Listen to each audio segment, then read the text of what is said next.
Well, well, well. Hello, it's me, the Supernatural Duck, the real normal duck, Ducky again, your host. The first time this year. Somehow it's February 5th. Basically the start of the year if you think about it. I'm ranking all the movies I watched in 2025, and TV shows. And also shorts.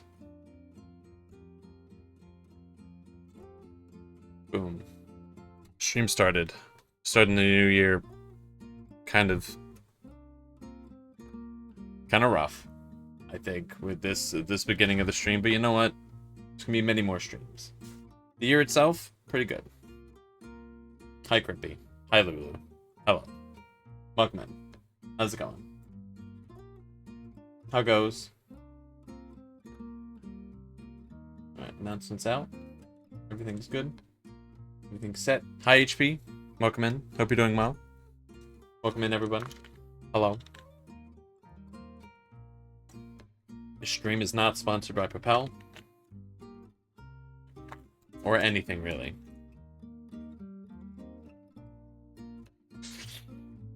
So. I'm not going to spoil anything necessarily. I think that's important. Not really a spoiler kind of guy. There's some stuff that I've rewatched in 2025 that I also watched in 2024. Gonna be honest, no clue anything about most of those things, so if they were just completely placed differently, it just goes how it goes. You're good, you're a bit tired. Hopefully you can get some rest, get well rested, take care of yourself.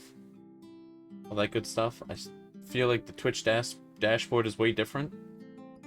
I feel like there's way more contrast to everything. This is the longest I've looked at it. That's fine. Alright. Well, I'm gonna go ahead and get into it. Because this might be a long one. There's a lot of stuff. Tomorrow the Olympics start. Really? I've heard zero mention of the Olympics. Whoops. Yeah, Winter Olympics? Are they supposed to be in America? How have I not heard about this? Whoops. Is that the next winter? I don't know. Whoops. Just casually. It's in Italy. Okay, I don't know what I'm talking about then. Fair enough. Ice skating? I don't know if I've ever watched the Winter Olympics. Ever.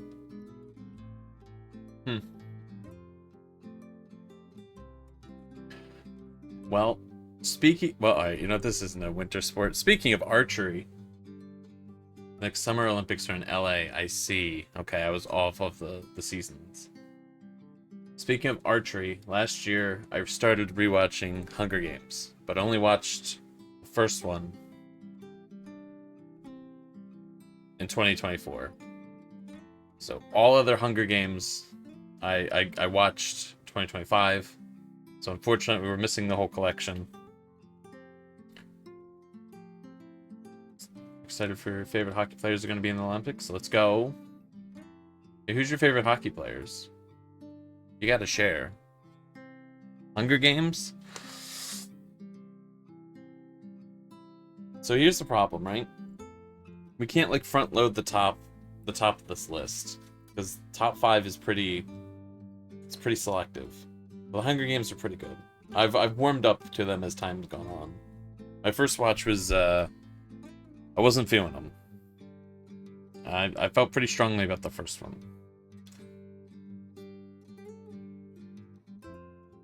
And I don't know where I'm gonna place these.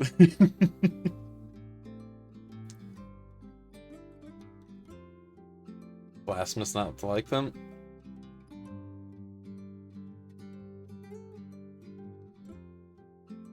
I've come around. Alright, Catching Fire. So the second one.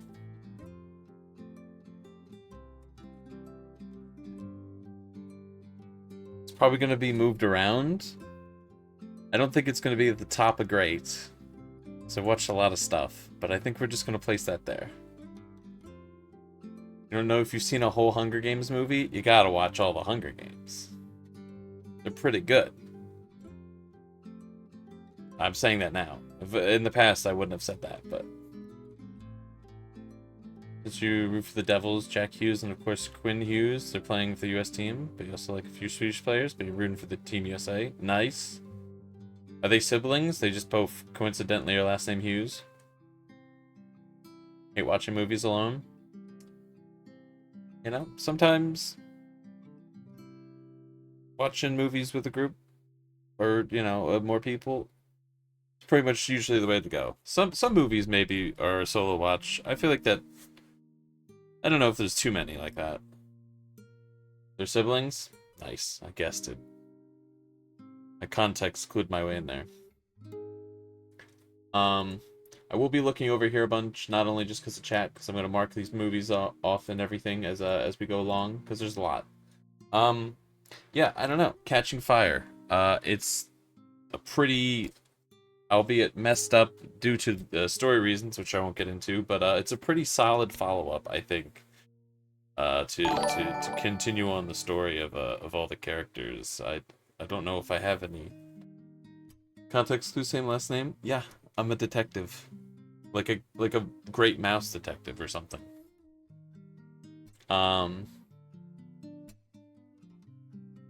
Catching Fire peak. I think we're gonna leave the top 5 to the end, right? Maybe that's better. So that way, like, because like anything I put in great now would just be moved up to top 5 and then pushed down. So I think we just push everything, push the top 5 of great later. But yeah, it's a great follow-up. Speaking of follow-ups, though, and I don't know how I want to rank these. It's Mockingjay Part 1 and 2. Which, like, I don't know if I tackled any Part 1, Part 2 movies last year. So I don't know if I should count them as one movie. I don't know what the... Kind of set myself up for quite a thinky thing right out of the gate. I don't know. I mean, they're different movies, right? Definitely vibe and tonally. They're both their own flavor of sadness. Definitely not the... While good movies, probably not the most fun watch in the world. I don't know.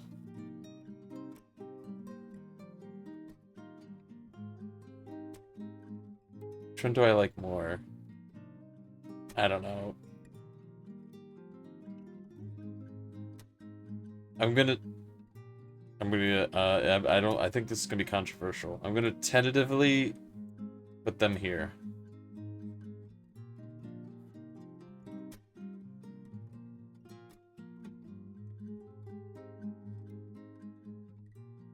Judging from the fact that I didn't put all 3 of these in top 5, I'm probably stepping on some toes.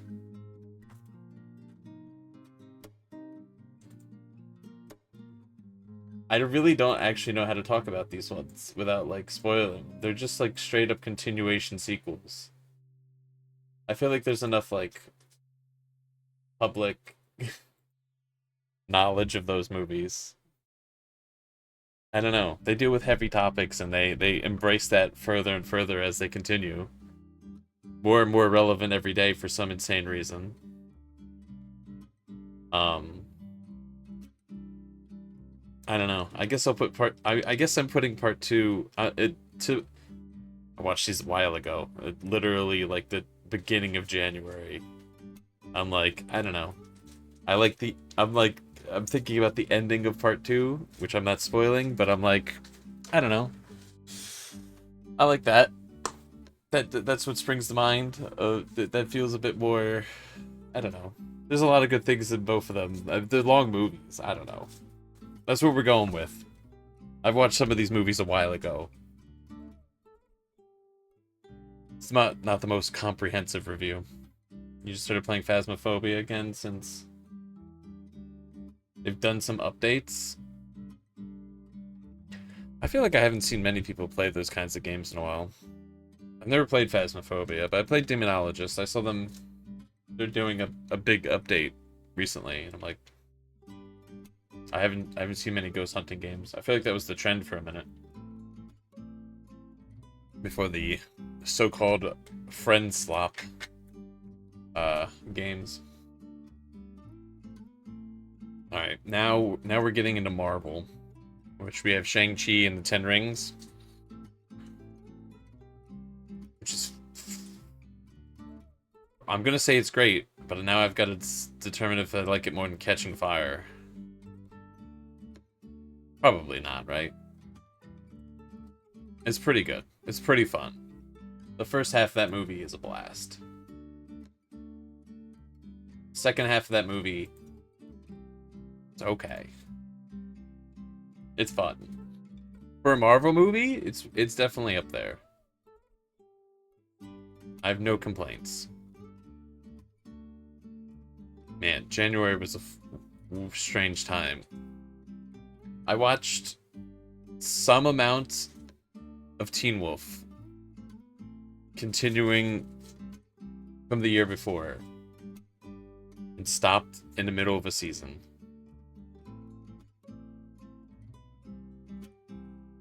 I think we're just gonna put that at good. I don't know. I don't know how many episodes I watched. We'll put it in okay. I'm like, I feel like okay is fair, right? It was fine. I don't know how to critique it in the middle of watching shows. There probably should have been a better thought out process of this, but I'm like, you know what? It's okay. However much I watched, acceptable. It's fine. Haven't finished the show. It was okay.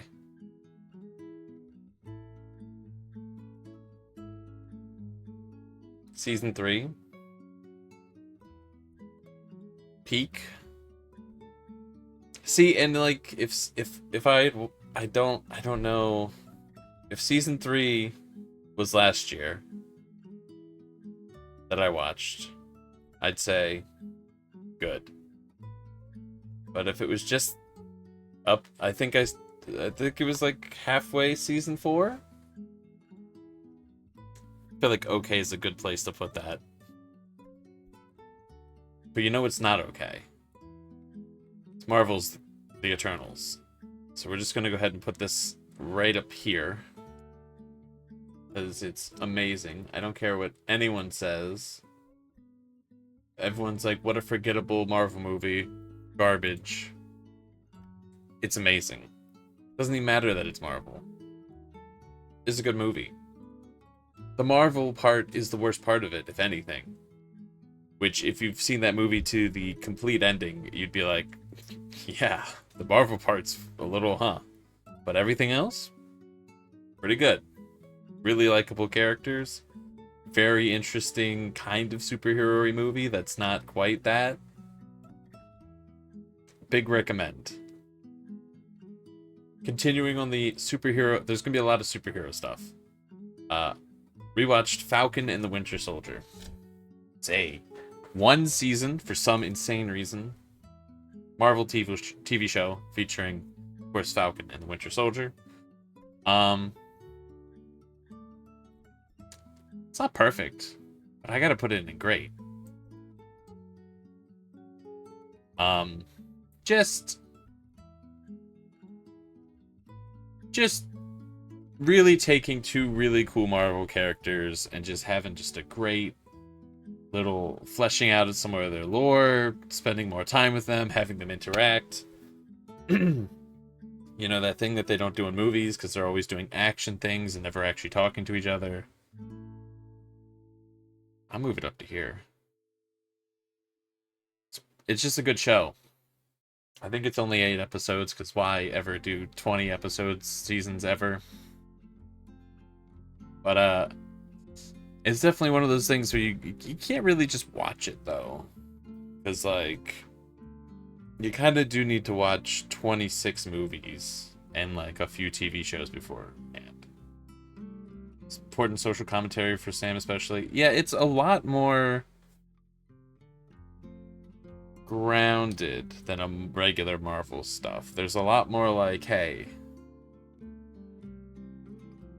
this is touching on like actual things instead of just like superheroing. A lot of talk on social commentary. You know, a lot of stuff going on. A lot of interesting things that they're talking about with PTSD and trauma and stuff like that. Very a little different. Pretty good. We're stacking the top of this list so far. So, you know, see how this goes. I'm like, is there anything going to be in the bottom that's bad? I'm not sure. Then also Pacific Rim. If you like giant robots, giant monsters, what else is there to know? It's just a goofy giant robots fight giant monster movie that doesn't age perfectly, which is unfortunate because the movie's not that old. So that's a little unfortunate. But it's a lot of fun. Probably put it up in great. Really top loading this. It's just, I don't know. As far as giant monster robot movies go, and I haven't watched a million, it's just really good. Some would say the sequel doesn't exist. So, you know, I'm glad it was just this one that I watched. I should have thought about this a little bit more before doing this tier list. So next, I watched classic 70s TV show, Scooby-Doo, Where Are You? But not all of it, but some of it. Most of the classic episodes. I mean, it's great.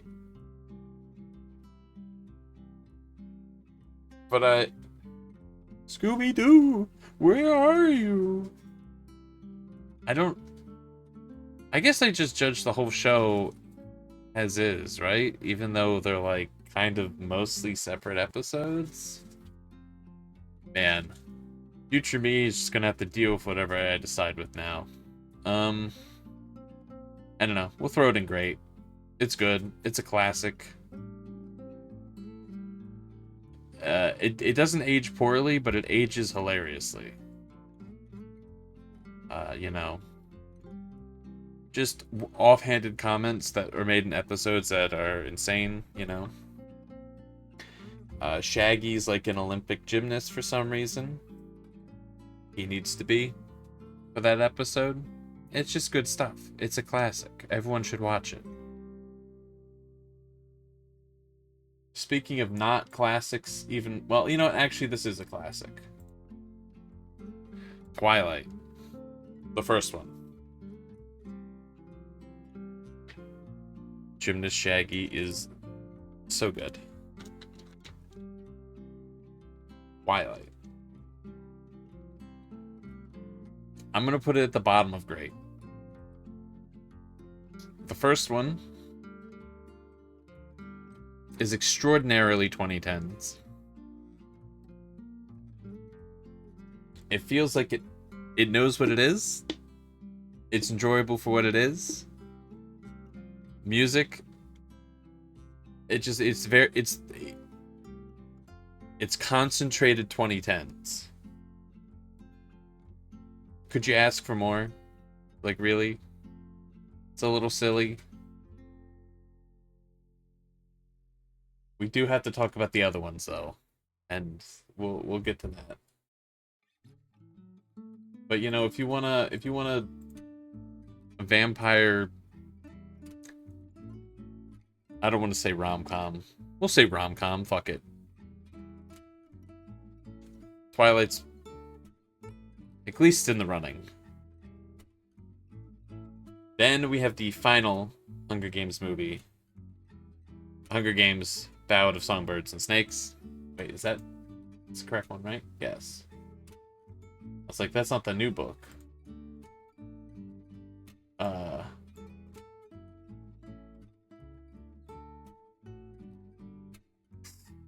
I've only seen this one once. I've seen all the other Hunger Games multiple times. I think this one really lays into the, like, hey, I know this dystopian franchise is pretty rough. We want to remind you that everything sucks really hard all the time.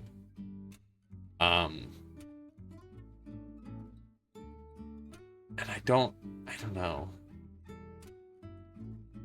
I really liked it for what it was. And I'm calling it it was kind of a bummer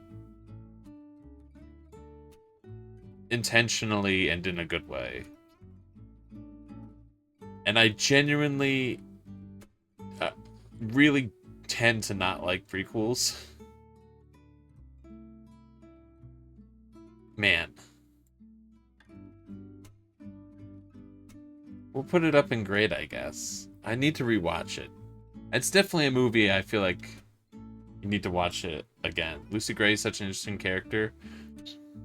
It's so interesting, some of the characters that you potentially might know, and other ones that you're like, who's this character? What's their deal? What's up with this?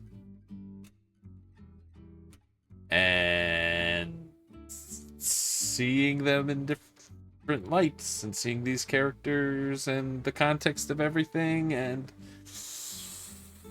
I don't know. I thought it was very interesting. I thought pretty much every character was a lot more interesting than I thought they were going to be. And I thought they were all pretty interesting initially. So, I mean, like, I don't know. It really piqued my interest. For a fourth entry, if you're still spicing it up in the fourth entry, I mean, like, what can you say? I mean, you got the ingredients. I'm excited for the next one as well. Tremendously so. But also, it's just like, it's just like, I'm excited for it, but I'm not excited for like 10 minutes after the credits roll where I'm like, man, I'm bummed the fuck out.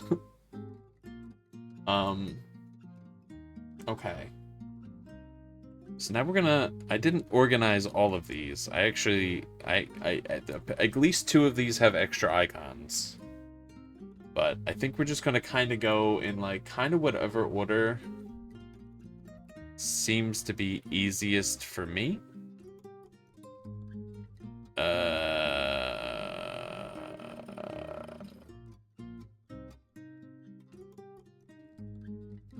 Alright, we'll go with the nice guys. We're just gonna put this here for a second.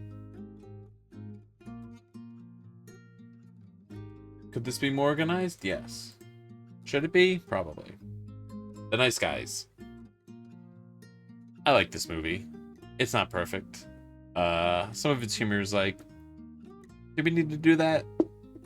It's a detective movie with Russell Crowe and Ryan Gosling. It's pretty funny. You know, I think it did not very good at the box office because they wanted to make a sequel, it didn't. Tales Old as Time, really. But I don't know. I thought it was fun. You know, fun enough to. I don't want to say like forgive. Look over its faults. You know. We're gonna put this. We'll put this in good. See, this gets a little funky because it's like, do I think it's a better movie than Mockingjay? But it's just like, I feel like I'd rather, I don't know. That's a tough one. It's like feel like I'd rather watch The Nice Guys than watch Mockingjay, but like what I think I'd rather watch the entire Hunger Games series more than The Nice Guys.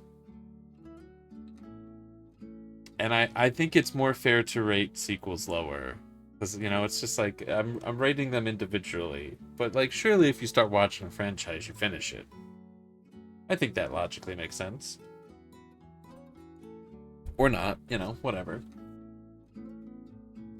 Alright. What else we got? A lot.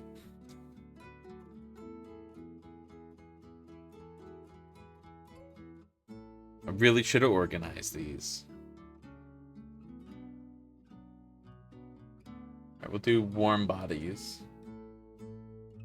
which I've just lost to my list. Oof. It's gonna be a tough one to keep track of stuff. Whoops. Oh, wait a minute.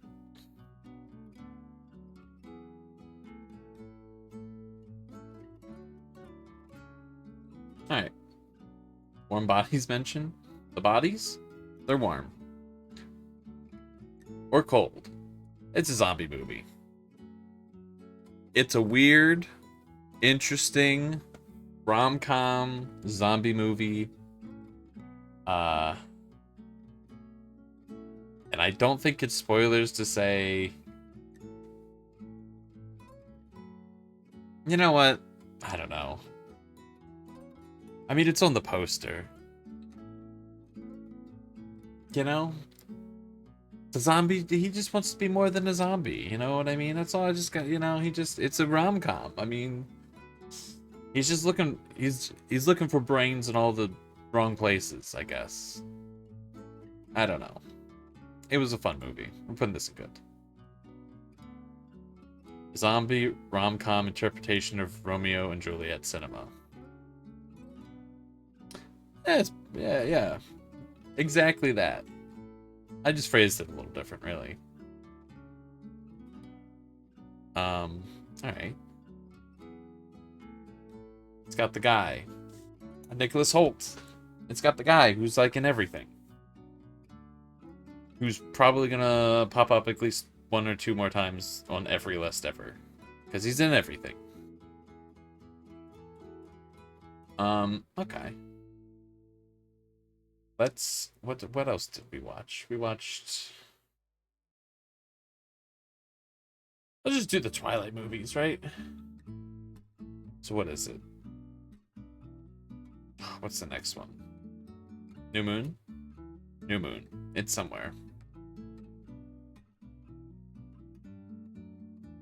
We'll just take these out of here. So organized, this guy. What a return. What a way to make it back. Cool. Every Twilight but the one that I'm missing. That's so sick. There it is. Alright. So, New Moon. Man, these are a lot of depressing movies. New Moon's just... it's very different than the first one. Well, the first one's like 2010s. Like distilled 2010s. New Moon's like... Let's advertise this as like a...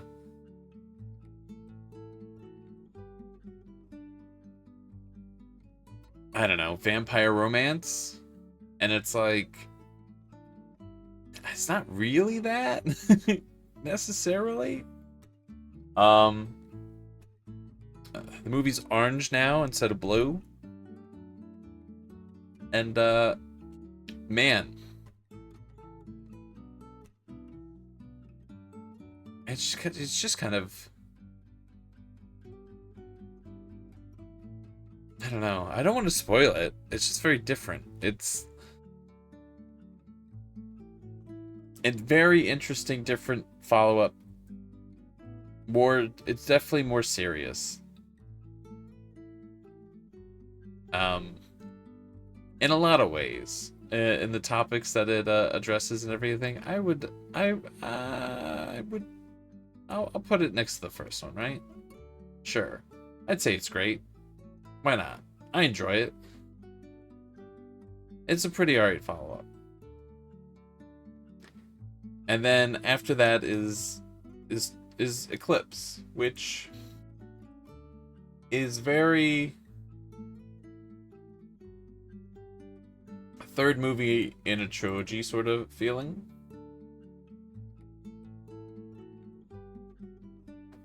First one's always gonna be the better one. I feel like that's like almost the case always, but sometimes it isn't, and it's very surprising. I'm gonna say Eclipse is like, oh, I'll say it's like okay. I'm gonna say it's a low good. We'll give it a low good. It's like it sort of completes the circle a little bit. I don't think it's mind-boggling. It doesn't feel like there's closure because there is more. Unfortunately, but like it's good. It's fine. Which brings us to which I guess we've agreed that we're splitting up part 1s and part 2s. So that's fine.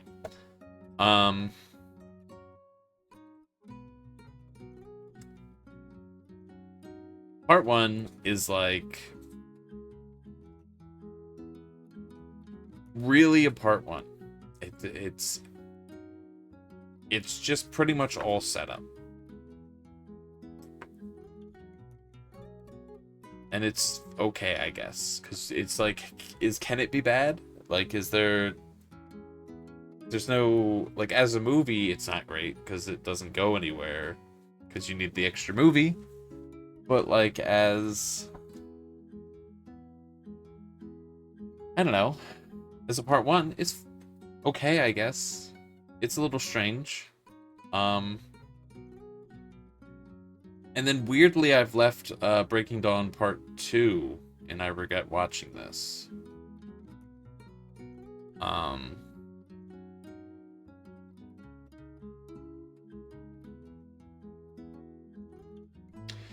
Maybe I switch these categories around.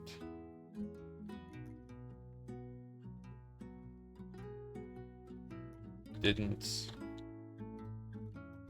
give a fair chance. I regret watching this. This feels more correct. Right? This feels like this is how this is meant to be set up. Yeah, it's one of the worst movies fucking ever. Really. It's just a massive chunk of the runtime is a waste of time, and everything that happens is like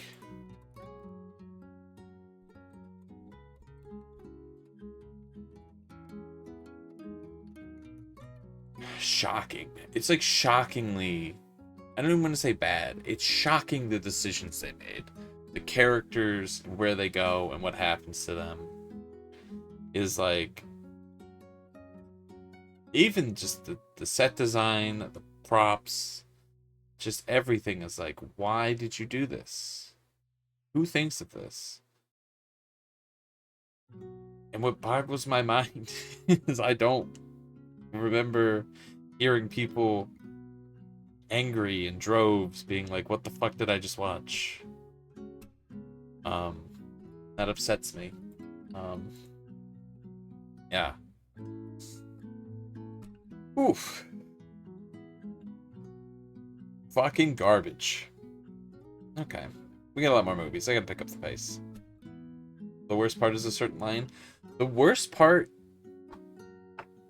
is like,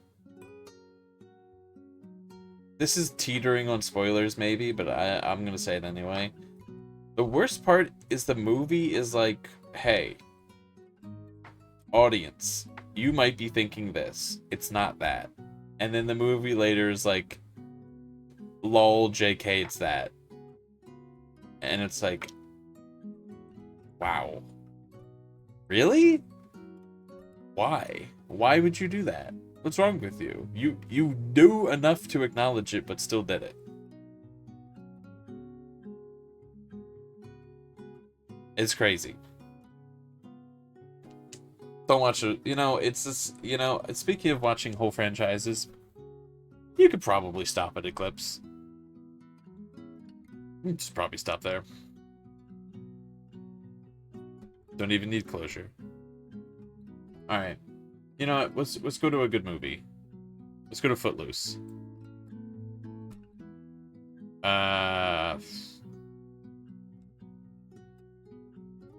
Just am I putting it this high? We're putting it this high. I've never seen Footloose till last year, and it was a surprise. I thought it would be sillier, more fun, and it is that, but it's also a lot of other things. It's kind of just a wild movie, which, like, the premise, which I don't think is, like, even spoiling it, it's like, it's what it's known for, I guess. People don't want people dancing.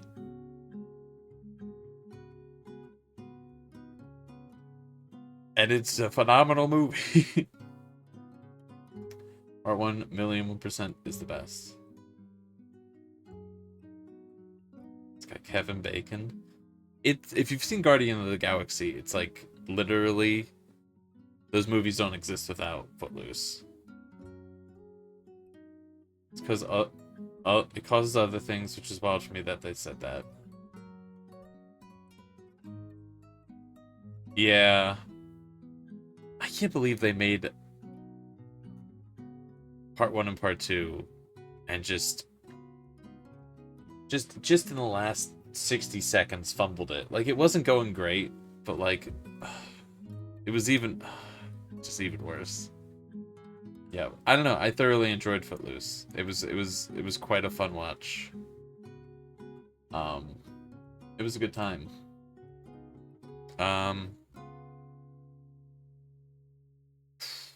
What else? All right. You know, we wanna fill out some of these other categories. I watched a Silent Hill movie, which adapts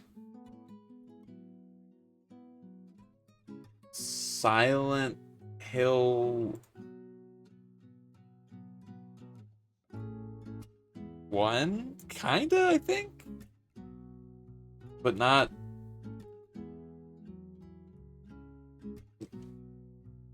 It's weird. The hills were silent, and they had eyes, too.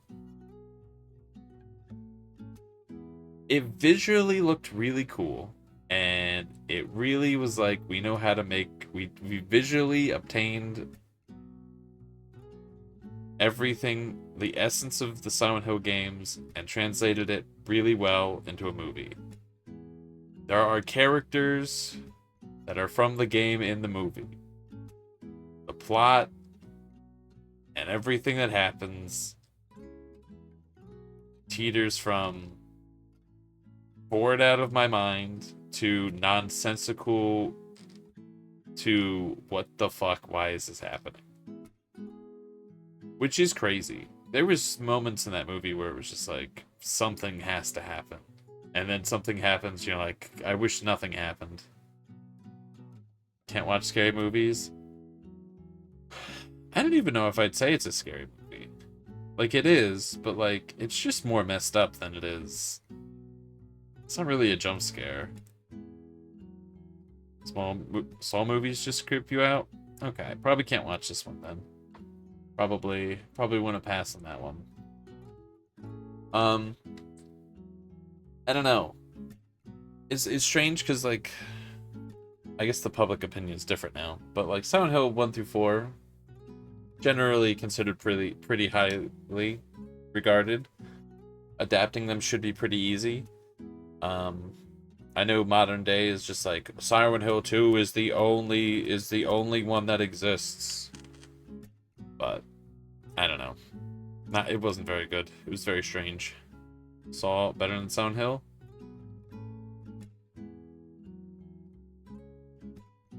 Movie-wise, surely, right? Game-wise, I don't know. I never played the Saw games, which exist, are canon somehow. That's all I know is that they're apparently canon, which is weird. Movie tie-in games being canon is something else. Is that true? I don't know, but I'm pretty sure. All right, let's do Meet the Robinsons.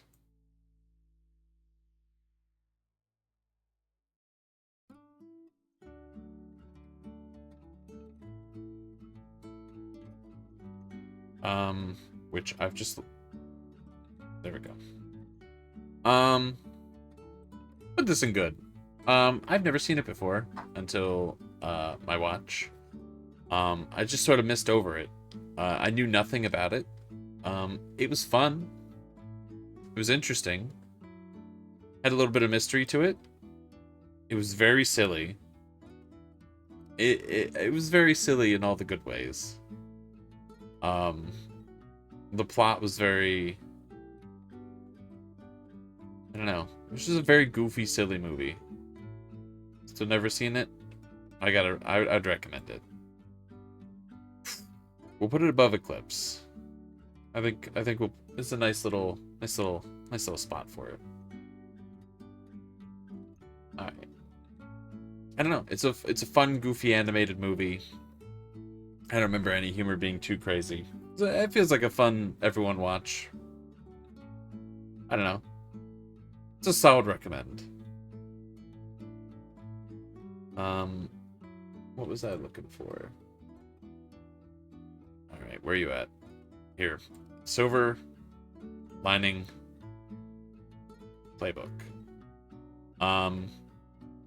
It's a movie about mental health, about football. It's funny. It's serious, sad. So it's all the things. I really like this movie. I don't know why.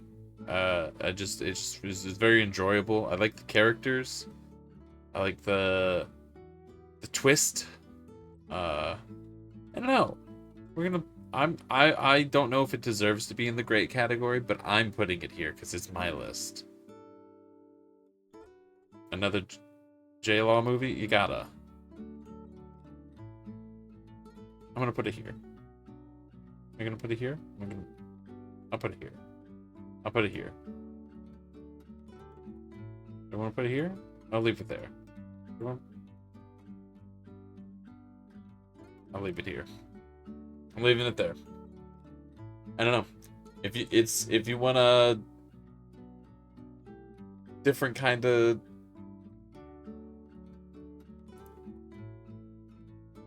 I don't want to call it a rom-com. If you want a different kind of... whatever. For the sake of talking about it, you want a different kind of rom-com movie that deals with some mental health related stuff? It's a good watch. I'd recommend it.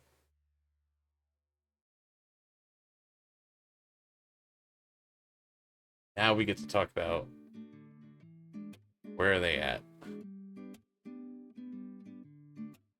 I'm excited to talk about these movies. If I can find them. There we go. Oh, they're all next to each other. Oh, amazing. Teenage Mutant Ninja Turtles.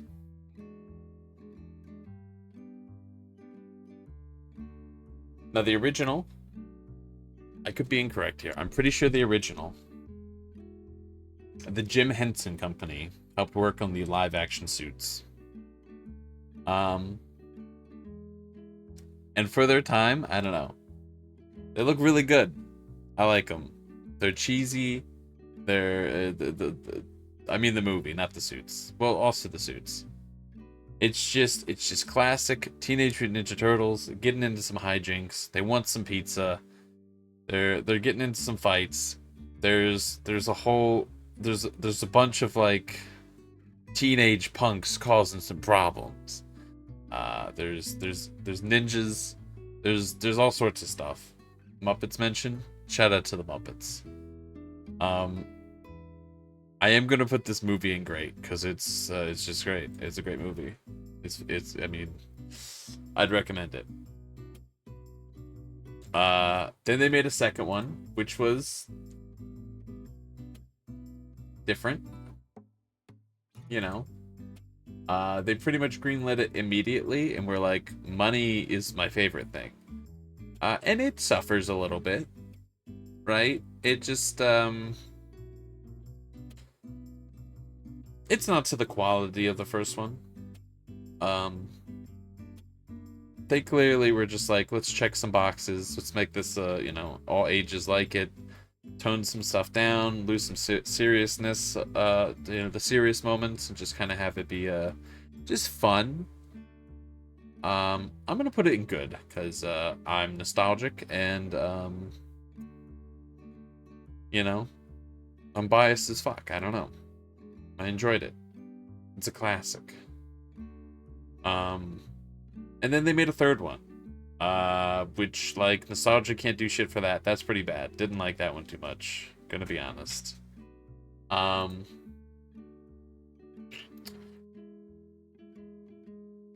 uh, it just it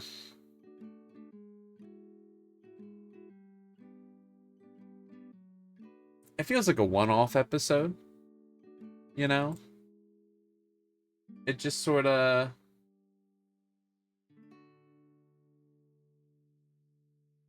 I don't really know. It was just I'm being biased. Well, yeah, but like, still. I don't know. The third one's just not very good. The plot is wildly contrived for a Teenage Mutant Ninja Turtles movie, which is insane to say. It's just the tone's way off. It's just super. If you know, you know, but like they sort of tried to do the Back to the Future thing, sort of like the general thing about it, like how and didn't do it. They didn't do it. I'll still watch it. Like you got to complete the trilogy. It's not like unwatchably bad, but it's not watchably good. You know. I those and the suits get worse. Man, the suits get worse. I don't think the Jim Henson Company worked on the second movie, but they definitely didn't work on the third one. It's very noticeable. And then we're gonna just hugely change tone here. How to Lose a Guy in 10 Days. Matthew McConaughey. Jennifer Hudson? Something Hudson. Kate Hudson. Kate Hudson. The lady. Iconic rom-com. Just a chaotic mess. Yeah, I mean, it's in the title. I won't get specifics, but like, the whole premise is she's trying to break up with lose a guy in 10 days. I guess more accurately, get each other to sort of, break up with each other. Sort of. It's not specific, I won't get into specifics, but it's just a mess. It's just fun. It's a good time. We'll put that in okay. Eclipse getting just slowly knocked down more and more. I don't feel upset about it. I think that's fair. I enjoyed it. It was good. Yeah. I'd recommend it. If February's here, if you need a rom-com for February, boom.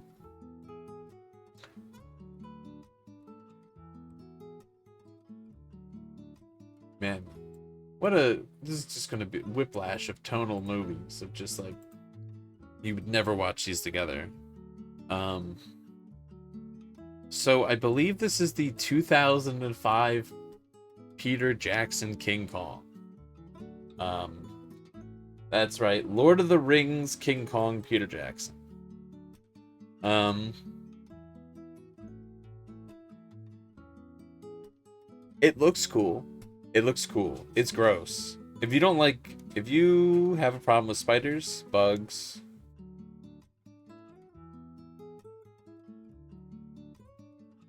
and a lot of other stuff, um, probably not the movie for you. Um, if you ever see somebody get you know, I don't want to spoil the movie. It's a crazy one. It's crazy. It's not just a movie about a giant gorilla. It says a lot of things, the movie. It's got some points to it. It's a little long. It's not phenomenal. Spoil it? I can't spoil it. I mean, it's King Kong. I'd never spoil anything, really.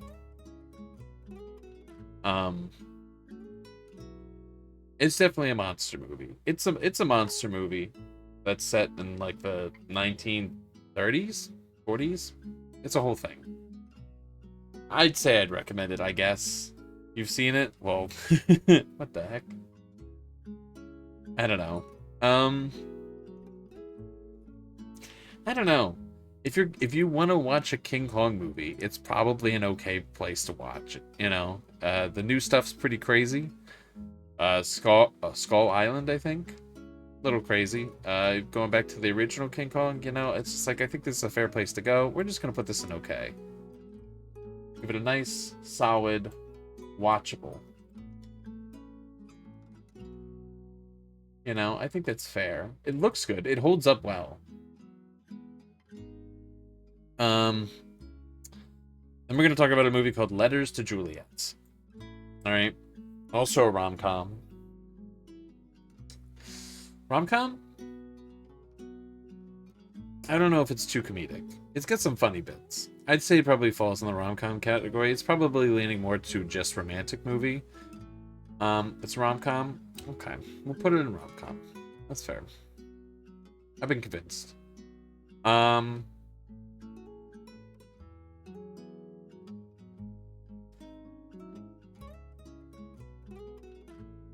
I'd say the movie kind of it won me over. I think at the beginning I was like resistant of some characters and I was like, come on. What are we doing? Ah. By the end I was like, whatever. All right, fine. It was good. There was just some characters in it where I was like, nah. Doesn't love a good love story. And you know, it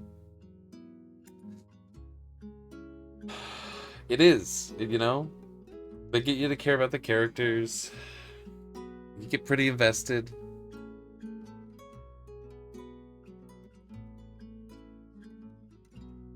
I mean, it won me over, right?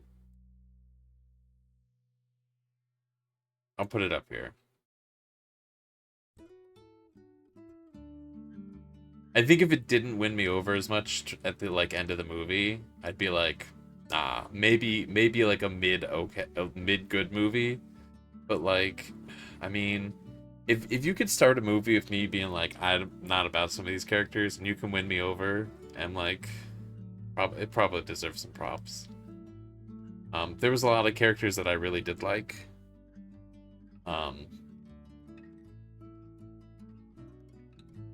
You know, it's a sweet movie. I'd recommend it. You know, it's a solid one. You know, it's seeing how we're on the rom com vibe. Let's see if I can find it. Now this movie, I don't know if it would be considered comedic.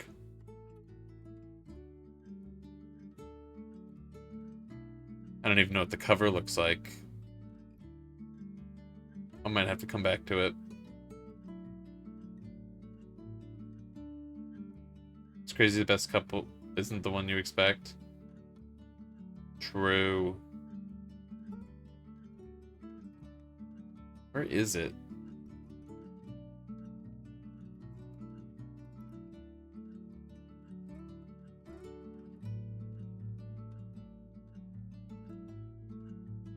Where is this movie? Come on. I can't find it. This is upsetting. I'm looking for The Notebook. Which is somewhere. It's like in front of me, which is crazy. I should have just went in a different order. Should have skipped it. I can't find it. I can't put it on the list. I can't talk about it. I can't. I'm legally bound not to converse about it. I can't find this fucking movie. There it is. Okay. So, second bottom row. Thank you.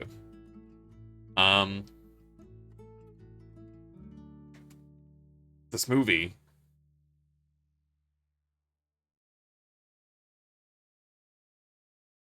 is a rough one. But it's sweet.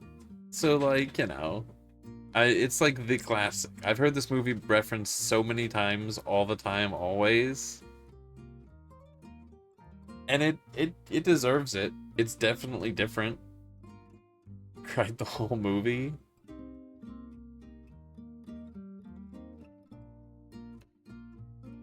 I think I'm gonna put it here. Like, I liked it. It was pretty good. It's definitely not a movie I want to watch all the time. It's one where it's like, I'll watch this a couple times. But like, man, it wears you out. You got a whole lot of emotions watching this movie. Definitely not sure if I'd call it a rom-com. It has comedic bits, but it's definitely, that's pretty good. You know, honestly, like, so far, like, this is a pretty good, like, stack, right? Like, we're front loaded with great, like, you know, it's going pretty good. We're about maybe a third through the movies. It's a classic. It's a classic. A heartbreaking classic. You know, if it's a classic, it's gotta be up there, right? Speaking of classic.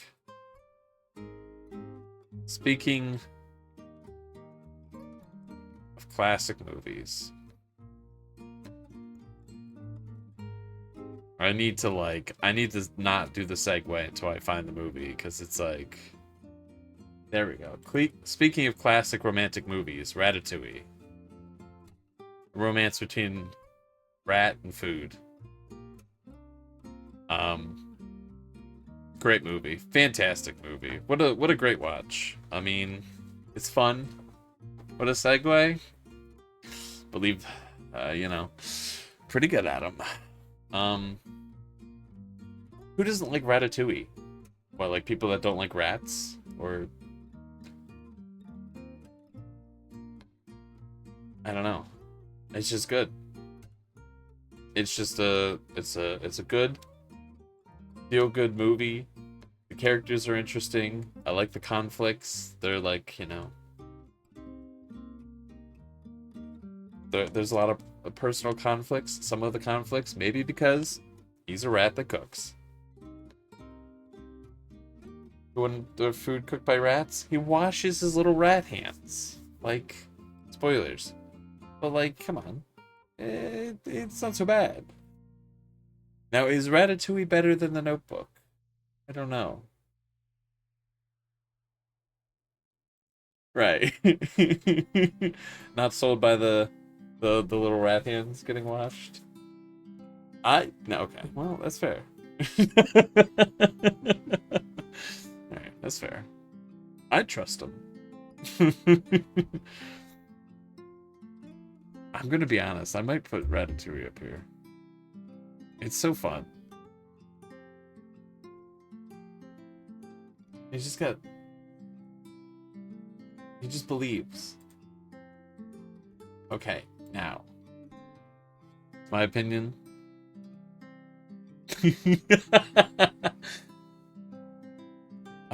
Speaking of rats and how they're your friends, I also watched Your Friend the Rat, the short talking about how rats aren't so bad.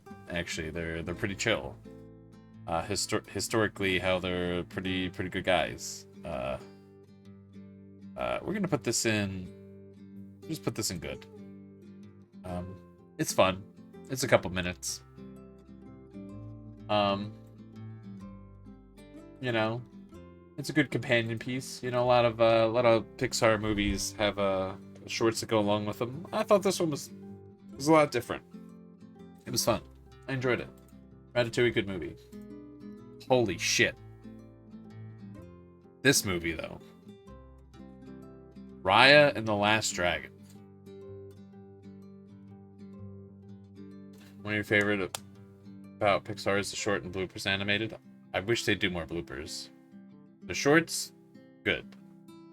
Bloopers, always a banger.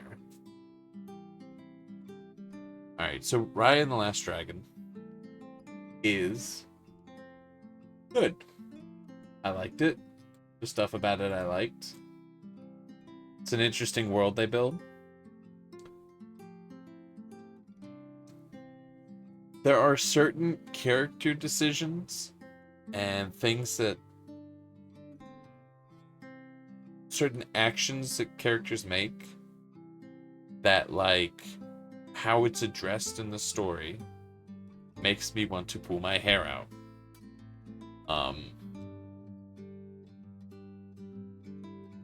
Which is upsetting. A new Disney princess that people just kind of didn't mention after it released. Yeah, it's like a movie that's never talked about.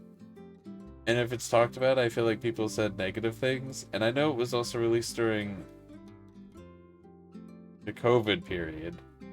But also just like, I know that like a lot of people have negative opinions about it because of certain other things. Because maybe they're bad people, I would say. I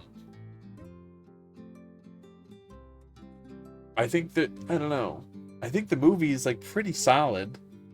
I just think that there are certain decisions made with character decisions that are like, this is so hard to like to let go. Animation was great. Phenomenal. I'm gonna put this in good. And I wish I could put it higher. I really wish I could put this higher. But it goes off the rails with certain things. With those decisions. Which is upsetting. I'd still recommend it. It's still on the recommend list. It's a fun one. Okay.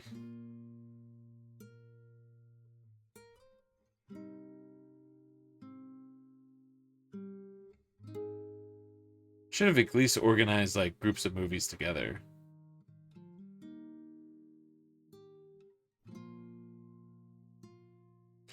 Alright, let's do Camp Rock and Camp Rock 2. They're right there. Why not?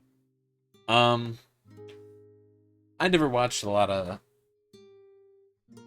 Disney Channel movies. Maybe a couple, I think would be fair. Not a lot. But I had never seen Camp Rock or Camp Rock 2.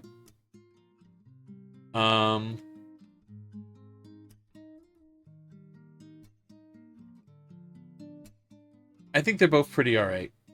They're pretty good for what they are. Which is like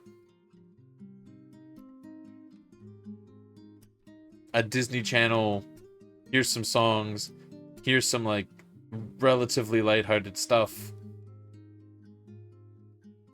I don't know which one I like more. I think I'm trying to remember which parts are which. I don't know. They're both pretty silly.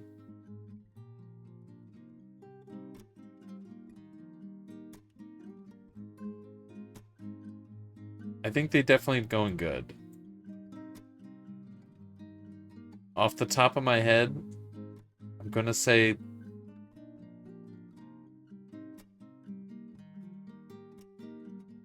I don't know. Maybe I'm just misremembering. I feel like I want to say the first one's better. I think I'm just gonna put them both here. I don't know. I don't know. I remember there's something...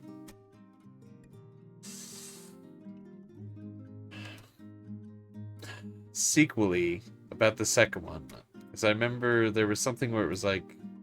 maybe a certain character doesn't... I don't know. I'm not remembering the second one very well.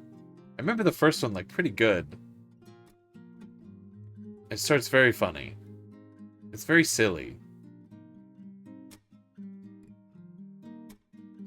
I don't know.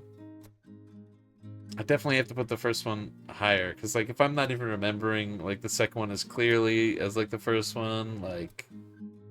but I don't know. Sometimes streamer has bad memory.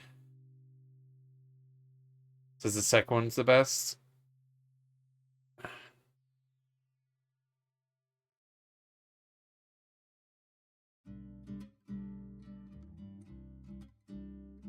I mean, who am I to argue, right?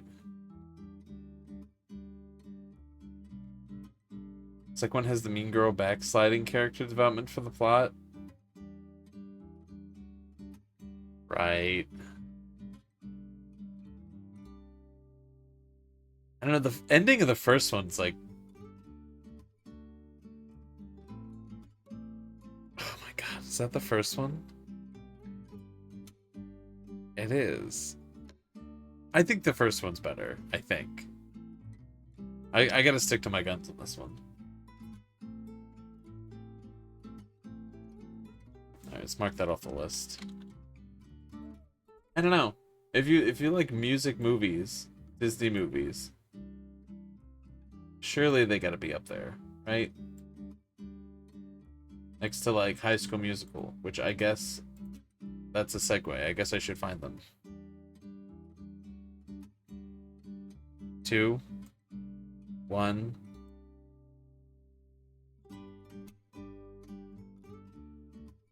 Three. Boom. Camp Rock is full of memes at this point. Memes means quality. Surely. That's probably a difficult thing to say. I don't know if the Bee movie's a good movie, but I know that's full of memes. So maybe I shouldn't go by that logic. Alright. High School Musical movies. I think I've seen parts of them before. I don't know if I've ever seen one entirely until last year.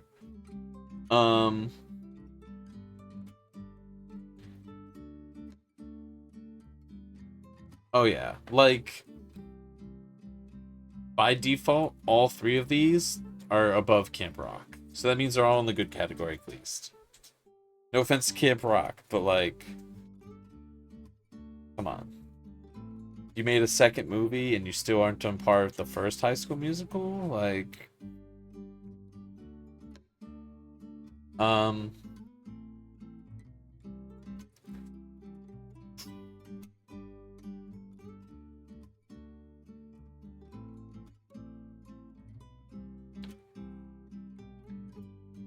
gonna be honest. I might just leave them in, like, order. I think the first one's pretty strong.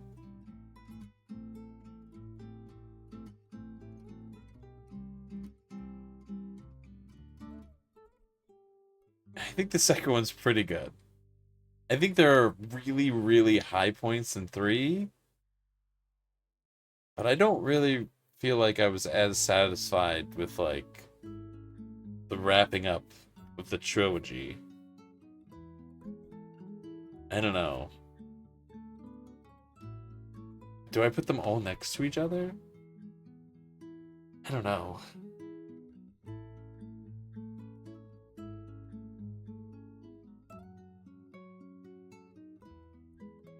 Oh man, I'm gonna break these movies up.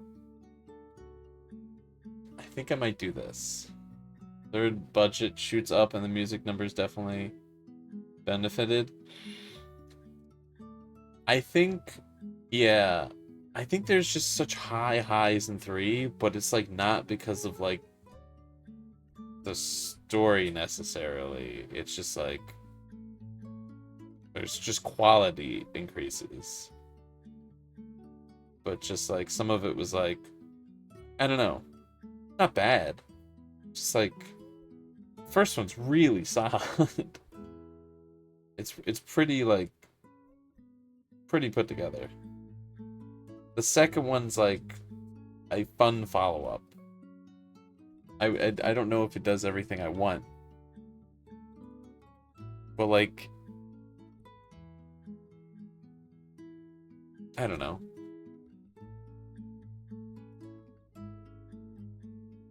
If you're not gonna be like a I don't know. I don't want to say like anything negative about 2, but I feel like they went the fun route instead of like the like regular narrative, like continuing the narrative in like a story sort of way. They were like, no, let's do the fun way and have fun with that. And they did that really well. But like I feel like 1 just is like it's the whole package. These kids working. They were dancing their ass off. They were singing. Alright, let me remove this from the list. High school.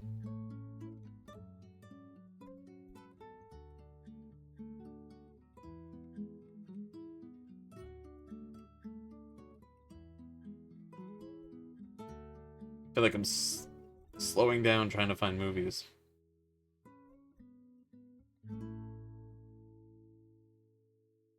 Okay. Cool. We'll do this quick little series. Inside Out 2. Inside Out. And then there's a Inside Out short. Somewhere.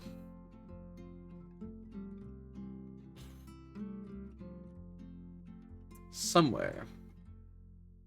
Over the rainbow.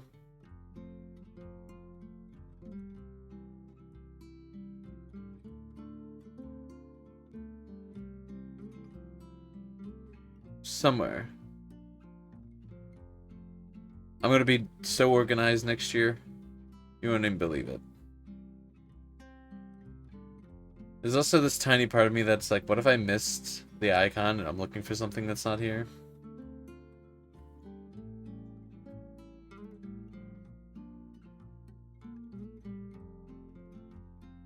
I might just give up on this.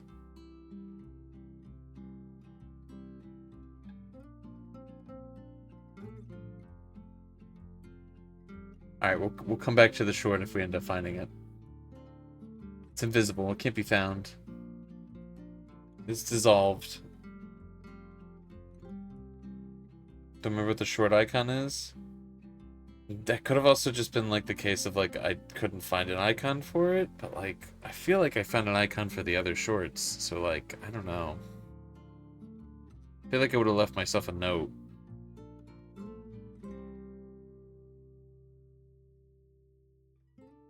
Oh my god, there it is. Boom. Okay. Alright.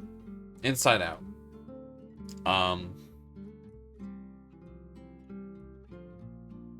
Fun, funny, interesting movie about emotions.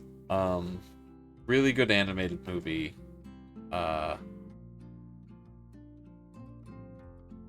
If I had any faults with it, I'd say that they make some interesting mistakes for the continuation of a franchise, but is what it is. That wasn't probably their intent of making a franchise when they made it. I don't know. It's fun. It's interesting. It's very imaginative. I like how it's all presented. It's all about you know, different things of people's personalities and growing up. And I liked it. It's quite.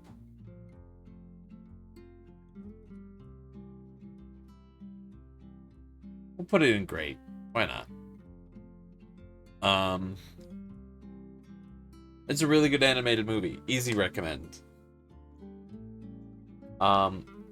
And then there's the short, Riley's First Date, which is like, we're gonna put that in okay. It's not particularly bad, but like it's whatever.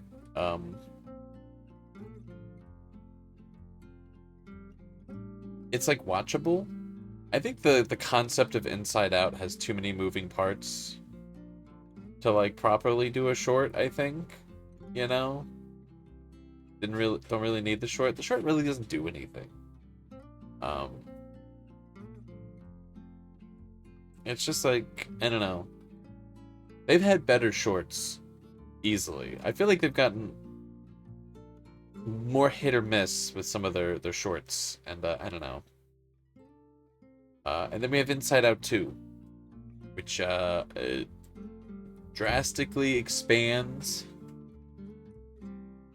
the concept of the emotion part of Inside Out, and does some really interesting things with it. And I was surprised where it goes and how it ends and what it says and the message of it. I was quite surprised there's a sequel. Definitely not as good as the first, but it's interesting. I don't like, I don't know the reason for it. A lot of voice actors didn't come back.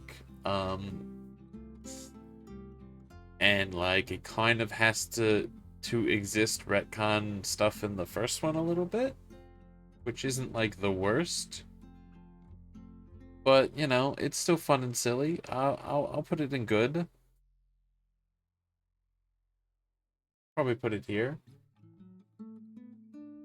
It's alright. I hope they don't really make another one though.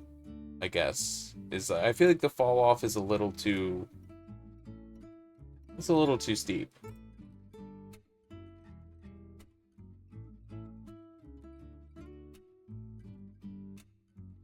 Okay. Next, Christopher Robin. It's about Winnie the Pooh. And Christopher Robin, but he's a little older now.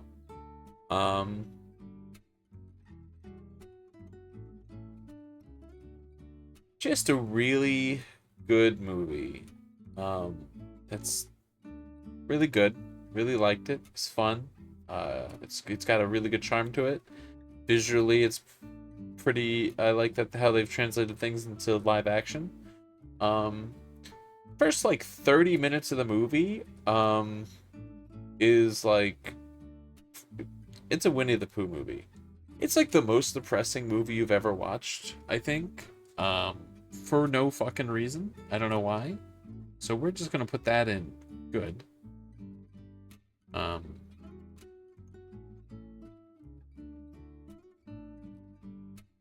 Yeah. The beginning chunk of the movie is a little. I don't know. Growing up is hard. It's I don't, the movie does not prepare you. It like you're just thrown right into it for so long, and then the movie's like, all right, and now we're things aren't so bad, and it's like, whew, that was there was not a glimmer of hope for so long. Uwu face cam time. How's it going, Firefly? Hope you're doing well. Yeah. So Christopher Robin, interesting watch.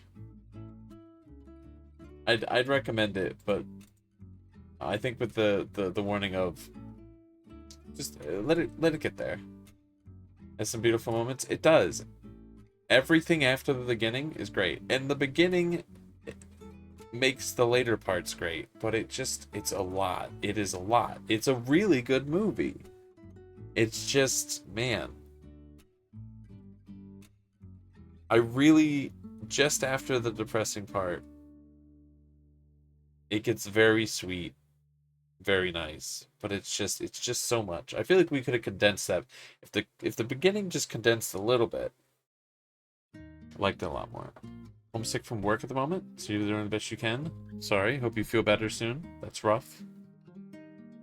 Um, You know, let's do the other Winnie the Pooh stuff first, right? We got that. So we have Winnie the Pooh, Springtime with Roo, Winnie the Pooh, A Very Merry Pooh Year. Um, one of these movies is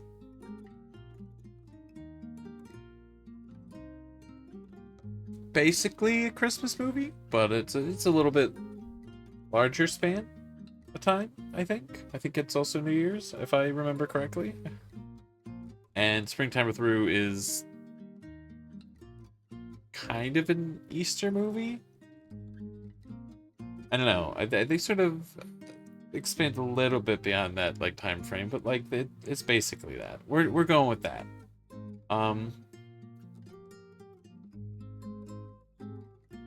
I'm just gonna put them here. I'm gonna put them with they're really good. I don't have any complaints. I don't think rabbits kind of mean sometimes if I had a complaint. But how can you dislike Winnie the Pooh? Like, I don't know. I think my logic here is, I don't know. This feels correct. This feels like the right spot. Like the Christmas one better than the spring.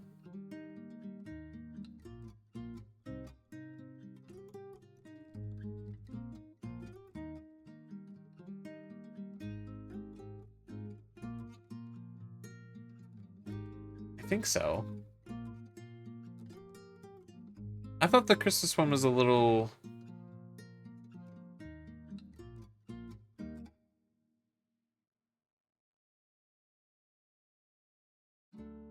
What am I looking for?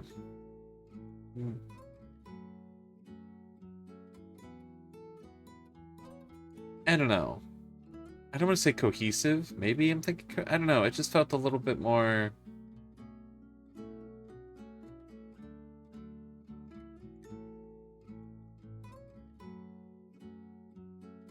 I don't know.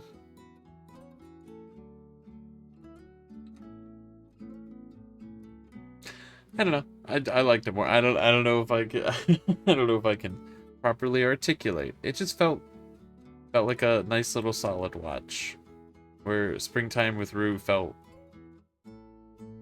I don't know. I don't want to say anything negative because like I don't mean anything negative. I just like the pacing more, I guess. I feel like Springtime with Roo pacing was a little not as I just liked it better if Pooh Year, I think. Yeah. I don't know. I just like the vibe. It just had a better vibe.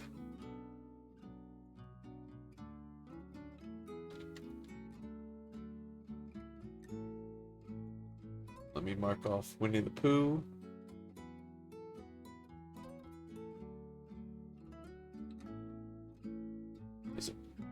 And then where is Springtime with Roo?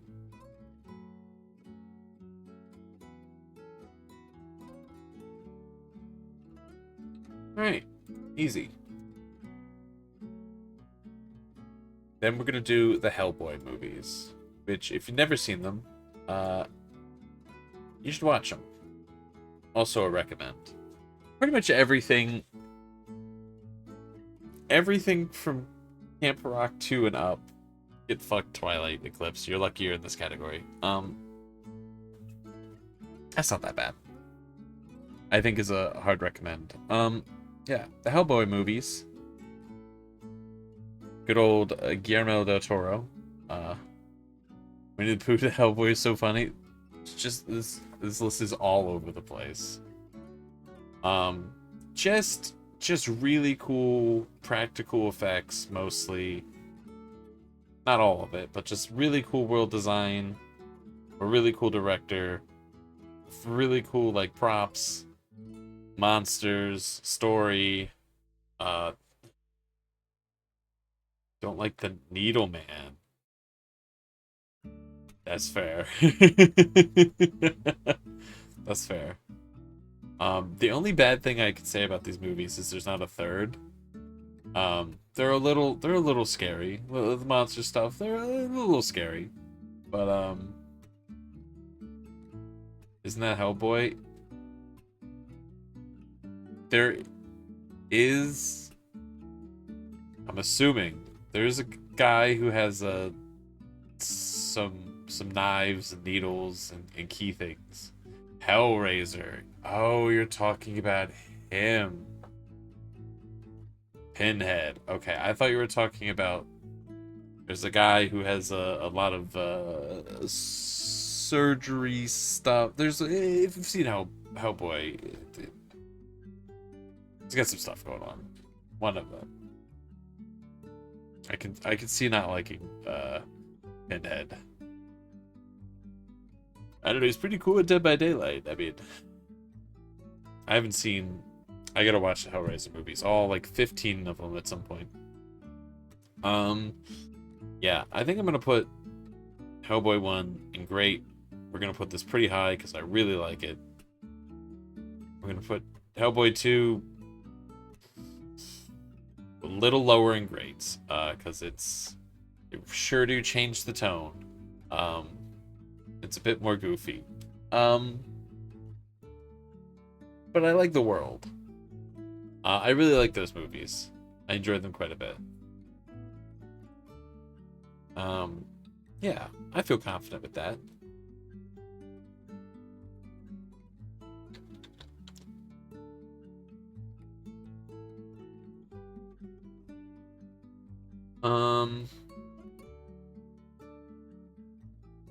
Alright, we're about halfway through. I gotta pick up the pace. We gotta move it.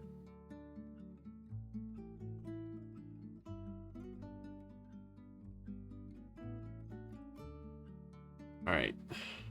I know where this move is. Is this it? No. That's the Princess Diaries. Where's the Princess Bride? The Princess Bride. Okay, this movie I've heard a ton about for like ever. And it lived up to it. It lived up to it. Pretty fucking fun movie. You want a fantastical movie? Watch this movie. It's funny. It's crazy. It's out there. It doesn't give a shit about anything. It just does whatever it wants to do. The bits are hilarious. Man. It's great. How great? I don't know. We might put it up here. The great and good category are now both into the second row. Meanwhile, there's less than 10 movies in the bottom half. Great year for movies. Yeah. If you just want a really cool, fantastical adventure movie, give it a watch.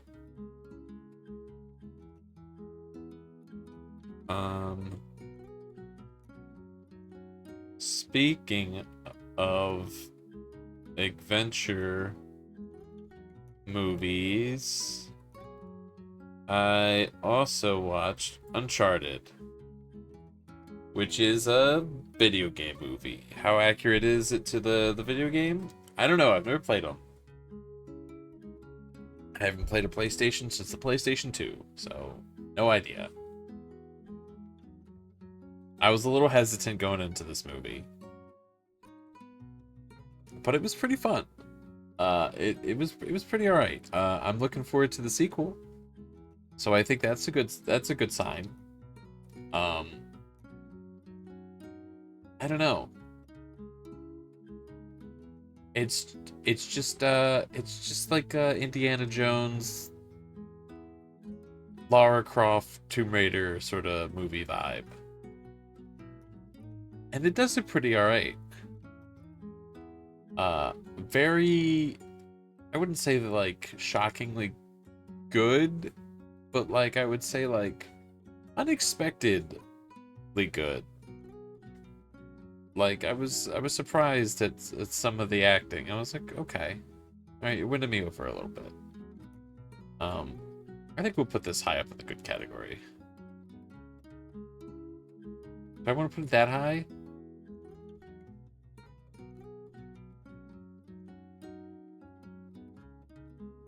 I don't know. I liked it. We're putting it there. That feels right to me. I feel like that surprises me, but we're doing what we're doing. Sometimes you make choices. Turning Red. I had no expectations going into this movie. It just looked cool. It just looked like a cool animated movie. I don't think I heard much about it after it came out. This movie is hilarious. It's really cool. I like the concept. I like the story. The characters are really interesting. It's very different than like a lot of animated movies I felt like I was getting into. I would highly recommend it. It was fun. It was a blast. I really liked it. I don't know if I don't want to spoil it, but it's good. Watch Turning Red.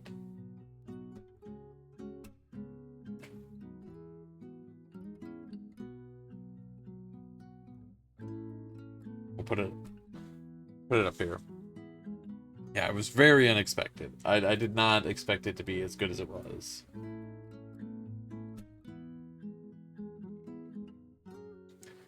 Then we have the classic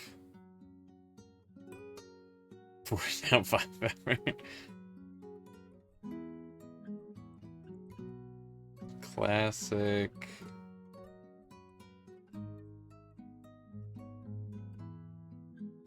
There's a classic in here.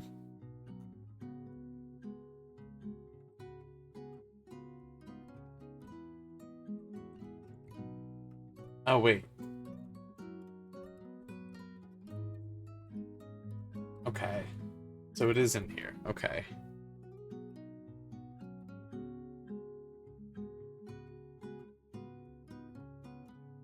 I watched Fantastic Four.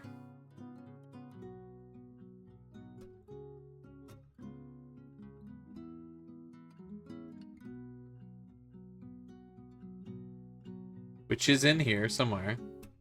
But then I also watched Fantastic Four. First Steps. Where's the other one?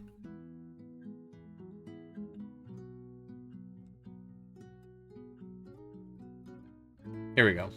Okay, so Shrek is a classic at this. Shrek is a classic at this.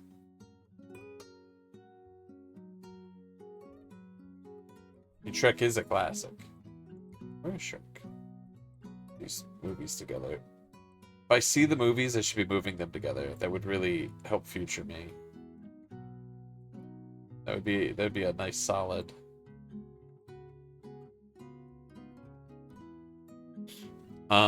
Yeah, so I added this and didn't realize. Fair. The phone betrayal. So Fantastic Four, the 2000 whatever one. Watch that. Not the sequel, Rise of the Silver Surfer, which would it's still a good movie, just didn't get around to it. Yeah, I don't know why people don't like the early Marvel movies. I think they're the perfect, like, you need to be a little campy with some of these old movies. I mean, the Fantastic Four is a guy who stretches a lot, a lady that turns invisible, a dude who sets himself on fire, and a man made of rock. And it's like, how serious can you take this? It's fun. It's a fun, cool movie, and I like it. And we're gonna put it like right here. I'd recommend it. But then they also made another Fantastic Four movie recently, part of the MCU. Fantastic Four, The First Steps.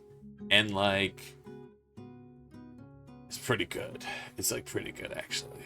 It's like so good. I hate that it's not a standalone movie. Like I kind of just wish they'd just keep making these actors and characters and continue this version and do their own thing because it was like so good. And like it's upsetting that like that's not the case. And we're gonna put this in great. and I'm gonna be sad about it.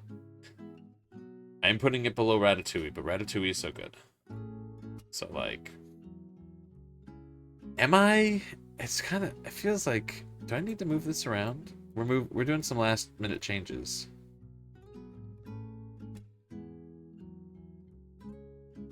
We're changing. Nothing safe, nothing sacred. It changed. Had to do it.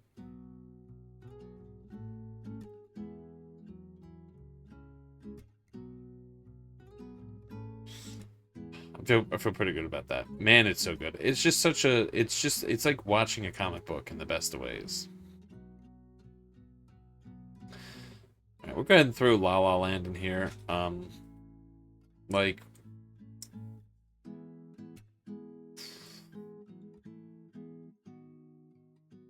I'm gonna put it there. I don't wanna like internally we'll have it there. I mean, like, it's so good. I think I talked about this in the last time I did this. It's such a good movie. It's so fun. It's a musical, kinda. It's kind of a musical. Who's to say what's a musical? It's a great movie though. I liked it. It's phenomenal. Watched it 2 times last year, I think, because it's on this list twice.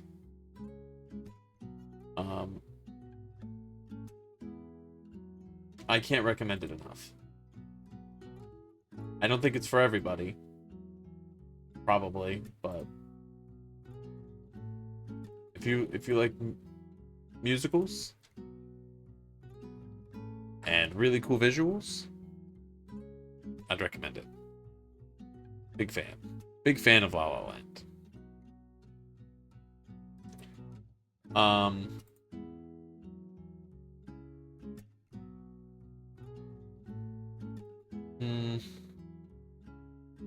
Let's just go ahead and do the Shreks, right?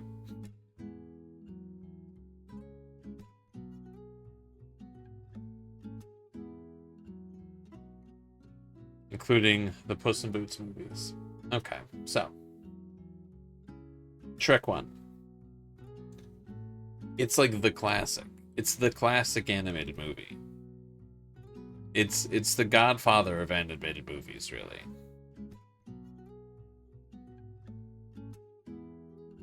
Great soundtrack. Just tee-hees about fantastical fairy tales. It's great. We're gonna put it in great. You gotta watch it. Everyone has to have watched it. Smash Mouth, you know? You gotta. Shrek 2. Pretty much just a direct continuation. You know, there's a little bit of like, I don't want to say it's backsliding. I think there's just a lot more character development that needs to happen that you're like, oh, we're doing more of that. So I'm gonna put it a little lower. It's still a fun movie. It's interesting. Brings in some new concepts. You know, it looks better. They really refine themselves a lot. It's a pretty good movie. They knocked it out of the park again. Shrek 3. Shrek the Third.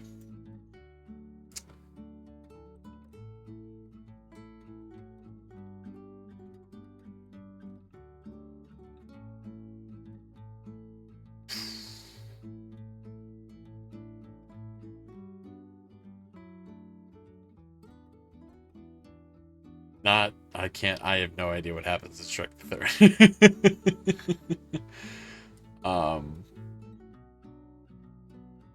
I know what happens in Shrek the Third.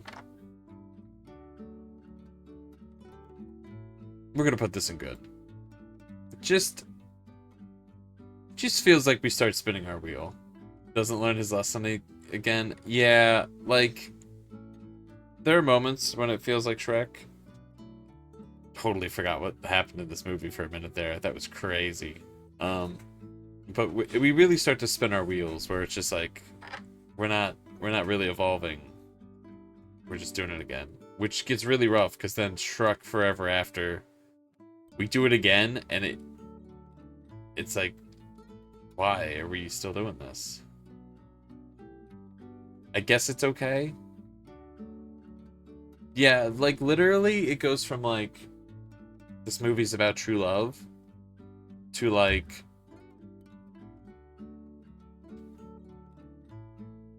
I think Shrek's a bad guy, which is crazy. I might put this at the top of bad. I don't know. That last one's pretty crazy. Um, but they did some spin-offs of Puss in Boots movies, and the first one is okay. Just like the triplets in the third. Yeah, they're not bad.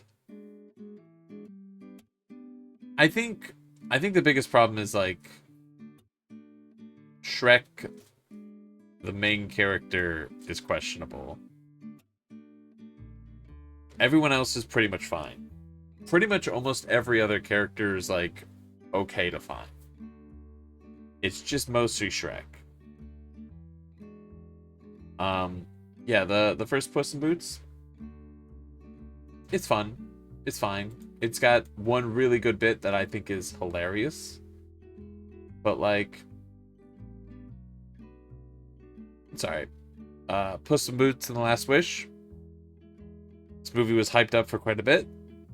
I don't know if it lives up to the hype necessarily, but I don't think that's a bad thing. I think it's still really good. Um,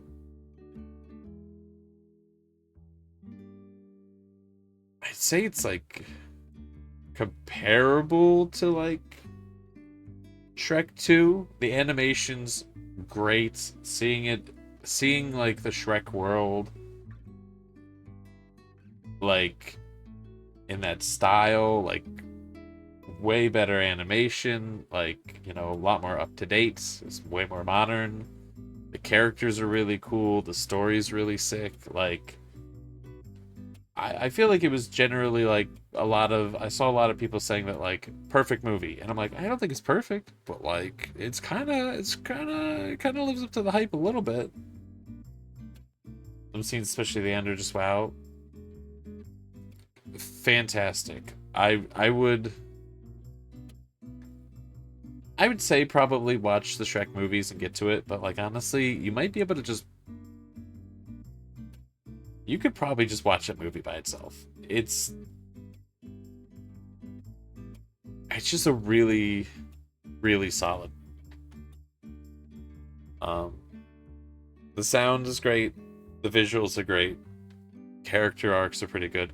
That's not true. Actually, you need to watch at least both Puss in Boots. That you probably just can't watch it by itself. Yeah, I think that's fair. Oh, it's gonna take me a second to mark these off. Definitely did not watch all of these movies inherently in order.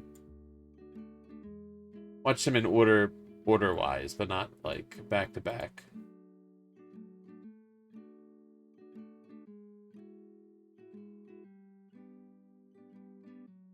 Okay. Then Puss in Boots.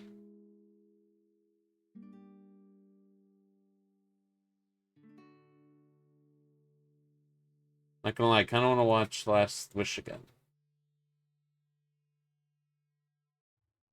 Okay. Man, there's so many left. Unbelievable.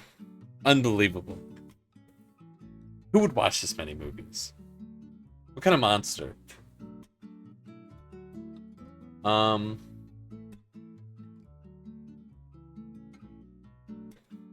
I think next is Beauty and the Beast, which I don't think I've ever seen in its entirety. Um, Before. I've seen scenes. I knew stuff about it. How do you not? So part of the like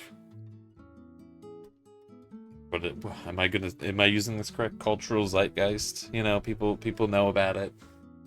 Um yeah, I mean, it's a pretty good movie. It's pretty good. Is it perfect? No. If you think about it a little, if you just kind of think about it a little too much, it's like some of that was a little weird, huh? Uh, I don't think Beast is that. Yeah, Beast sucks. Beast sucks. Gaston sucks. Belle has kind of a bad time. I think there's a lot of characters that are really cool. I think, like, there's a lot of sections that are cool. The rest, pretty much everyone else in the castle, great. Phenomenal. Couldn't agree more. Um, the general plot is like, that's what starts all of this, and this is the story you want us to buy into? Um, I think I just have to put it at best in good. Um, this feels correct. I'm sorry to break up the Winnie the Pooh movies, but this feels correct. It's good, but like, there's just some stuff in it where it's just like, man, I can't. What are we doing? It's kind of just a messed up plot. You know, the Beast, he's a monster, is all I'm saying. That's what I'm saying.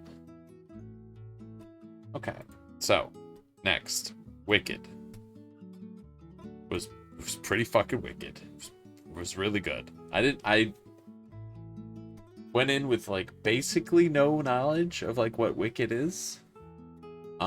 So just oh, wait a minute, is this Wicked? Hold on. Are both of those on here? Oh, okay, right. I'll talk about the other thing in a second.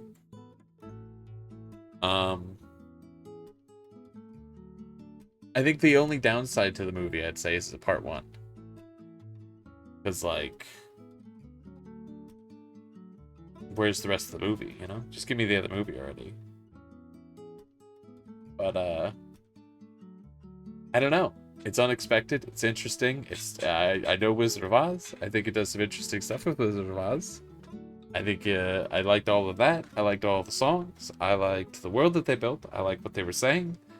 I think it visually looks pretty good. Yeah, I mean, I gotta put this in great.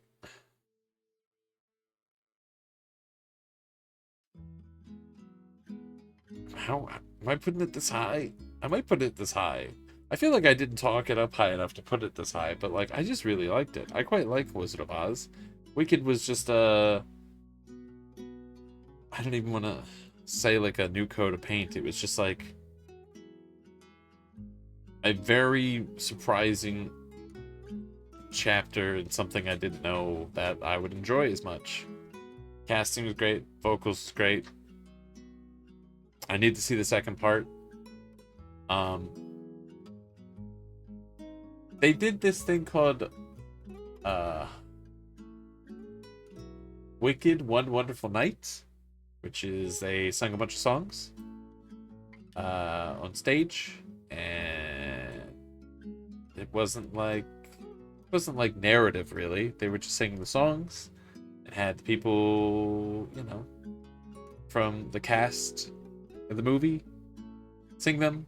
Wasn't necessarily in order. Stuff from Wicked and the sequel. I'm just gonna put this in good. I like the songs. I mean, it's not really like, it was like a fun watch, but like I don't really know. And guests from the stage play, yes, and guests from the stage play, which is important and was really interesting. It's just not like really a movie, but like it is a movie. It's just like a special event. So like I'm not faulting it, but I enjoyed it. I liked it. Music was cool. Performances are good. The sets were cool. On the stage, I think it was just pretty good.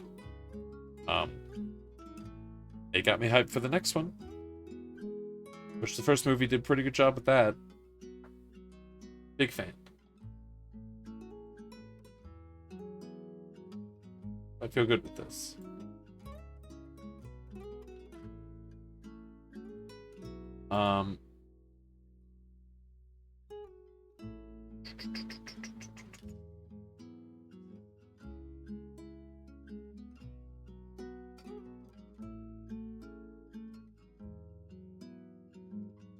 There's less and less movies, and they're not getting easier to find.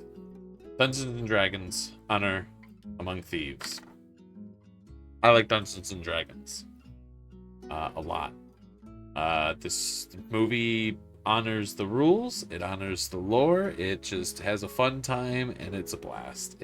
I highly recommend it to anyone that likes any kind of movie of any kind of fantastical nature. It's hilarious, it's interesting, the stakes are interesting, the world it builds is interesting.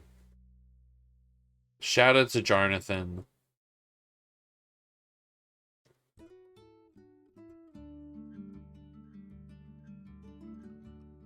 I really like that movie. Am I putting it there? Maybe I'm a madman. We're putting it there. It's just so cool. It was just such a fun watch. The Criminal, they haven't made a sequel. Very fun adventure movie for people who don't know anything about D&D. You don't see, it's just such an easy buy-in whether you like D&D or not. They explain stuff. Nothing's too like. You never get too many layers deep into it. It's great. Do a double feature. Do Princess Bride and Dungeons and Dragons. Boom. Good time. Then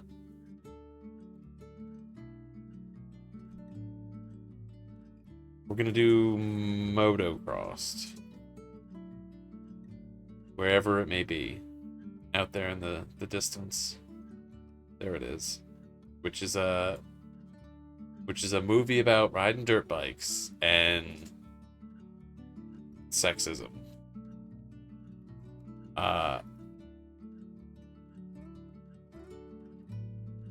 It's like a really solid movie, actually. I'm surprised it feels like probably should have just, I don't know. It feels like it was made 10 years later and was in theaters. Just a fun watch. Pretty interesting. Characters were really interesting. Plot was interesting.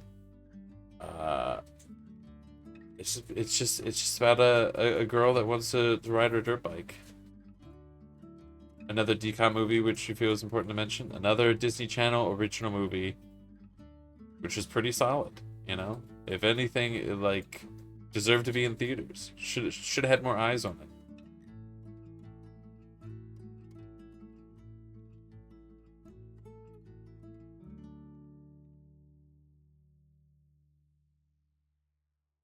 Put it here. I really enjoyed it. It was a fun movie. For a dirt bike movie, which is just like,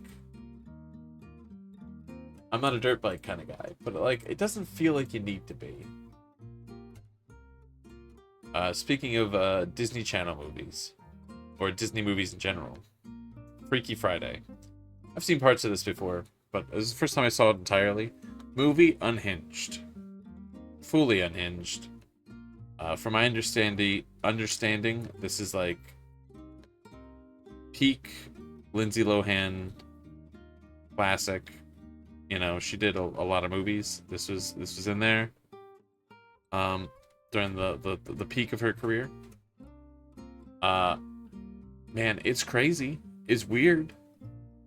It's unhinged. It's fully unhinged. I didn't think it'd be as unhinged, but it's fun. It's interesting. The concept, just two people switch bodies. You know, I've seen a lot of movies like it. I should have seen this one. This is one of the, I would say like the classic, I guess, but like I know there's ones before it. I'm pretty sure it's also a remake. Lohan and Jamie Lee Curtis are so fun on screen together. It's a pretty good combination. That being said, the trailers for the sequel, not feeling it. But I haven't seen it. Hello, Action Danger Man. How's it going? I'm doing pretty good. Every movie you watch is a great list. I'm ranking everything I've watched in 2025, excluding like YouTube videos and stuff. Where are we putting Freaky Friday? I'm gonna put it in a solid good. I'm gonna put it here. Here? I'm gonna put it here. Tired, burn yourself out, and now you can't edit videos? Oof. That's rough. Editing is like the worst part of making videos. Sometimes you'll be like, I made a good video. I just have to edit it. And then it never gets edited. And I've been there. I think what is the only video you regret watching? That's Twilight Breaking Dawn Part 2. It's not a good movie. I wouldn't recommend it. I think we're gonna follow up Freaky Friday with Freaky, which is the same premise of the movie, except I don't think this is necessarily saying spoilers. This is kind of just the small bit of the plot. Instead of in Freaky Friday, where a mom and daughter sort of switch bodies, it's what if a girl and a serial killer switch bodies? And the concept's a slasher version of Freaky Friday. Yeah, there's some weird moments and some really unlikable character decisions that are made. But, like, aside from that, it's, like, pretty alright. But, like, there's some stuff that just, like, man, if you just didn't do some of these scenes, this would be better. So I'm just gonna put this at, like, a pretty okay.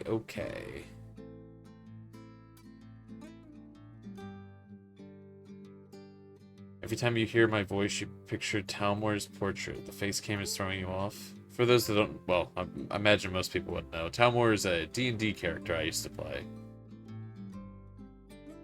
He was a little unhinged. 2 leads were so well cast and everything else falls apart. The 2 leads, like, the female lead, whose name is escaping me at the moment, unfortunately, who's really good in, like, everything she's in. But Vince Vaughn is in that movie? Catherine Newton, thank you very much. I appreciate that. I feel like I should know her name. I don't know how it escaped me. But Vince Vaughn, I'm gonna be honest. Most of his career, I not a fan. It was pretty good. I was surprised. What was your most hinged character? That Orc Bard? My most hinged D&D character?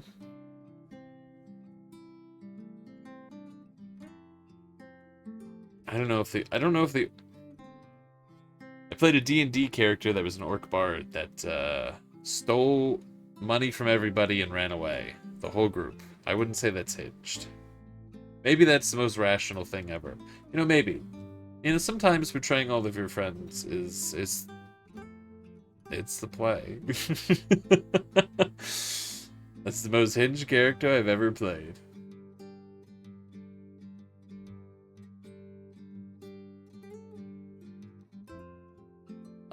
Speaking of unhinged, Morbius. Okay, I'm gonna say this right out of the gate. Jared Leto is a fucking shit person.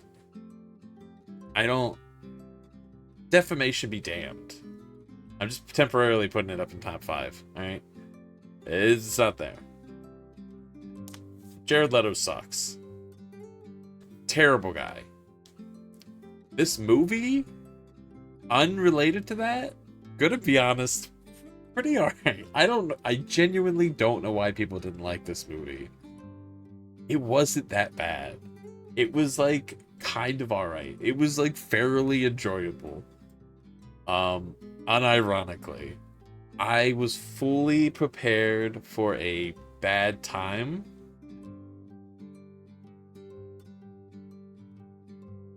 I liked it. I genuinely don't know why people didn't like it more. And I went in prepared to like for some tee-hees and to just yuck it up, being like, this movie's terrible. It's really not that bad. I just... It's a little confusing. Matt Smith, phenomenal actor. Really wish his agent would do him a solid once in a while, but like, you know, when he shows up, he's there. There are so many movies. There are so many movies. There are so many movies. I need to stop worrying about how many movies are and just watch, just get through the movies. How to Train Your Dragon. The only bad thing about the movie. Oh yeah, the end credit scene. Just skip that. Just skip it. It's just skip it. It tanks the entire experience. Goofy movie, your childhood. Goofy movie, so good. Where's the last How to Train Your Dragon? There we go. Alright. How to Train Your Dragon 1, 2, and The Hidden World. Alright. How to Train Your Dragon 1. Classic. Great movie. I'm gonna put it up here. Right? It's a good movie. There's a guy, there's a dragon. He trains it. So this is what the movie's called. It's a good movie. Enjoyed it. How to Train Your Dragon 2? Not as good, I don't think, but interesting. Expands the world a little bit. It's fun. Does some neat stuff.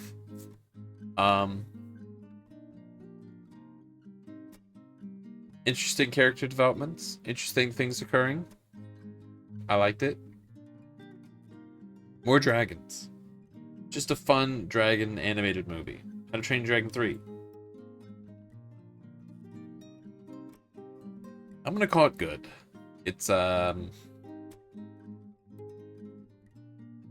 think they made some decisions that I'm not thrilled with. I wouldn't say it was inherently bad. I'm just like, it's not, I don't know.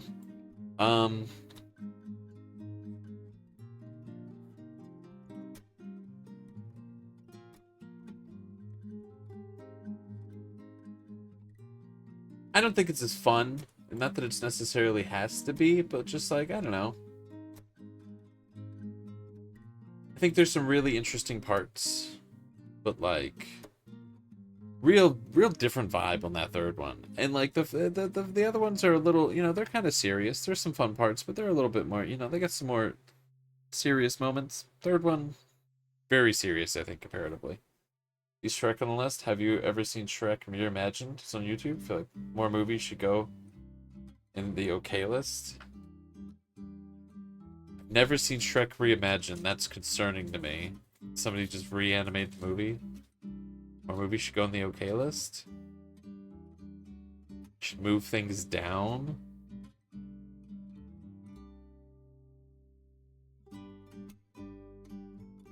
I think it's okay to say stuff is good. Maybe I'm just a bit more positive. I feel like good's sort of like the middle. I feel like most, like, it was like, oh, it was alright. It's really concerning. I don't know if concerning is like an amazing selling point and stuff. Concerning's, I'm gonna say concerning is concerning. You know? I don't know how I feel about that. For the sake of it's easy for me to find on this list, we're gonna put Polar Express. Which, like, if you like trains, which used to be a staple of the background, which for some reason doesn't get picked up on the microphone too much anymore. It's like if you like trains, Tom Hanks and Christmas. It's pretty much the whole plot of the movie. But we're gonna put this in great.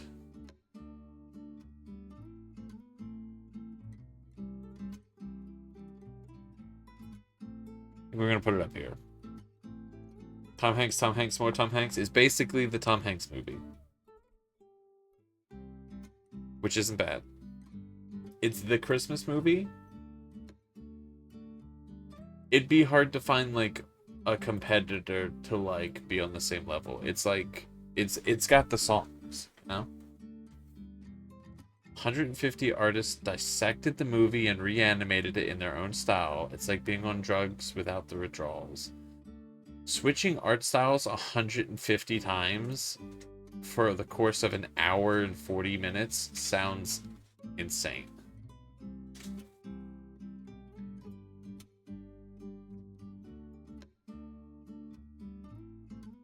Alright. Let's go with... We'll just go ahead and do both of these. We're going to do the live-action Cinderella and Walt Disney's Cinderella. The animated one. I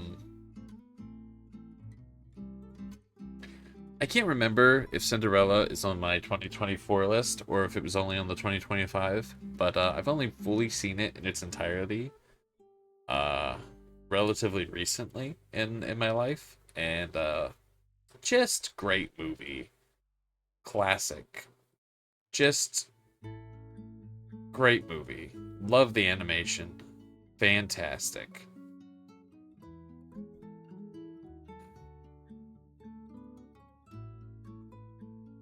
I'm gonna put it up here. I really like Cinderella.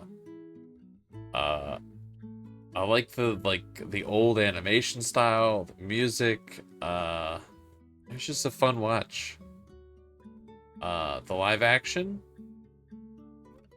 I should have criticized, reviewed first, because this is a funky list. This list is very funky. This is everywhere. The live action, like comparatively, I wouldn't say is as good, but it's good. It's different. I might put this in high good. Yeah, we're switching around tones of movies. We're switching around genres. I watch a little bit of everything. I don't know if there's any kind of genre of movie that I don't watch. Kind of. Like, I guess I don't watch a lot of films in other languages. I guess I don't watch a lot of really old movies, like 50 or 60 or 70 years old, at this point. I think I watch a pretty good smattering of a lot of movies. Probably not TV shows. This one movie, you do remember, I didn't fall asleep in the theaters? Cinderella? Didn't fall asleep. Great movie. That's actually kind of surprising. I feel like you could fall asleep to, not that I'm saying anything bad about the live action Cinderella, but I'm like, it's kind of a lot darker of a movie. I don't think there's too many big songs that are like bombastic. I think that would be, I think it could be done. I don't generally fall asleep during movies, but all right, let's do.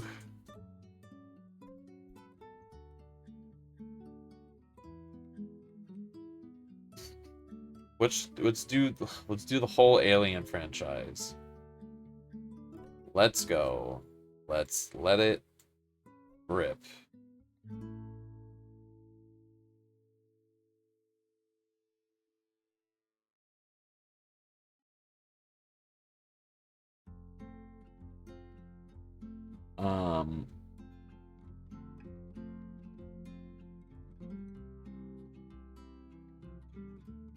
No, surely, surely just some people fall asleep during movies and some people don't. I don't think, surely it doesn't have anything to do with age. Movies are comfortable. I'm missing an Alien movie.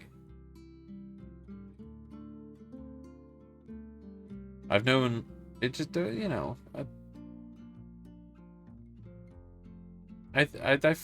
known a lot of people that just fall asleep during movies of like all ages. For surely. What am I looking for? I'm missing Alien Covenant. This list is huge. It's not that many. You gotta appreciate media, you know? It's art. I don't know where it is.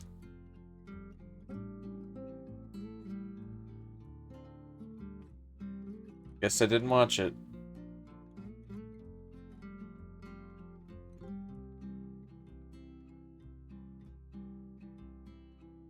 Did I watch it?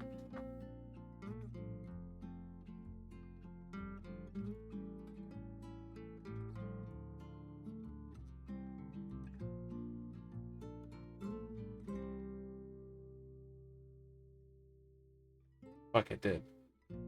Which had more? 2025 or 2026? I don't know, let me see.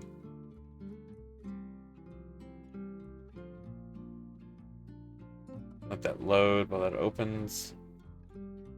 Might be missing a movie.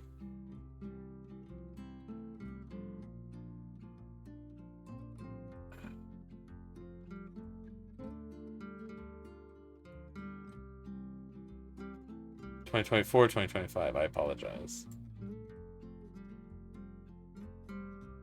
Alright, this tier list has 165 things. It should be 163 because I accidentally double added. Wow. 2024 had 222. It's actually a smaller list. By like a chunk. I think... Oh, I see the problem. I'm not looking for Alien Covenant. I'm looking for Alien 2. I got the posters mixed up. Okay, well. Alien. One of my favorite movies I've ever seen. It's amazing. I highly recommend it. It's a classic. If you've watched modern horror movies, you might be like, this movie is slow paced. Doesn't matter. I think it's great. It's wonderful. Ripley is just one of the best horror protagonists like out there as far as I'm concerned. It's great. They made a fantastic, amazing, wonderful sequel. And I hate that I have to put these back to back. But I will put them next to each other. I hate comparing them. Because one is just a horror movie and the other is an action horror, and they're both like the top of their game. And I highly recommend them.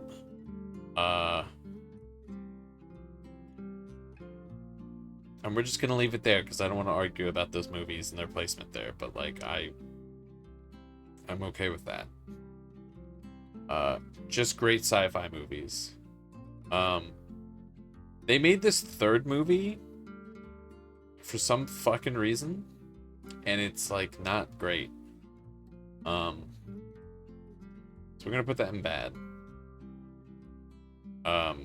You can skip that. If you want the full Alien experience, you do kind of have to watch all the movies. But like, it wounds me. But then they made another one, and it's like better. We're gonna put that at the top of okay. It's okay. I'm gonna go lay down and still be watching. All good. Hope you feel better. Did you say you're not feeling good? Is that correct? You're burned out. You're tired. Alright, I was correct. Yeah. Alien 4. It's hard to talk about these movies without spoiling them. They pretty much just 3 and 4 just took some really cool established things and just could not have gotten it into a trash can faster. And then the guy who made the first one was like, you know what people want? Something insanely different for some reason, and then made Prometheus. And I won't go into huge details because I'd have to spoil. This is just one of those franchises where if I say anything, you're like, huh? This used to be one of my most hated movies I've ever watched. I've warmed up to it a little bit, not because it got better, because it didn't. But we'll put that in front of okay. We'll put this behind here. Um, it's got some just logic problems in it. I'm just gonna say warning for Alien movies. You don't like body horror, and if you have a problem with like mean things happening to good characters, it's just not the franchise for you. Unfortunately, I'm not a fan of those things either, but like, man, it's a tough time. Alien Covenant though is like an Alien movie, which is like a cool return to form. So we're gonna move that a little higher. And then I'm in a bit of a pickle here.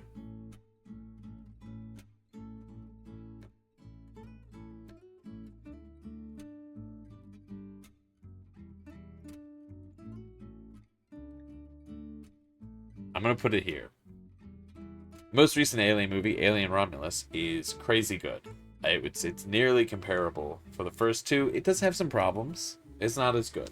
Yeah, can you reach those peaks again? Probably not. If I wasn't an Alien fan, would I put it that high? Probably not. But like, as someone who suffered pretty much my entire lifespan of rough Alien movies, the good ones being made before I was born, and a new good one coming out, it's like breathing fresh air for the first time. It is phenomenal. So, big recommend. If you've watched the others. Just absolutely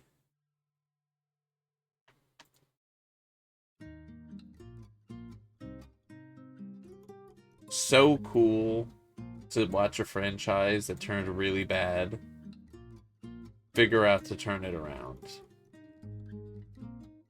Just great news.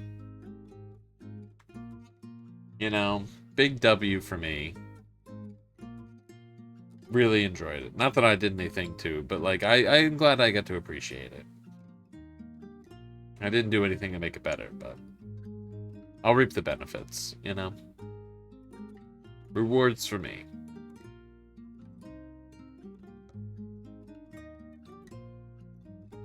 Shows to the Goofy movies.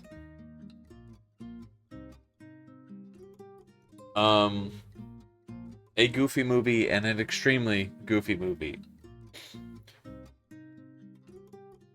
They're silly. They're wacky. Goofy has Goofy's a dad. He has a tough time, with his son. If you're thinking Goofy's a dad, yeah, it's pretty, it is a little strange. They're also very goofy. They're very goofy. I think I like the first one more, because I think the second one sort of suffers the Shrek problem of let's run it back for some fucking reason. But like, I think the contents of the movie are pretty good. So we're gonna put this high good. I think they're both pretty good, actually. This feels correct. We're getting a little... We're just throwing stuff places a little bit, but... If something doesn't feel right, I'll just move it. Yeah, I mean, like, it's just a funny, goofy movie. It's silly, it's not too serious. It's just a nice, chill watch. Who doesn't like Goofy?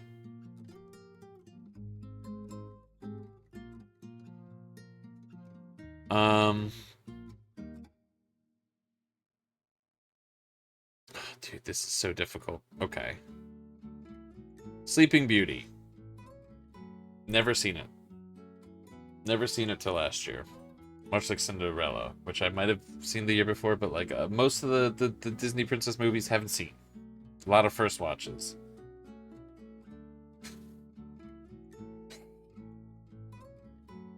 And I'm gonna put it here above Cinderella. I love the animation. Story has some spots about it that I'm not a fan of. But the animation and the singing is so good. It's just such a pretty movie.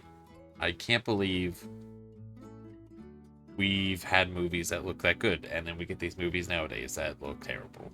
Um, but it's just phenomenal. It's really cool. Like the twists and turns.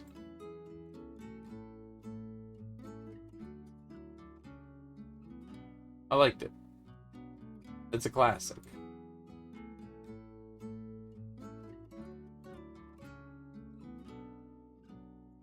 Yeah. Yeah. Um.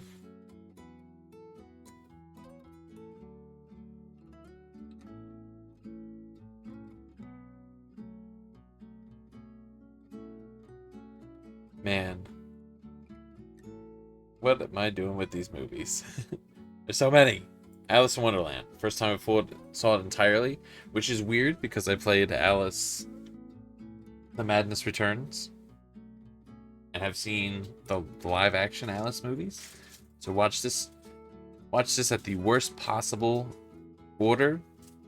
Very psychedelic, very trippy, very fun, very interesting. Pretty movie. I wouldn't say it's as good as Sleeping Beauty. We'll put it I'll put it at the top of good. I liked it. I don't have anything negative necessarily. Yeah, there's a little something at the end. But I think maybe in this case it's okay, I guess. I don't know. Got a lot of fun characters. And who doesn't like caterpillars, you know?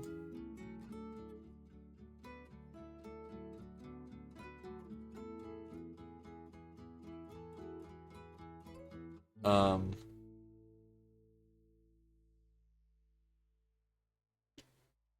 do the Toy Stories. I only watched 2 of them, which, you know, some people should say, you know, have said that you know, maybe 2 was enough. I think they're coming out with 5. Who are you? I mean, the first Toy Story, it's a classic. You are a toy.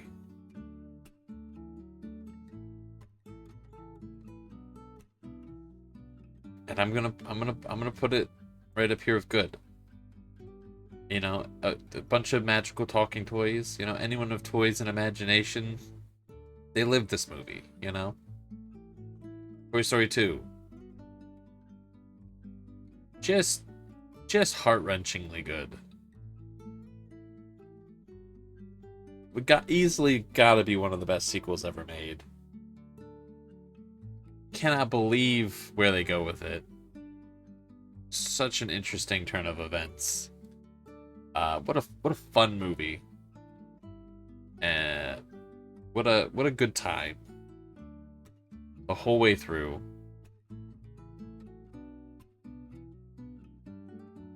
Really liked what they did with the world and everything. And then they didn't make any more. They just stopped there. It just stopped there.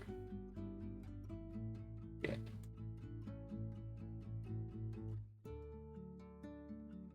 Speaking of movies that you know, speaking of animated movies, watch a lot of animated movies, I'm learning. Up. I think I watched this first in 2024, watched it again. Kind of the same Toy Story 2 kind of vibe. Just they're just like, hey, here's a sweet little movie. And then at some point in this movie, you'll remember you have emotions besides joy. Um just a great concept. Balloons on a house fly up. Some other stuff happens. It's a great movie. It's great.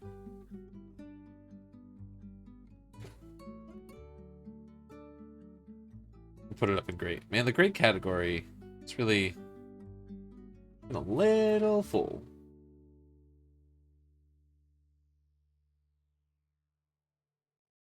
I don't think that's a bad thing, though, right?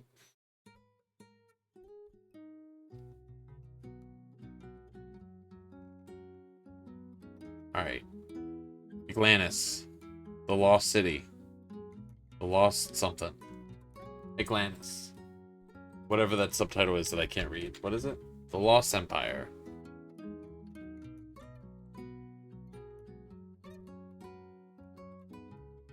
It's a good movie. It's got a lot of funny characters.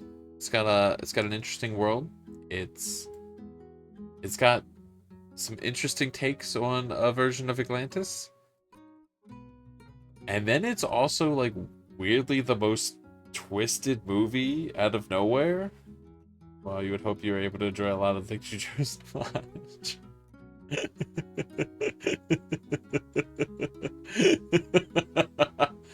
That's a good point.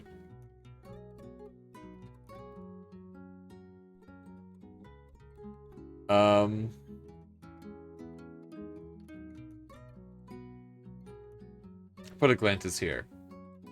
Man. What a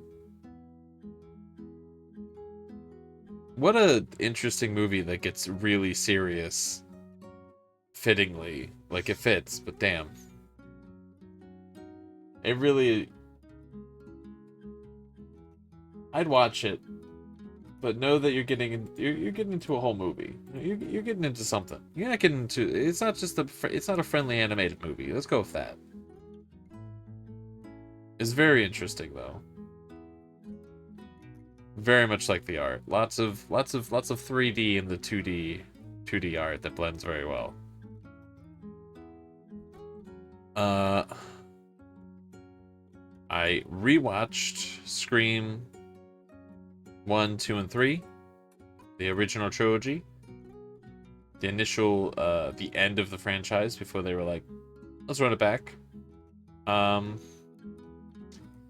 Sort of talked about these before. I mean, you know, it's a meta fourth wall breaking, a little bit of fourth wall breaking, but more like more satire, I guess, leading, but a slasher movie that's also very competent at being a slasher movie and like parodying the genre itself. The first one's like a classic, you know.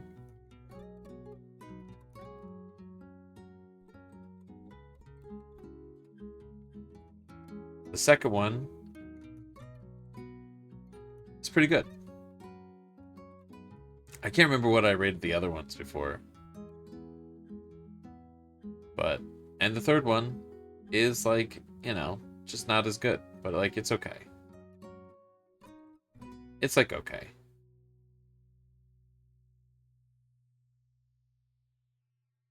And it's unfortunate that like, you know, I can't bring that like curve back up, because like four brings it back up, but didn't watch it. So unfortunately that does sort of leave like a sort of downward slope. But you know what? That's okay. They're good movies. They're good slasher movies. We don't get a lot of slashers anymore unless they're fucking mean. The slasher genres, I don't know. Maybe I'm going to say some things that like that are inaccurate, but I feel like a lot of horror movies tend to not be slasher movies these days unless they're pretty mean or a little bit more comedy, which isn't the worst. I'm not the horror guy, so maybe I'm out of my depth. Alright, we're gonna throw Brave in here. Phenomenal movie. Big fan. Great animation. Hilarious. Just a movie about just wanting to do your own thing. Really? You gotta be brave.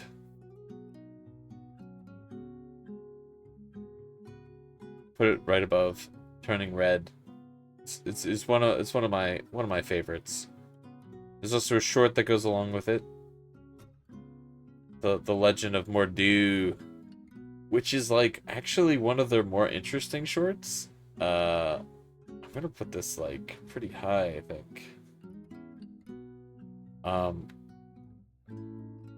Which isn't like, it's not silly. It's actually just like additional lore. And I feel like it's like a pretty solid follow-up watch, I think. Pretty dark. It's pretty dark. I think there's some dark stuff in the movie, but like that definitely, I think just the compact nature of it, there's not like time to bring it back up.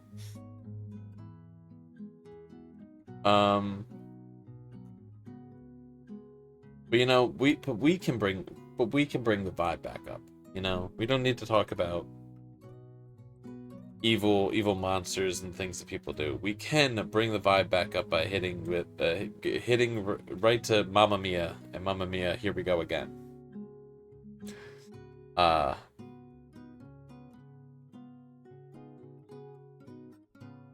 say it's unhinged would be implying that the hinges haven't been blown off, which they were. Unhinged movies. Just entire movies based around the concept of what if this this ABBA album was a movie, I guess. But like not quite.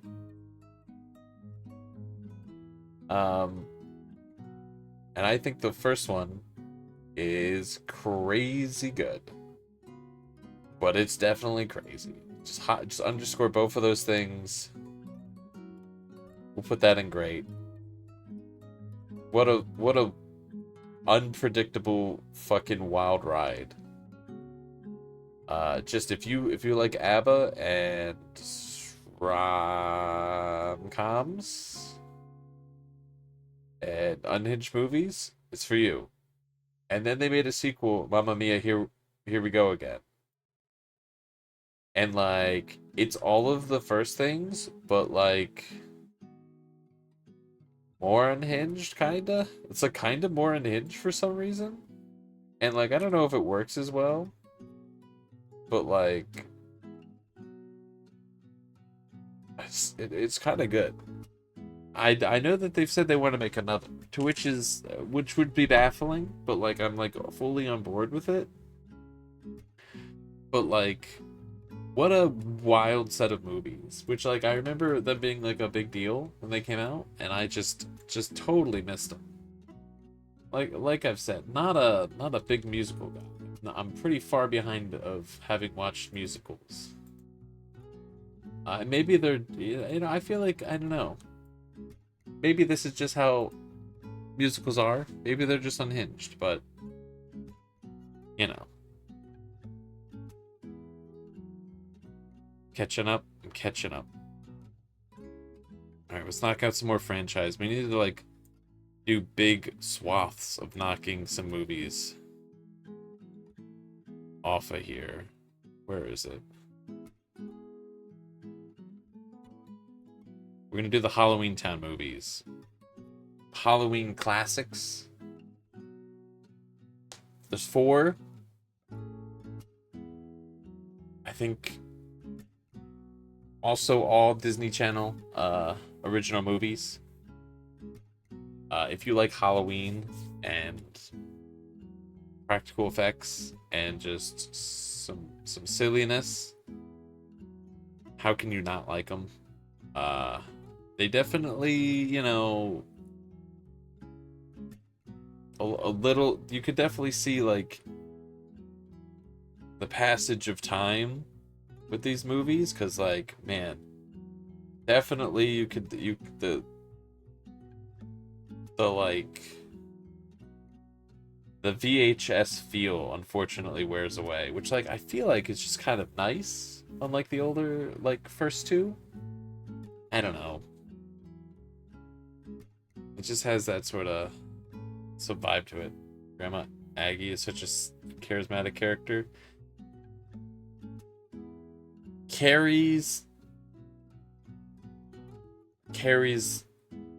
every time she's on screen. Just like, and like the kid actors coming into their own, and like the first 3 really strong. 4th, whole nother story. You know, it's a different. It's not bad, but you know, you know. I mean, we got to put this one pretty high. The first one, I think, is the best, right?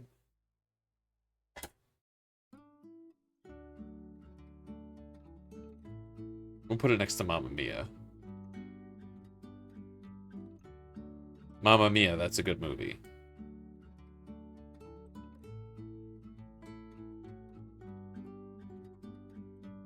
What happens in the second one? I'm trying to... Okay, I remember what happens. I'd say it's like on par with the first one. I think it's a pretty solid sequel. Definitely, I think with sequels, with these kinds of movies, you want to expand the world a little bit, do some more fun stuff, have some more charismatic moments. We'll put it up here in great. 3.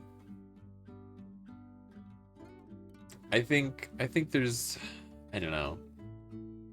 I think it's still good. I think there's just some moments where you start to see like maybe it doesn't.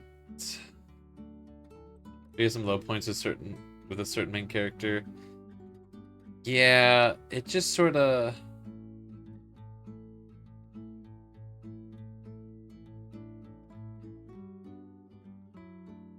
It doesn't. It's a little rougher around the edges. I think there's also some moments where you're like, oh, we're not redoing certain things, certain characters maybe aren't around, stuff like that still, and it's like, oh, okay, yeah, I don't know, it's fine. I think we could put that in good. I think I'd feel confident putting that in good.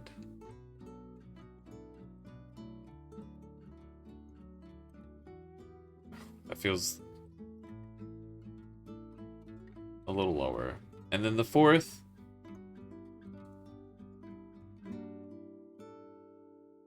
I mean, like, I don't think it's a crazy spoiler. It's the cover. I think when you recast an incredibly prominent character in your movie franchise, I think you're making a different kind of movie, generally. And I don't think it's a bad movie, and I think some of the decisions are pretty okay. But, like, it's just not... It doesn't feel like the same character. And it's not the same character. You know? I'll put this in okay. Like, I don't think there was a bad performance, but it's just like recasting at the second movie is like one thing. Recasting at the 4th movie is like, man, we've had a lot of time with that person. Yeah, the Sarah Paxton's not bad, but like, how do you not have you pretty much everything you do is going to be compared to like the person before you when they've had that much time with the character. More family lore, and like the story's good, like the plot is cool. It's just if they did it a little differently would have been better. Like, it's got its merits, which is the unfortunate part. Well,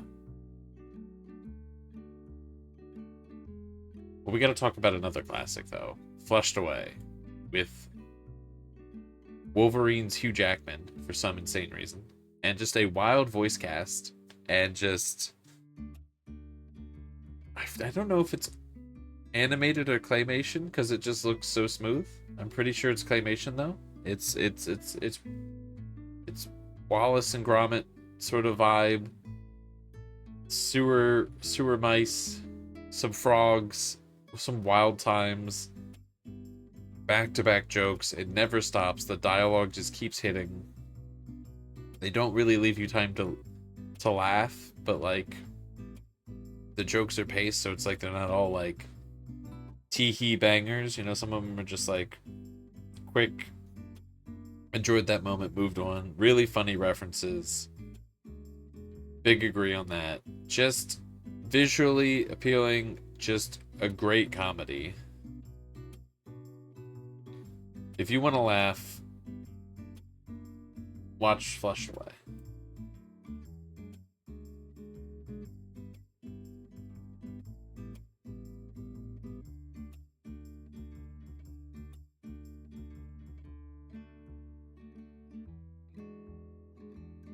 I enjoyed it. Very witty, very witty. Big agree. Describing it way better, honestly. We'll do Home Alone. We'll get some more of these franchises out of here. Nope, that's The Grinch, which, could be a sequel, right? It could be a weird timeline. So Home Alone 2, Lost in New York. You know, Kevin has a bad time.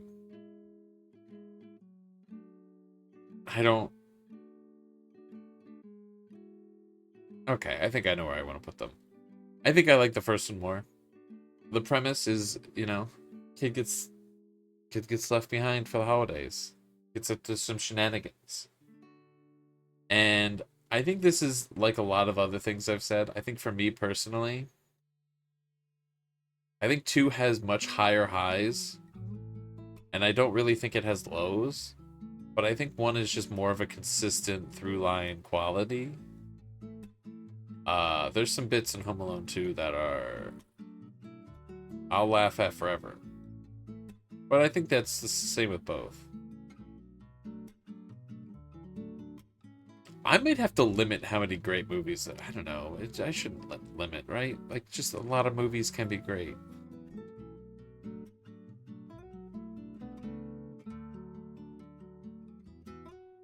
I'm gonna put Home Alone 1 up here in great.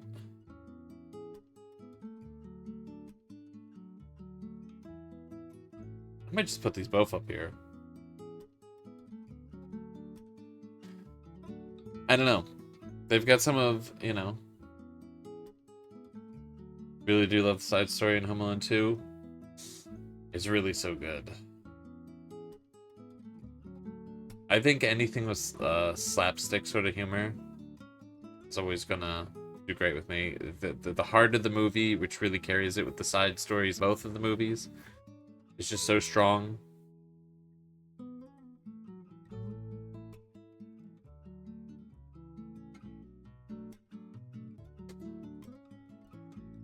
Let's mark this off. There's just no way I finish this stream in under 3 hours, but I would really like to.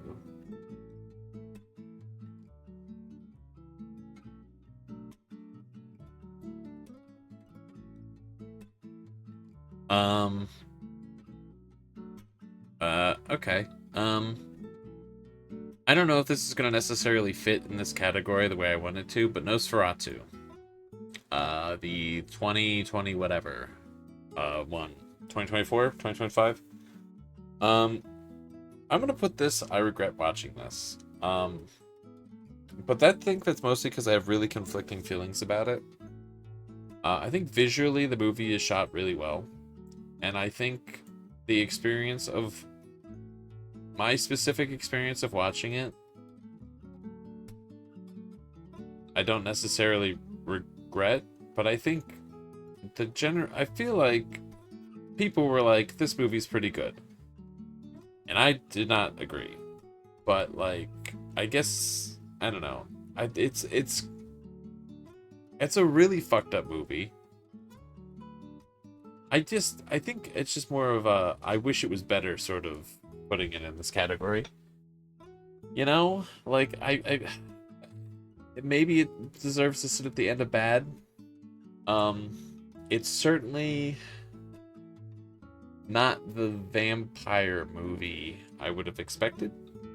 And it's an uncomfortable watch. It's just thoroughly unpleasant consistently and throughout for like the whole fucking runtime.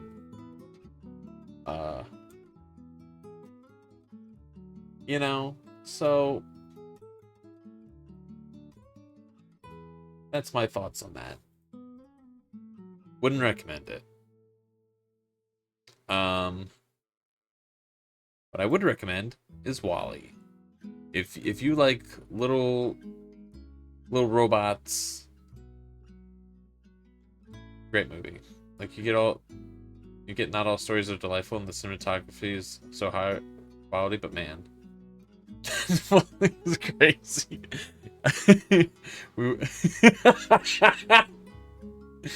Oh, you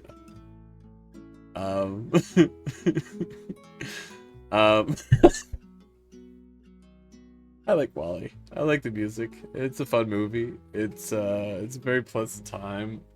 Um uh I've just always really liked Wally. He's just a cute little robot going on space adventures. It's a fantastic movie. Um I'm not gonna weigh down other movies with this, but I'm gonna put Bernie at the bottom of great. It's just a short that goes along with it. It's just pretty good. It really should just be part of the movie, I think. I don't know if it would flow great, but it's just a good time. And I think I'm just gonna call that there with Bernie. Uh, but Wally's it just takes a dystopian sort of vibe, and it doesn't feel like you're watching a depressing movie, which is interesting. Um,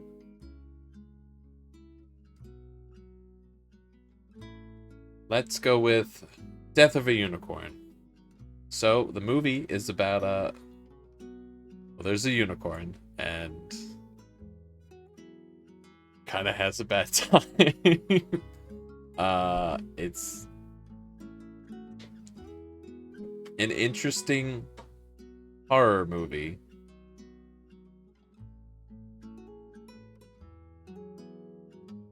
And I'm gonna have to say it's just okay. It has Jenna Ortega and Paul Rudd, and that fascinated me. The plot, very interesting. It has a few other actors that were quite interesting. The ending, there's a lot of stuff. There's a few things where I'm like, I wish this was different. The ending, I think, is the biggest part, where it was just like, oh, okay. But very interesting plot. Um, I think for an okay movie, I'd still recommend it because it's just very interesting.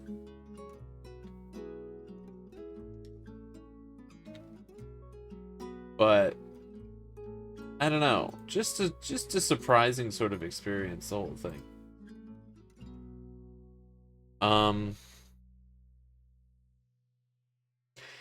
Man, I am just like, this is like whiplash switching back and forth between these, and I apologize, but I'm pretty sure the next movie we're gonna go following from Death of a Unicorn, and I'm gonna have to find it. I've seen it here, is Princess and the Frog, which is it's another Disney princess movie. Uh, doesn't have anything to do about a unicorn, but music's really good, art's really good, it's fun, it's really sweet. A lot of like great character arcs, great like world that's built. Just a lot of characters are not who you think they would be. They defy like the sort of norms that you'd expect out of it. It's just a really beautiful movie. It looks really cool and takes some twists and turns, and I quite like it. And I think we got to throw this up here with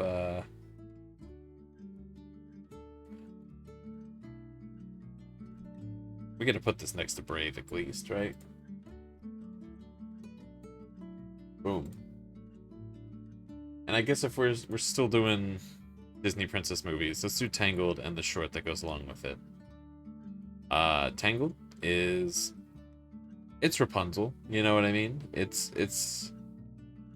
does deviate a bit from the Rapunzel sort of vibe, but like, you know, I don't think it's bad. It's fun. It takes some pretty cool liberties. It's funny. We get some pretty amazing side characters. I think we're gonna go put we're just gonna put them all together. I mean, why not? It's pretty good. It's just like really funny, really decent, like the quality for like some of these Disney princess movies is just like so high. I think the short's pretty good. I think we're gonna throw that down there with Bernie in the great category. I don't want to like overshadow movies with shorts. But just like, I don't know. I just really like the character arcs and the art, and there's some scenes that are just like So beautiful. I mean, how can you not like them? They're like picturesque. They're cinema.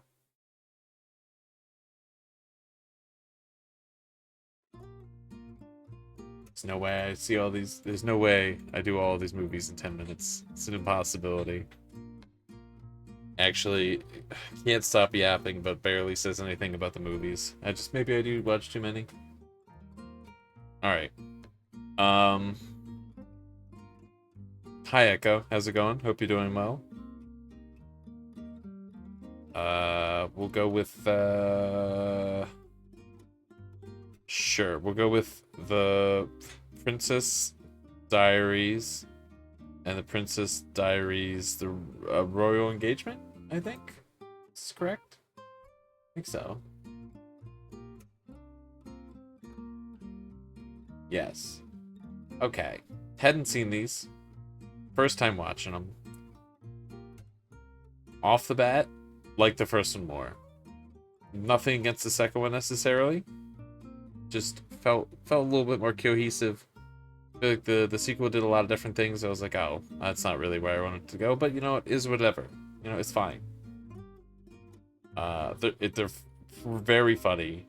Great side characters, great subplots. You know, it's just a girl happens to find out that she's royal, and you know, hilarity ensues.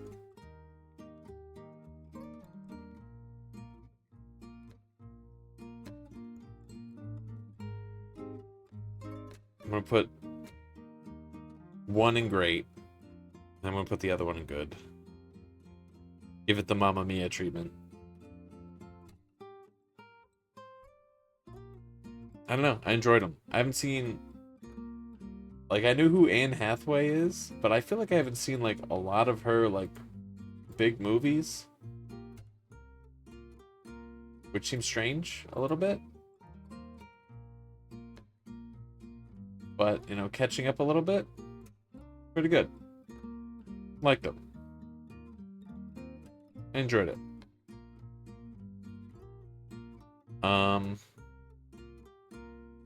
Let's do Scooby-Doo.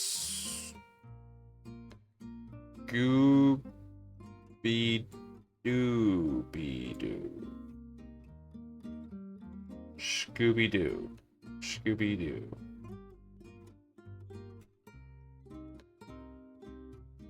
Julie Andrews is a gem? True. The plot with her character, another character,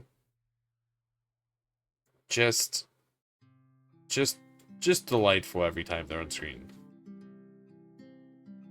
Okay, so the live action Scooby-Doos. Scooby-Doo and Scooby-Doo 2 Monsters Unleashed. Scooby-Doo, doo. I don't think I've heard of that movie before. It's a sequel. They made a lot of them. These movies are weird. Alright? They're weird. Scooby-Doo's weird sometimes. I think the first one is a fun movie that spends time with each of the characters, does interesting stuff, is a pretty pleasant watch. They're quirky. You can tell that James Gunn worked on these movies because it's got some quirks. The first one's just pretty good. I don't have any complaints necessarily. There's some stuff where I'm like, okay, I wouldn't have done that, but like, it's fine. Kind of nailed the casting. Phenomenal casting. Great casting. Fantastic. The second movie, they like tried to make the same. Which one is one of these? The one on the island? The first one's on an island. The second one, they poured a little bit too much quirk. They got a little too quirky. Overquirked. which is maybe a thing from My Hero Academia. I don't know. Maybe you can get over Quirk. I don't know. Pretty sure their powers suck Quirk.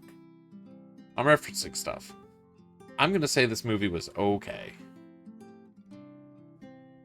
Just okay. It just had a little too much of a lot of things. Some of the twists were like, what the fuck are you talking about? But like, I feel like you can't be too upset with like a Scooby-Doo twist, because like you do have to buy into having watched a movie where the main character is a talking dog, right? So it's just like it buys so much leeway immediately. It just pushes it a little bit, a little too quirky. Top five for a split moment. I'm just putting it up in top 5 because it's like, then I'm not putting it somewhere and losing it, and nothing's been moved to top 5 yet. All right, let's do Aladdin. All right, I've never seen Aladdin before. And then I watched it. First watch. Honestly, Downfall 2 has to do with the Daphne's character. Daphne and Fred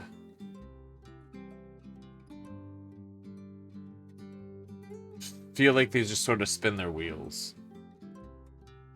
The first one just has all the characters doing stuff. And the second one just does not have all the characters doing stuff. Aladdin, like, I don't know. Aladdin, am I incorrect? Is his best buddy the monkey? Is it Abu? Genie? Jasmine? Oh, I don't remember the tiger's name.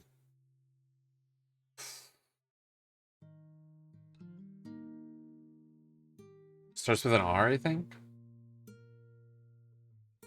Raj. Just the whole cast. Even the bird.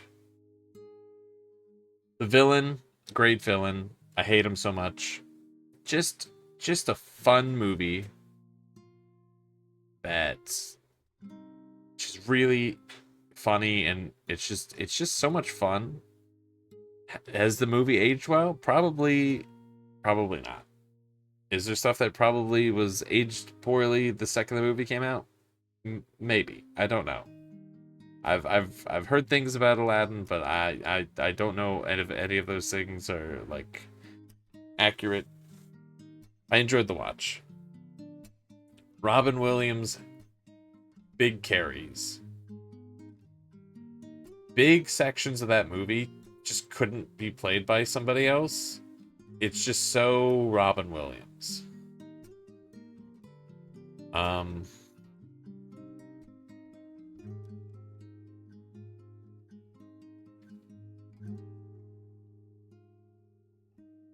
Put it up in great.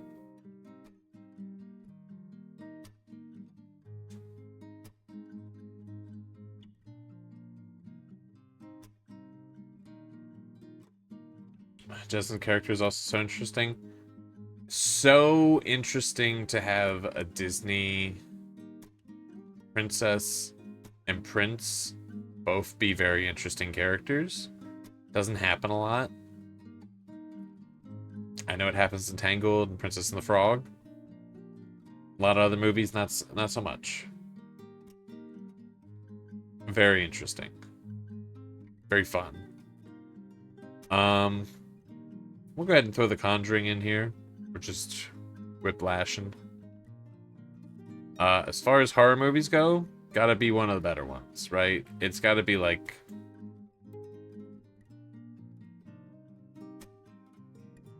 It's gotta be like really good. Especially a modern horror movie. Like, I enjoy the characters. The setting. The jump scare, the tension, like it's got everything and it does it well. And that's like the important part, right? But it also feels unique, you know? Uh, it's a good watch. I think pretty much every movie in the Conjuring series I've enjoyed. I wouldn't say any of them are bad. I would say definitely some aren't as good as others. But I think the first one, it's like as a strong first entry. All right, let's do some Spider-Man movies.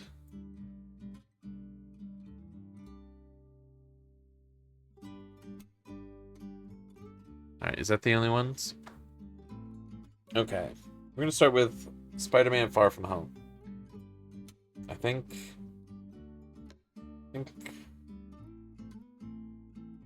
Okay, no Homecoming. All right, Spider-Man: Far From Home.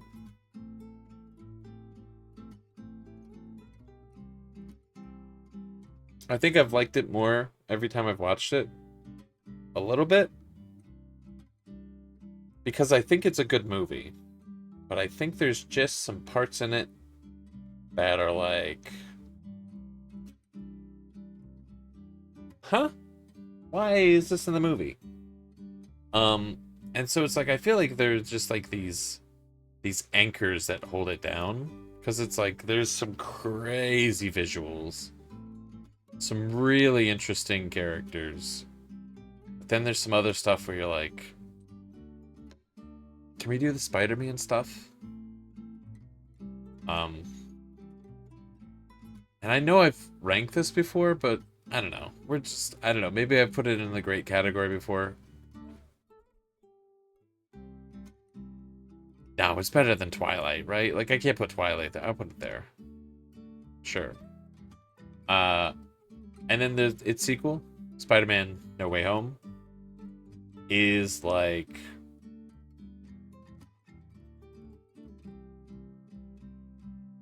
It's the Spider-Man movie you want to see. Like, if you like Spider-Man movies, they did a pretty good job.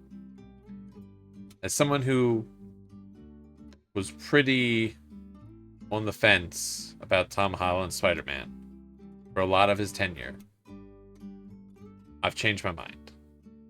It's so good. It's a great movie. What can I say?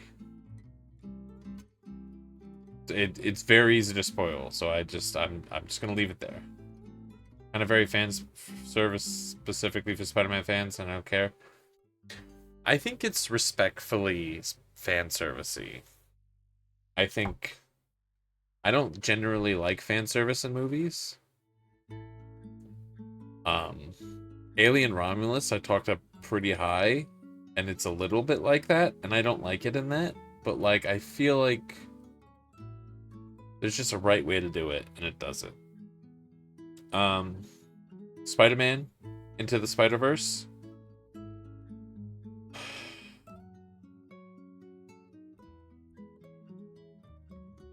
What doesn't the movie do good? Like, visually unique, amazing, fantastic animation.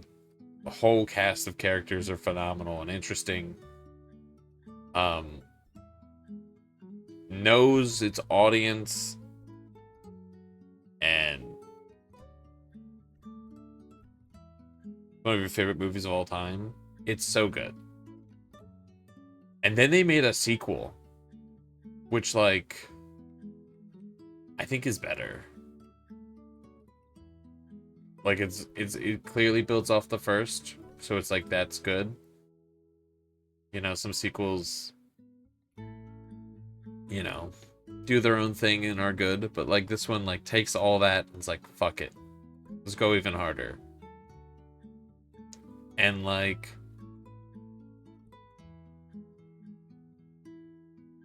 I think the only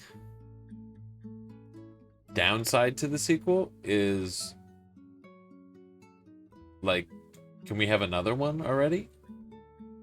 But like, it just, they ramped up the animation, they ramped up the characters, they ramped up the stakes.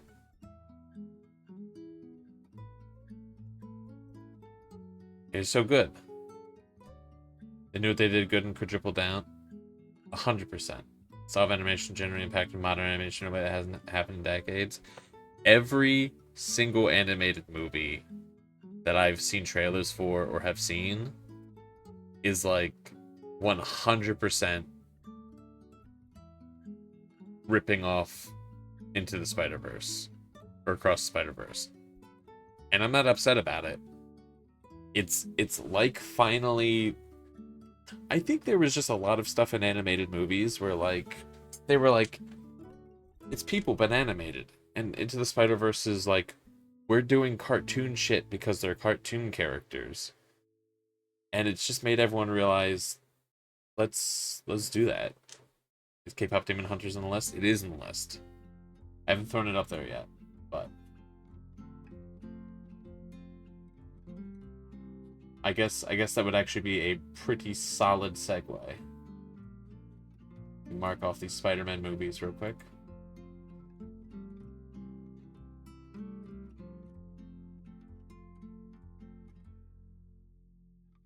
We're almost through.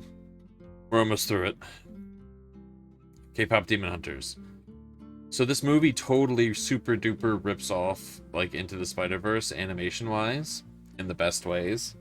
But the movie is also like its own thing because it's like, hey, what if it's like an action I don't want to say musical, kind of musical a little bit, but not quite. It's got music in it. I don't know the definition there. And just has some absolutely banger songs in it, just non-stop. If you've heard of this, you probably only heard of one of the songs, because they only seem to want to like play one of the songs out there, which is I think strange, but like all the songs are pretty good. It's Sony too. It is also Sony, I believe. Sony Animation Studio, distributed by Netflix. After Spider-Verse, just kind of noticed that other people try to replicate it in their own way, but it's like, we know what you're doing. I'm not upset because it's awesome, but like, I know what you're doing. Yeah, I think hopefully it just opens the door for more people to do more interesting things. Same animators. Yep. Surely, right? Or at least some of the same people pointing some fingers to some places. Yeah, the movie's really good. Once again, unfortunate. We kind of would like to have a sequel. I'm just saying. Just kind of hand me a sequel already. Does its own thing. Yeah, and I think that's the way to do it, right? I think like the Spider-Verse style. I think it's just breaking what your expectations are of what like a person would do, right? Which like makes sense in animation and flows pretty well. So like I think it's easy to sort of rip off that vibe.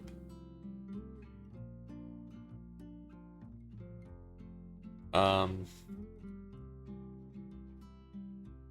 let's do some more animated movies. Let's do Coco, which I've seen before, which is like, you know, a lot like K-pop Demon Hunters. It's got really good music. Uh, it's silly. It's interesting. It's got great. Man, what an interesting visual world that's painted for you. Just like really takes you somewhere. It's like really knows what it looks like, knows what it is. Just really has a very cool style to it. Has a lot of heart. It fucking breaks that. It'll break it. Um, what a good movie. Um, just if you want to watch a movie about family, just watch Coco. Put that up here. And I think, where is it? Wants to do the Book of Life, which I hadn't seen.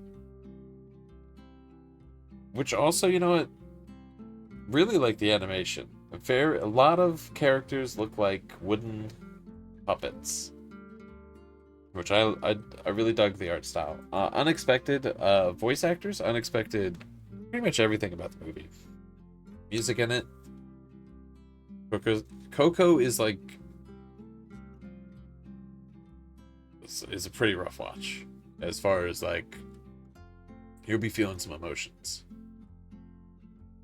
Book of Life, man, what a fucking incredibly interesting and unique world that they just throw you into. They're just like fully confident in all of the characters and just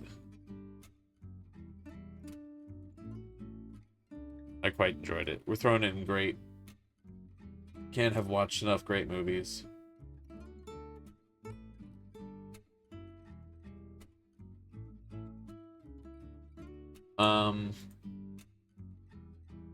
Wooden Doll look, it's so good. It's timeless. It's just more animated movies. Megamind, funny movie, plays on the superhero genre. I flip flop on Will Ferrell every once in a while. I don't know. I wouldn't say the animation's the craziest ever. It's got some pretty good recurring jokes. It just really doubles down on what it is. There's apparently a TV show that's just really great that everyone likes. But yeah, we'll throw this down here. Megamind, good movie. Pretty solid.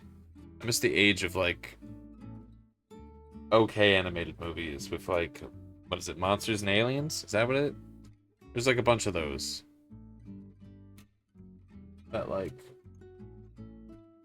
I don't know. We don't get like many of those, I feel like. Megamind. This list is a mess. Alright. What TV show second movie? Was there no second movie or TV show? I see. Denial. I think it's us all. You know, let's go to other crazy animated stuff. Peter Pan ages fucking terribly. Just was not prepared. I was like, Peter Pan and the Lost Boys, that'll be a good one. That'll just be a fun little watch. Movie's pretty racist. It's a pretty racist movie. I hate Peter Pan. Wendy's pretty cool. Wendy's good character. Kinda. Has a bad time. But Peter Pan is an asshole. Didn't know I was getting into that. I guess we'll put it in okay. There's some okay stuff in it. That was a little surprising. Where is it? Peter Pan. Yeah, not as whimsical as I thought. I thought Captain Hook was gonna be a little, I don't know, Tinkerbell though, so mischievous and sassy. Yeah, which is a little jarring because then there's the Tinkerbell movies,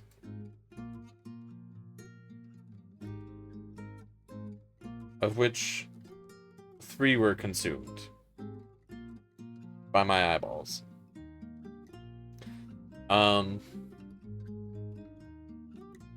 And she's a little different. She says words, I think would be a big start. She doesn't really. It's kind of a big difference. I think they're all fun. I think we're gonna put the first one in great because I think it's just really solid.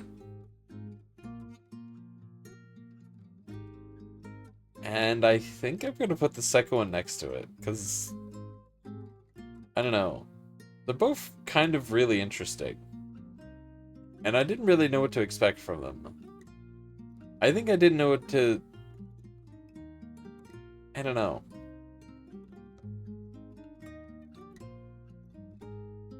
No, I don't know if I'm that surprised. I feel like I was more surprised by Tinkerbell and Peter Pan, because I didn't realize she would just kind of not... I don't know. I think by osmosis, I'm like... Tinkerbell had a sort of vibe that I think is closer to her movies than the Peter Pan. I don't know. In Peter Pan, feel like she's very... This isn't really a spoiler. It's not a spoiler. She doesn't talk in Peter Pan. She jingles. And she sort of communicates like that. And is a lot sassier. And I didn't sort of have that vibe of Tinkerbell, I guess. So, I don't know. I guess I think Peter Pan was probably more surprising. I don't know what my point is. I don't know. The movies were good. I enjoyed the first two. The third one is a very different vibe, which I enjoyed, but I think I might move that down to a high good. I think just tonally, it's a little less fun. It's a little bit more story driven.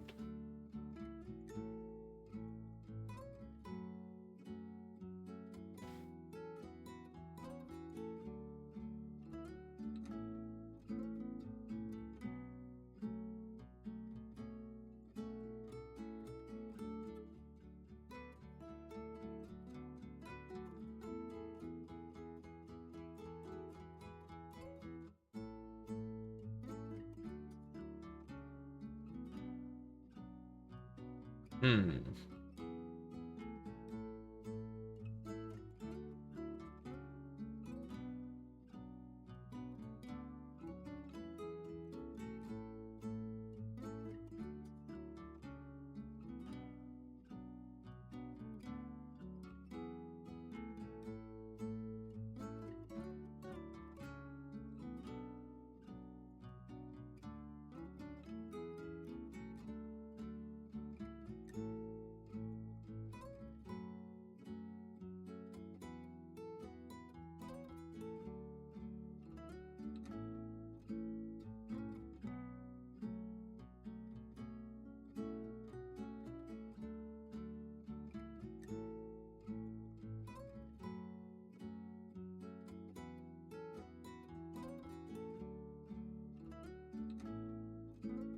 One moment.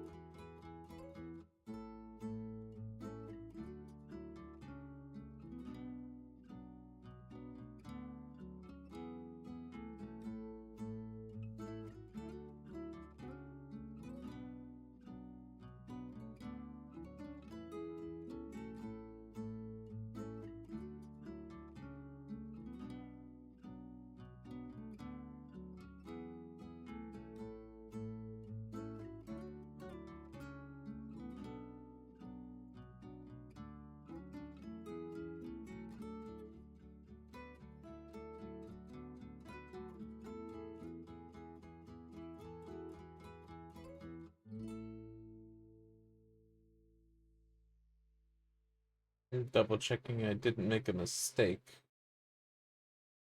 And now I got very serious.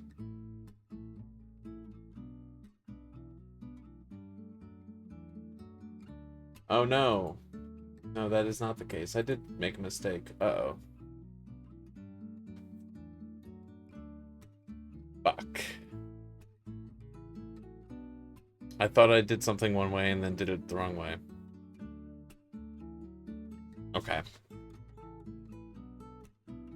How do I rectify this? This is fine.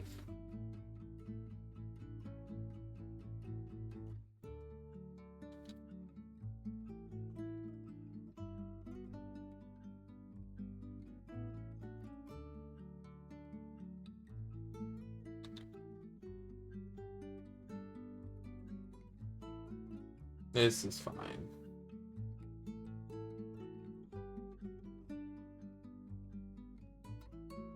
Okay. We're hiding the stream temporarily. Don't mind the giant black bar up top. It was all part of the plan.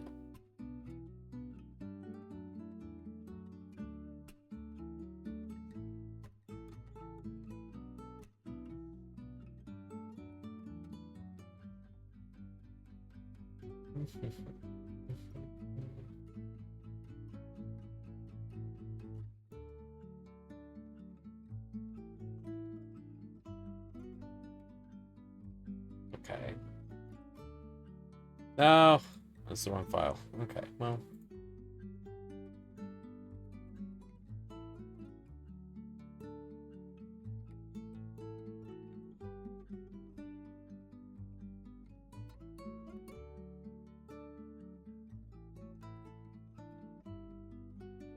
Okay. Course correcting. Getting corrected. Boom. Fixed. Okay. We're saved. Alright. I did watch an additional Tinkerbell movie. Secret of the Wings. I was under the impression I did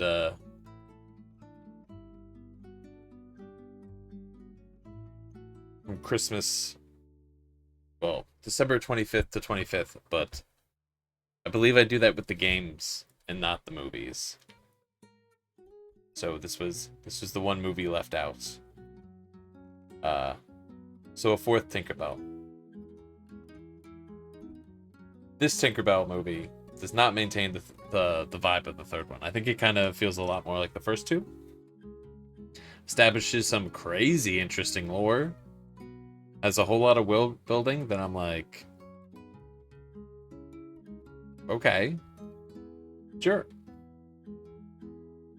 I didn't really know what to expect, I guess. I feel like once you get like 4 movies in, you're like, we built a lot of lore. This one's like, let's do some other crazy stuff. Some of it's like, I don't know.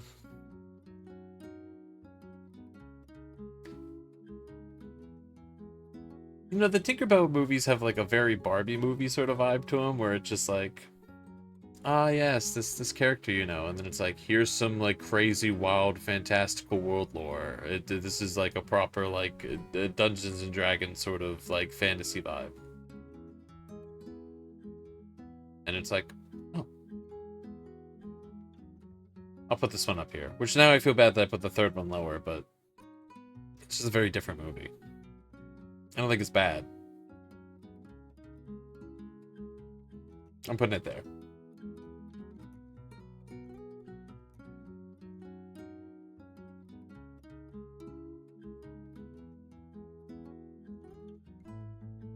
Okay, so since we're on a big animated movie kick, let's do Lilo and Stitch.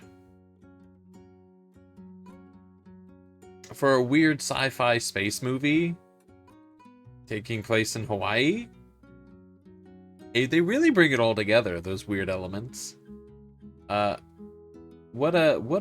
Just a lot of heart, this movie. I really like I like everyone's personalities. It's very wholesome. It's very wholesome. I like the rowdiness of a lot of the characters, but like that doesn't mean that they're like evil or anything. There's just a lot of like a lot of push and shove, a lot of sibling energy.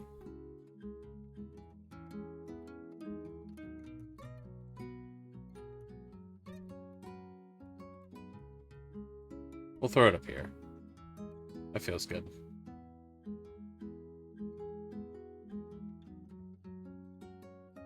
Yeah, I mean, like, got the iconic Bleakley. Jumba. It's weird though, because I feel like I've watched so much of the. I don't even feel like I've watched a lot. There's so many movies and TV shows that like it's hard not for me to think of all of them. But like the movies, it's like it's the classic, you know. It's I don't know. But I like it.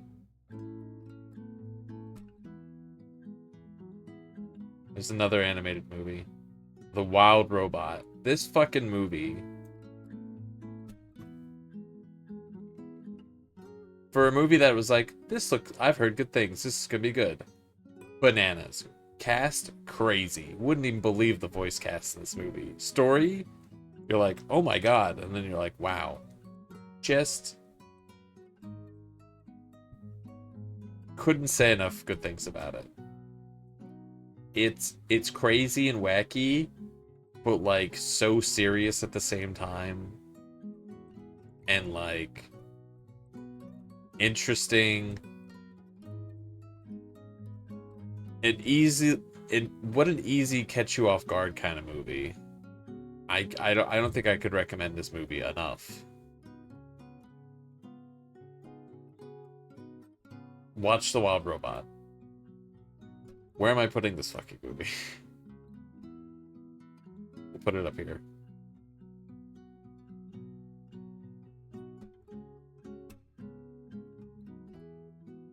Let me mark off some more stuff.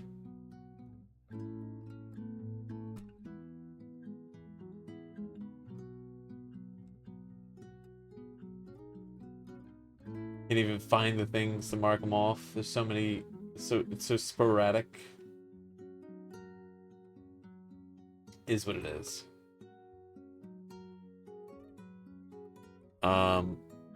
We got any other big animated movies? Yeah. All right. We'll do Transformers 1. Speaking of animated movies that didn't get enough praise, this movie, them deciding not to make a sequel, is like fucking beyond me. It is like, even if you don't like Transformers, you should like watch it. It's like really good.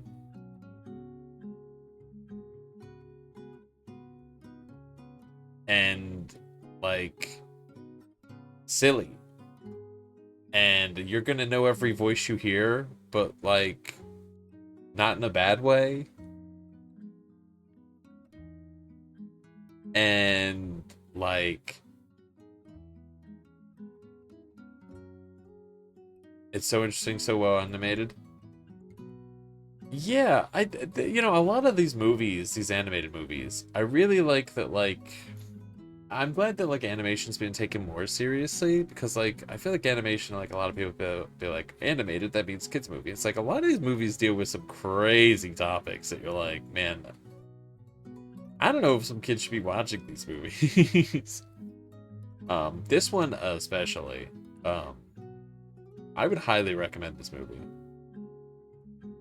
Character depth that adds to these very well established characters threw me for a loop. I literally was like, I knew Transformers and was watching it, was like, man, I don't know if I do know these characters. And then they were like, actually, we've just built upon them, and it's these ones. And I was like, what?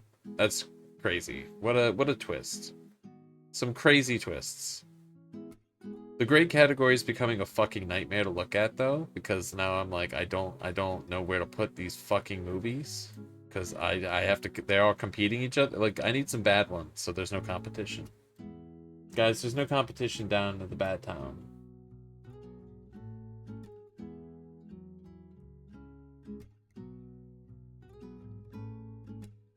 Maybe if I'm lucky, this will be less than a 4-hour stream. Okay, so just one of these. Now You See Me. Here's Now You See Me 2. My list says I watched the first one. It has to be here. Okay. Okay. Well, so Now You See Me, Now You See Me 2, right? They're games. They're movies about magicians that do magic to commit crimes. They're real crimes. They do commit crimes, actually. So The first one's fun. And it's interesting.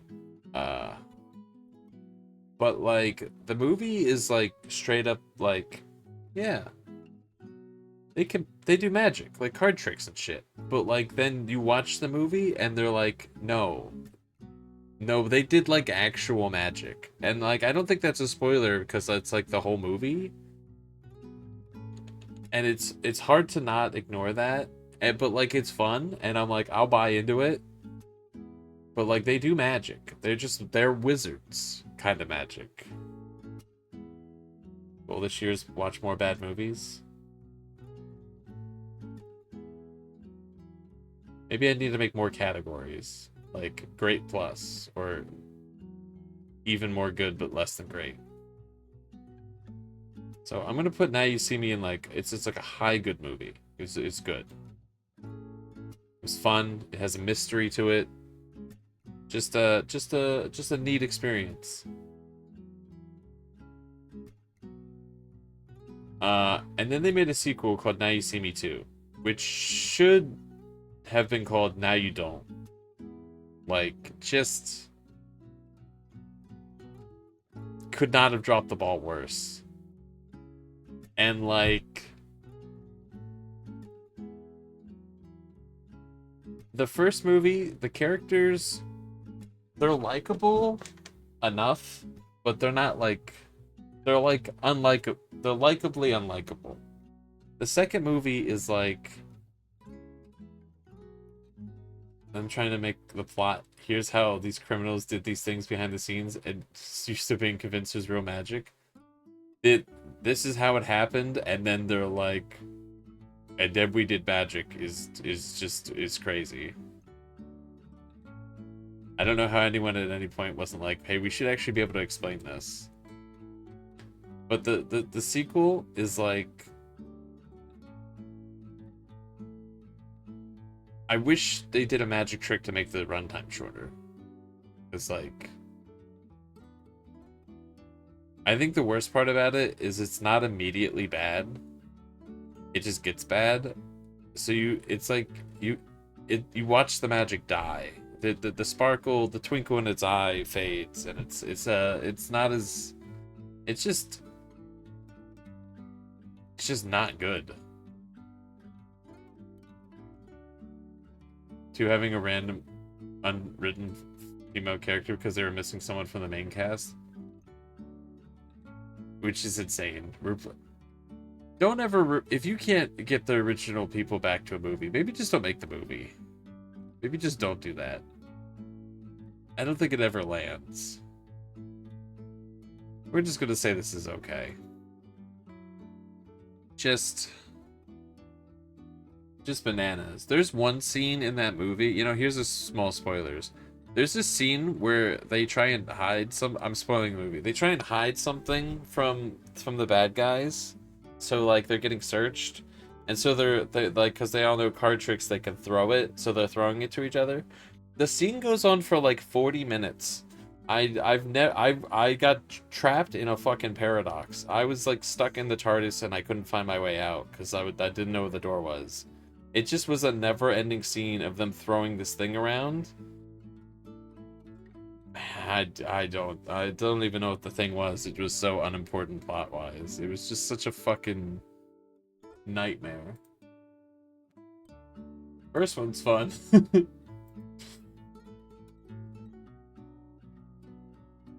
So the Lion King.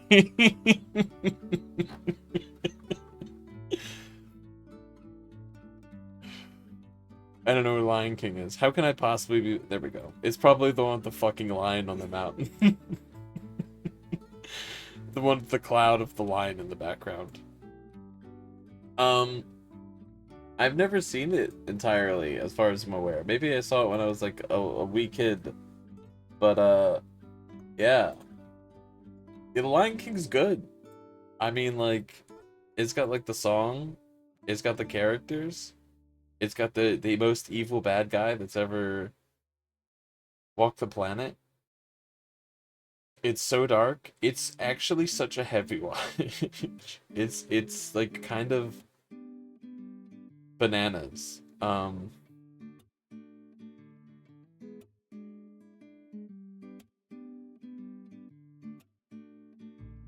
it's it's a very mature, very interesting, very complete movie that's so confidently itself.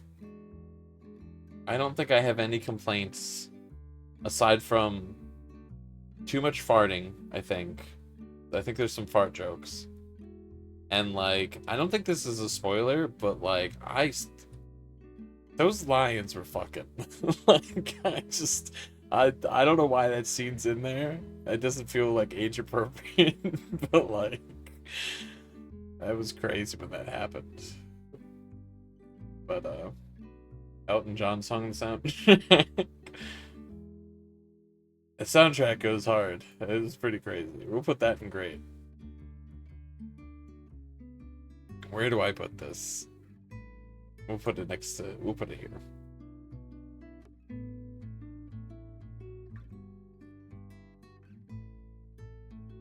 All right, are we wrapped up on animated stuff? Absolutely not. Okay. Phineas and Ferb.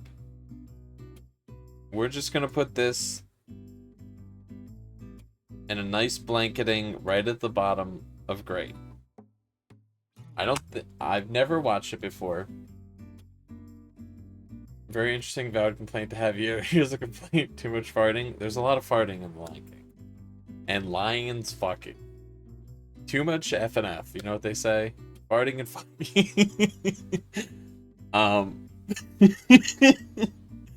So, Phineas and Ferb, didn't grow up watching it. Watched a bit of it. I've enjoyed every episode. I feel like when you've watched enough episodes of something, I feel like you need to either judge the entire show in its entirety. They're still putting out episodes. I can't do that. I'm not caught up either. But like, I'm just gonna put it in great. It's a good time. It's funny. It's interesting. It's clever. Man, it's clever. They shake up the formula so quickly. Just great characters. Good songs. There's so many musical numbers.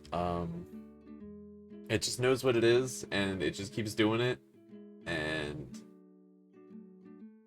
I like it. I've missed a lot of the like prominent like kids shows. You know, I didn't grow up watching Phineas and Ferb, Steven Universe, Adventure Time, like just a whole bunch of the animated stuff. Just completely, totally missed it.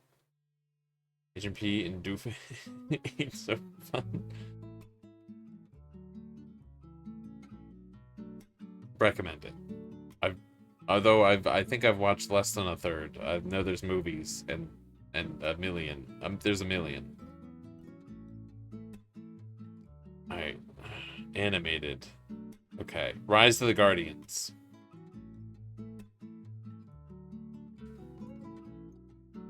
It's just so good, actually. It's just really fun. It's just a bunch of holiday characters having a bad time and trying to have his good time. And you won't believe the voice cast because it's crazy. And the art style is interesting. And I don't want to spoil it, but you should probably watch it. It's pretty good. You could probably watch this movie any holiday, actually. I'd recommend probably in the winter holidays, but it's like a really solid animated movie. Like, it's very interesting lore-wise what they do with like the Jack Frost and like Easter Bunny and Tooth Fairy sort of mythology, I guess.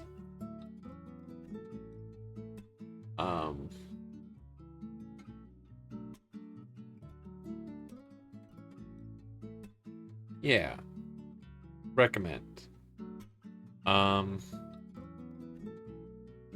Okay.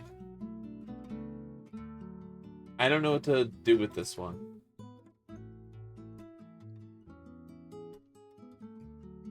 Is it even on my list? It has to be on my list. Okay. The interpretations of the very established folklore characters are very interesting, fresh. Agreed. Big agree. I especially like the Tooth Fairy. I think being like, here's what happens with teeth instead of just we take the teeth is very interesting. I watched some episodes in non-chronological order of Barbie in Dreamhouse? Is that what it's called? I just lost it again. It's impossible to find.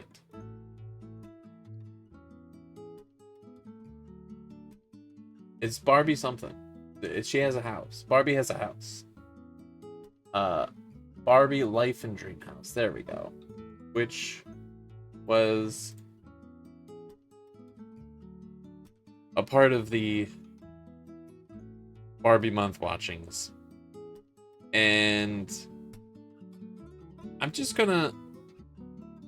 Barbie has many houses. Barbie is a landlord, but I think we don't hold that against her for some reason. I'm gonna put this in good. She's not a landlord. Barbie rents a lot of houses. We're gonna put this in good. Because I don't... They were compilation episodes, and they were out of order, and there was gaps missing, but like a lot of the episodes were just kind of, they were like funny, like Pixar short almost vibes. Ken was funny. Some of the wackiness was really good. It was definitely unhinged. But I don't feel like I retained enough of the general essence of it all to be like, here's what happened, because it was really just like, this happened, and this happened, and this happened, but it was all over the place. It was good. It wasn't bad. Animation was good. Barbie generally has had good animation in everything I've seen. Except for when, like, the elephant is, like, staring you down with its human eyes. That was... something. We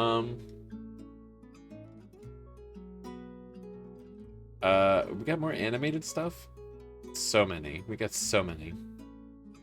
When I mention them, I have to. So this is like stop motion, but Santa Claus is Coming to Town. Which, if you haven't seen this, it's like a stop motion... It's this guy from, like, feels like the 50s, who's like, hey, kid, I noticed you got these questions about the insanity of that, what is Christmas? We're gonna answer all of it really hyper specifically for some reason, and it's gonna be kind of nuts. And it's dead serious.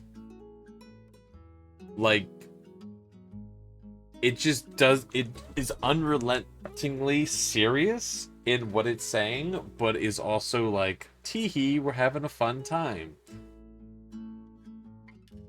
But it really, it's absolutely a time capsule. It feels like somebody encapsulated being like left with a grandparent who didn't really want to explain these things and tried to wrap it up as quickly as possible.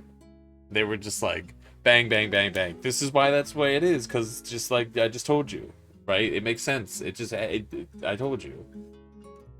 I'm gonna say it's good, but like, man,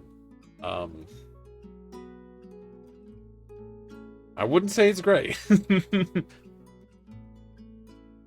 I'd say the Rudolph movie is pretty good though. Didn't watch that though. All right, are we done animated? No. Okay. Let's do a quick talk about Studio Ghibli movies. Okay.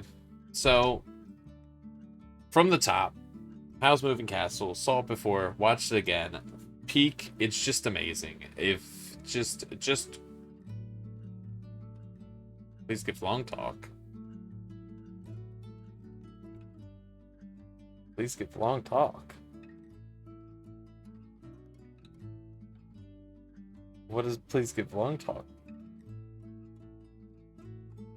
About Studio Ghibli movies? About explanation of Christmas?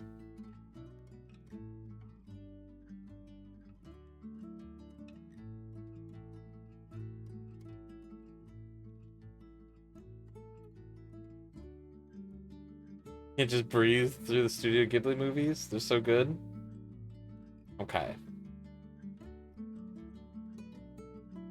If you like moving castles, you're gonna like Howl's movie. Because it's pretty much the only movie out there for moving castle. Unless you watch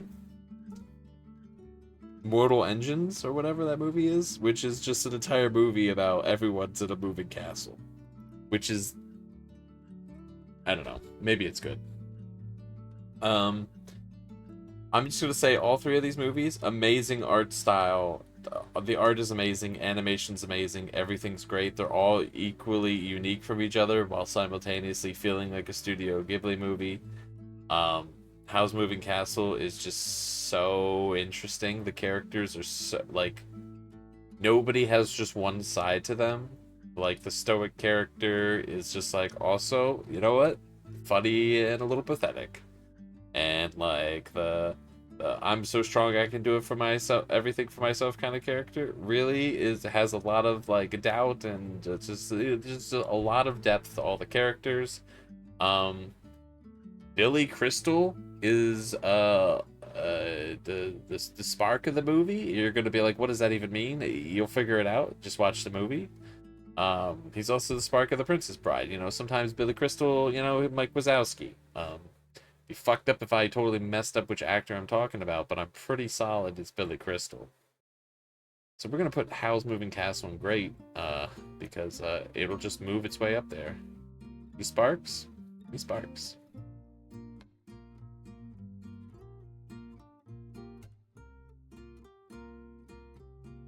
Sure. We'll move it up here. Then Spirited Away, which I've seen parts of a little bit, but not enough to even know the idea of the plot. It's kind of hard to grasp the plot from watching a little bit, but I watched it in its full entirety. Just a sweet movie that is also not that sometimes. I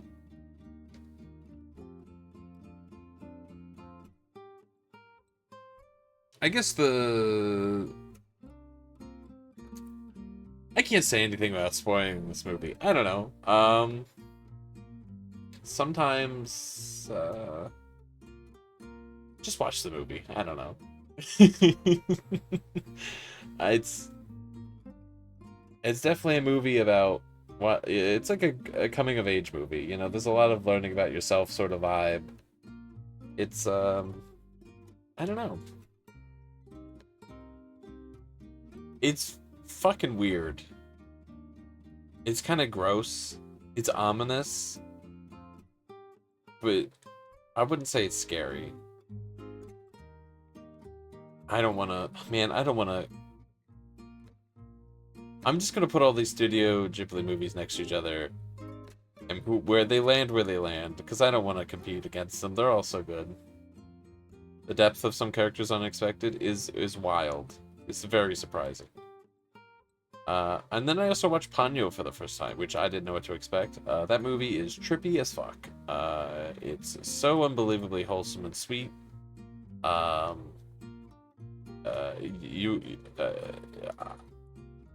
You'd expect it to be a bit of a darker movie, but every time it gets a little scary, it's like... not so bad.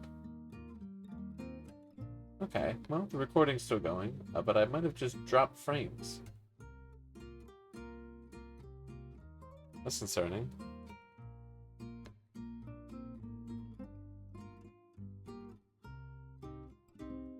I don't know if the stream's live. Okay. That's weird. Well, that shouldn't come up in the VOD. I've never had OBS disconnect before. That's a weird one.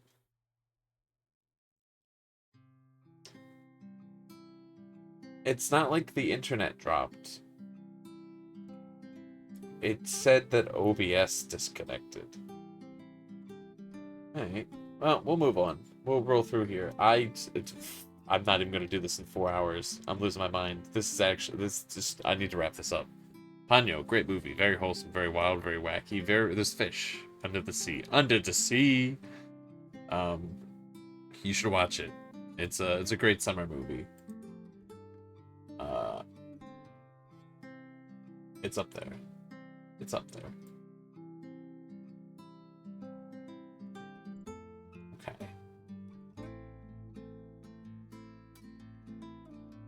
I'll mark this stuff off later. Alright. Last animated movies. We have Coraline and the Corpse Bride. Alright. Coraline. Creepy movie. Very funny. Very quirky.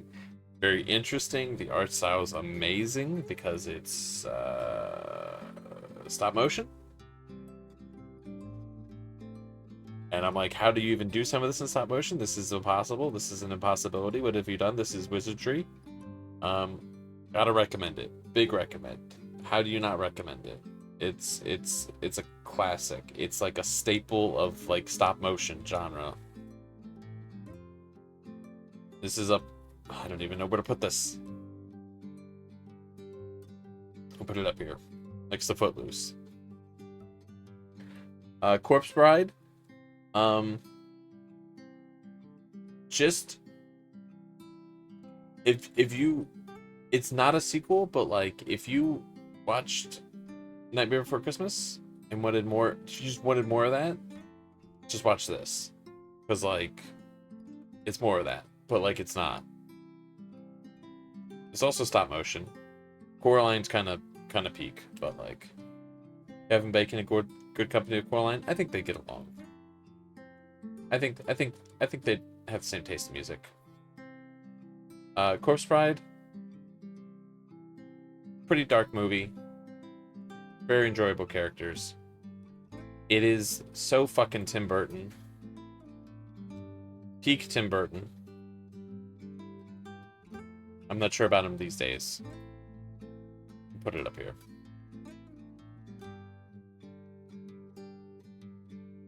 Put it up here. Okay. Aquamarine. Mermaids. It's a movie with a... Well, it's not mermaids. It's mermaid. There's one mermaid. I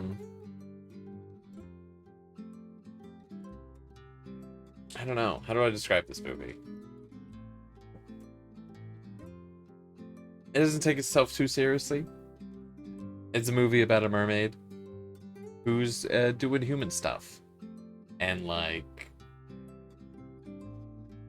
a very coming of age movie. Very coming of age. Very chill movie. I feel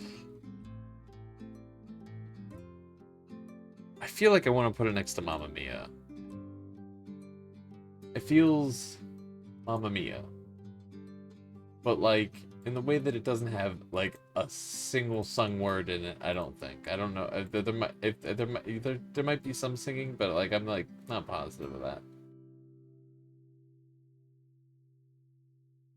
But I'd recommend it. It's just a chill movie about a mermaid. You don't get a lot of those. All right. Mickey 17. Holy shit, this movie was surprising. Dark. If you want to see a critique on modern politics, capitalism, and foreign affairs, wrapped up in a very twisted and weird movie, that's also kind of a rom-com. I'd watch it. It's gotta be one of Robert Pattinson's best movies. And he's done some fucking good ones. Hell of a cast. It's gross. It's a little fucked up. Be prepared.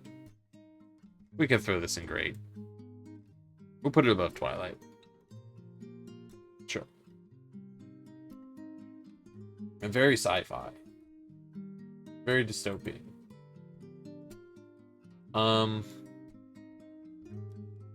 Eternal Sunshine of the Spotless Mind. So it's like a pretty good encapsulation of depression and like heartbreak, I guess. It's a feel bad movie. It's got some sad times in it, I think would be fair. It's Jim Carrey doing a dramatic role, which is uncommon. But man, it's a very interesting premise with a very surprising cast, and I would recommend it. I would recommend it if you're having a day where you're prepared to just tank the fucking mood. Just go ahead and watch that, because it's a very interesting cinema.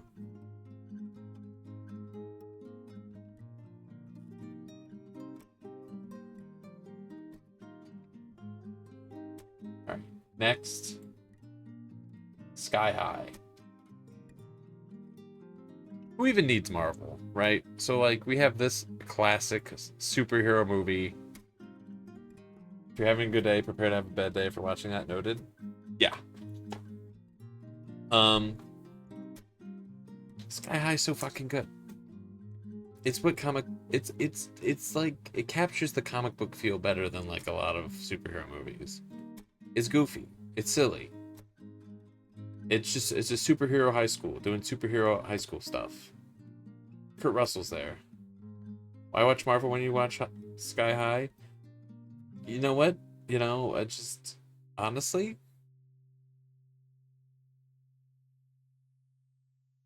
it's better than a lot of Marvel movies.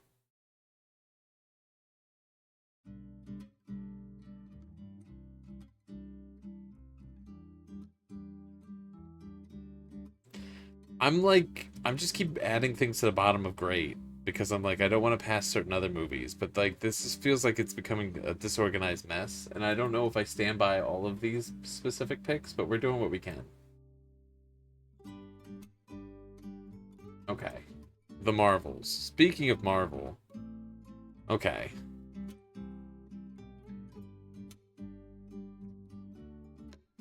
How do I want to say this? This movie has the components and potential and setup to be really, really good.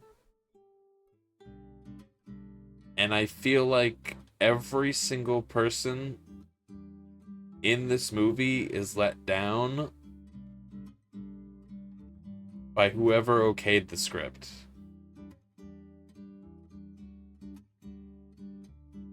Everything goes in great, but like differently? Yes.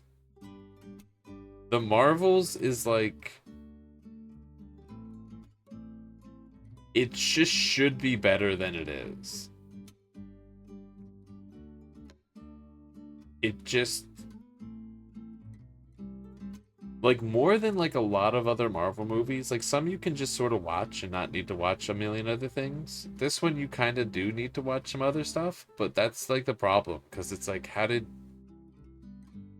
It's like you baked 3 different cakes, and all you had to do was put them together and stack them on top of each other to make one cake. And somehow this final result is worse. And it's upsetting. Because, like... I would like this movie to be better. I'll be generous and give it a good.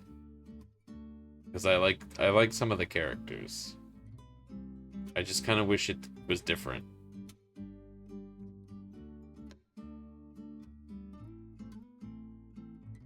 They were kind of done dirty. Sort of like Dirty Dancing. So Dirty Dancing is what's a movie about dancing. And a lot of other very mature and adult topics.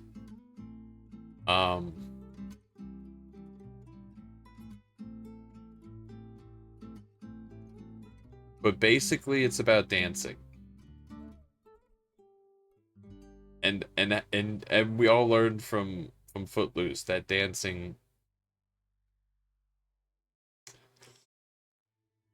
it's the devil. The devil did the dancing, and you just can't be dancing with people.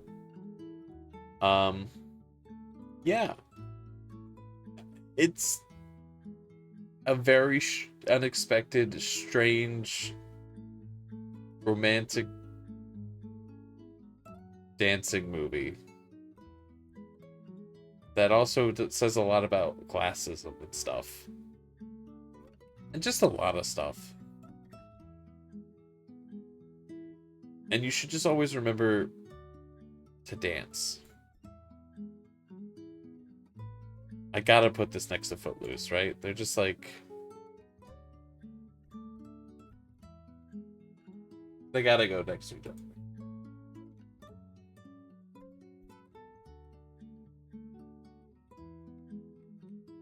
Oh my god, we're down to the final row. Okay. Let's knock it out. Captain America Brave New World. Speaking of Marvel movies that let down very important characters tremendously. It did just that. Also, all the advertisement spoils like crazy amounts of that movie. Like, insane amounts of that movie.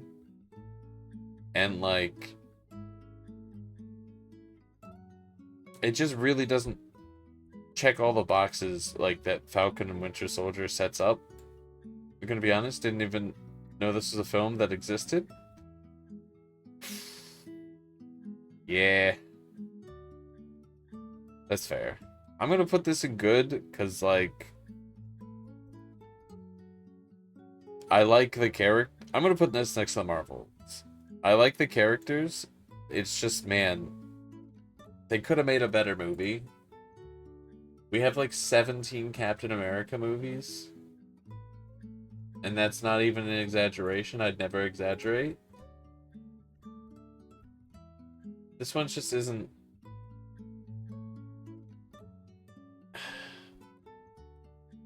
It just got done dirty.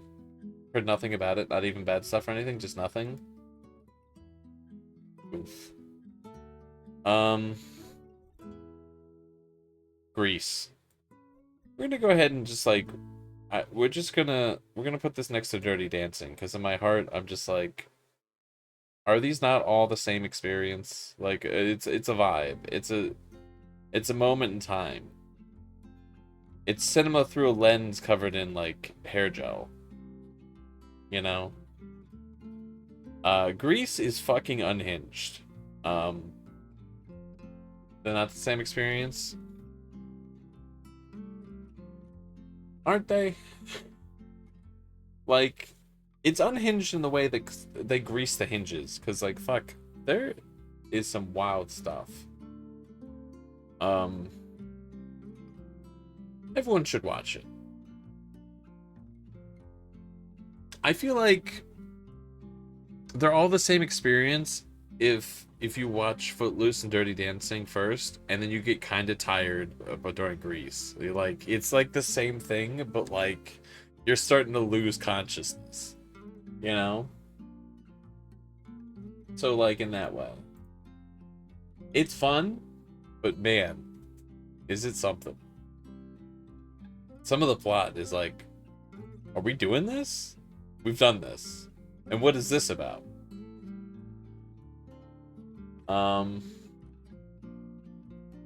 Damn, we're over 4 hours. Fuck. Why do I talk so slow? Why am I not more succinct with my thoughts? Been dancing 4 hours straight after watching this movie and suddenly you're almost passed out? Exactly. Okay. Saltburn. Phenomenally shot movie. This movie is twisted, gaslighting, manipulation, and wild.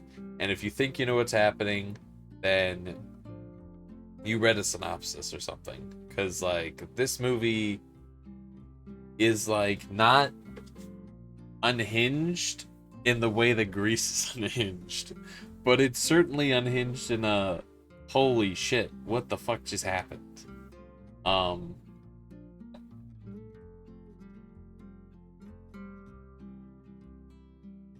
there's no hinges. I would only I would only recommend this movie to people who like cinema and love movies that are shot well. Because this movie is not for many people, surely, especially if you have like a weak stomach or like are easily grossed out.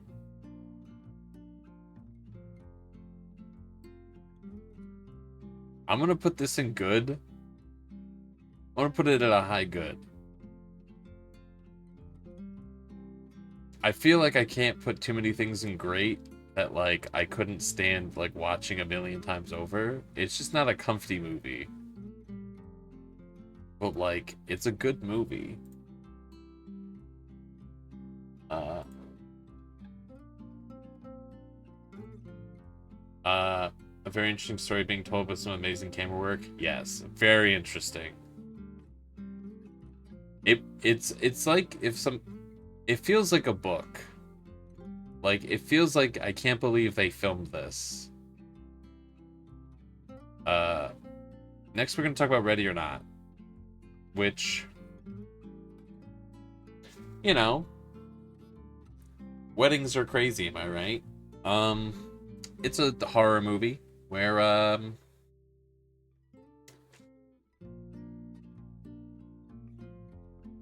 feel like they kind of said it in the trailer, so I don't know if I feel like saying like what happened. The general plot isn't too crazy. But it's a I would say this movie is sort of like yeah, sometimes your in-laws, you know, they're the enemy. I agree. And sometimes the bad guys are just rich people, you know? Just like sometimes that's generally the thing going on, you know? Sometimes it's just maybe don't ever just like don't, you know. Unrelated to this movie, maybe rich people are bad. I don't know. I think there might be I don't know. I don't want to get into spoilers. It was a fun watch. I don't know if it was fun. It was a good watch. I wasn't having a fun time. It's kind of a mean movie.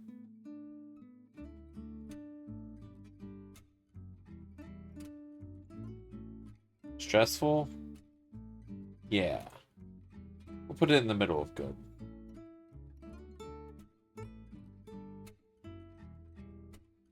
Um, this is going to be the only thing in this category.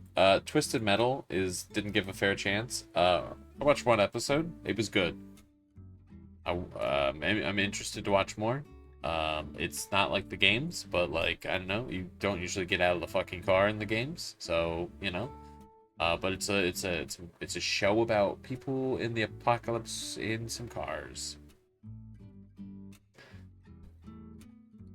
It's interesting. Maybe rich people are rich because they do bad things that make them rich. Exactly. Get rid of rich people. I agree. Um, it's got Captain America. It does, and I think that's a big selling point. It also, for some reason, has Sydney from the Ghostface movies, which is strange. All right, we'll throw Hocus Pocus up here. Uh,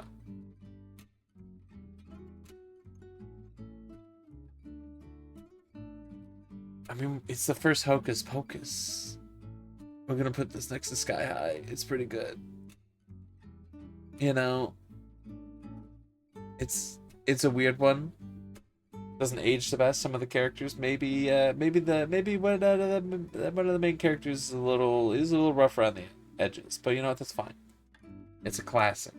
You gotta let it slide. It's a fun movie. You know, we'd be having a different talk if this was the second Hocus Pocus. But we're, you know, I feel confident putting this in a good position. It's a fun watch. I like it. Enemy of the State, which is odd to be on this list because I don't really generally watch a lot of these movies anymore. The not quite action movies of the 90s. Hocus Pocus also features a scream. It does feature the staircase. Enemy of the State is a solid thriller movie, drama thriller, I guess. It's not really an action movie. It's a little bit of a mystery movie. We'll just put it in good.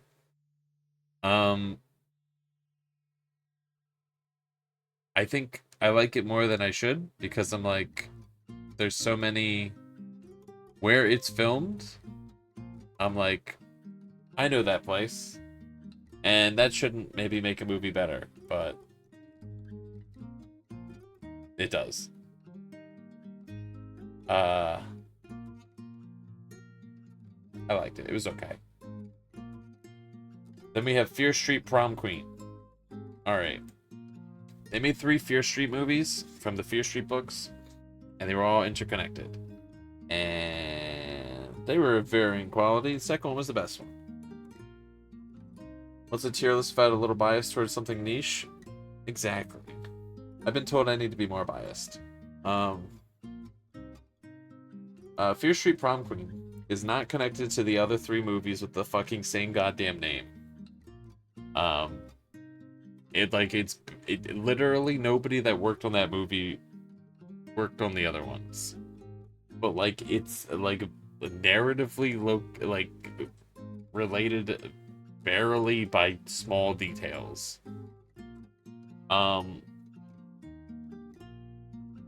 It's not great.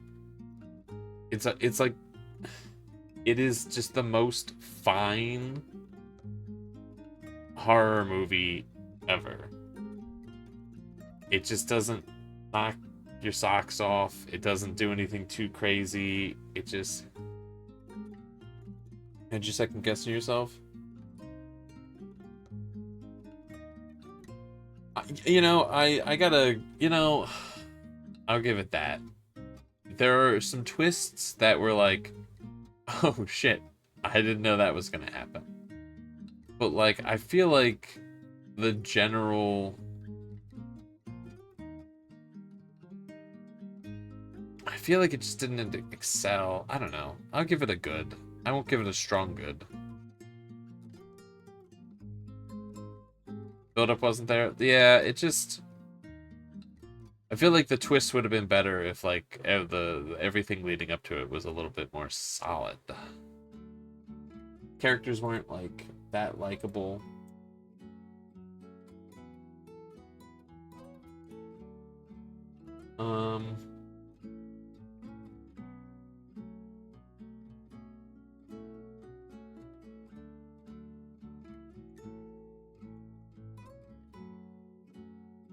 Fuck, man. How can there be so many more movies? The Thing. I'm gonna put it in great. You can't talk too much about this movie because it's very easy to spoil, but it's a crazy sci-fi movie with a lot of cool practical effects, and it's a mystery, and I really like it. And some would call it a classic, but it's also really messed up. Quite a bit. But I like it. I don't know where I'm putting it, though. Put it next to Hellboy. Arbitrarily, because they both have good practical effects. I might need to do this quarterly to, like, fucking make this more manageable. Just every 3 months being like, we're doing another one. The Haunted Mansion with Eddie Murphy is weirder than I remember it being. I saw it when I was very young. It's okay. It was funny, even the weird bits. Yeah, they go to a haunted. There's a haunted mansion, and it's a movie about prioritizing family and a haunted mansion. Um, Apparently people didn't like this movie too much. I think, but I thought it was fun.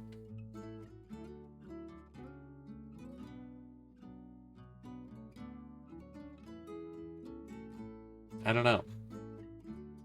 I'd recommend it. Movie based on the ride of Disney. Very niche. It definitely didn't hit that success of, like, Pirates of the Caribbean, where they made 7 movies or something afterwards. But, like, it's pretty good. Gremlins.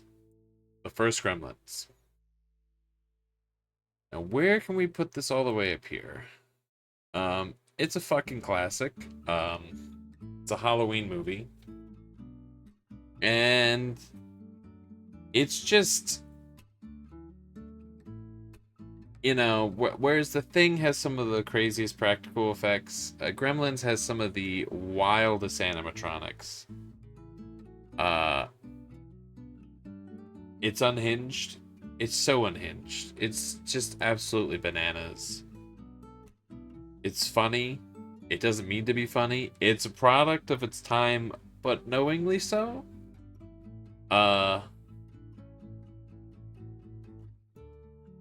It is the most like 80s movie ever. It's funky. And I dig it. Amount of work for the Gremlins is so well worth. To have 2 months of filming occur for like an 8-minute scene is awesome. Now we have Maleficent, which is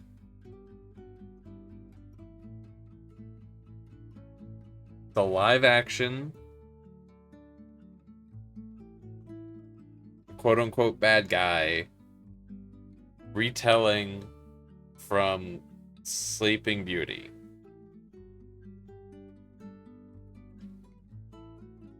And it's pretty good. Favorite of your live action retellings? I think I've only seen 2. I think I've only seen Cinderella and Maleficent. Yeah. Angelina Jolie is a phenomenal actress. I will say, if there was anything bad about this movie, is the visuals aren't always...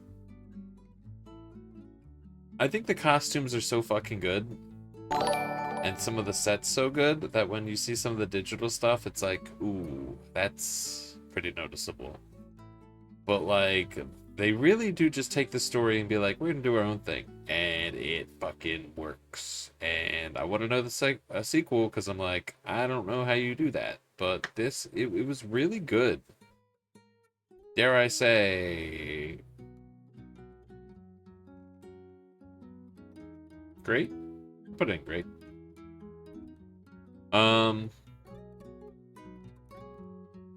The Grinch, of whom might have stole Christmas. Jim Carrey's back. Back again. No friend.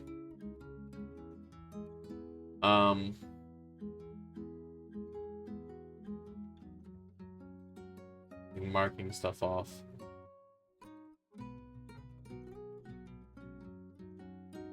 Oh my gosh. Yeah, The Grinch Stole Christmas.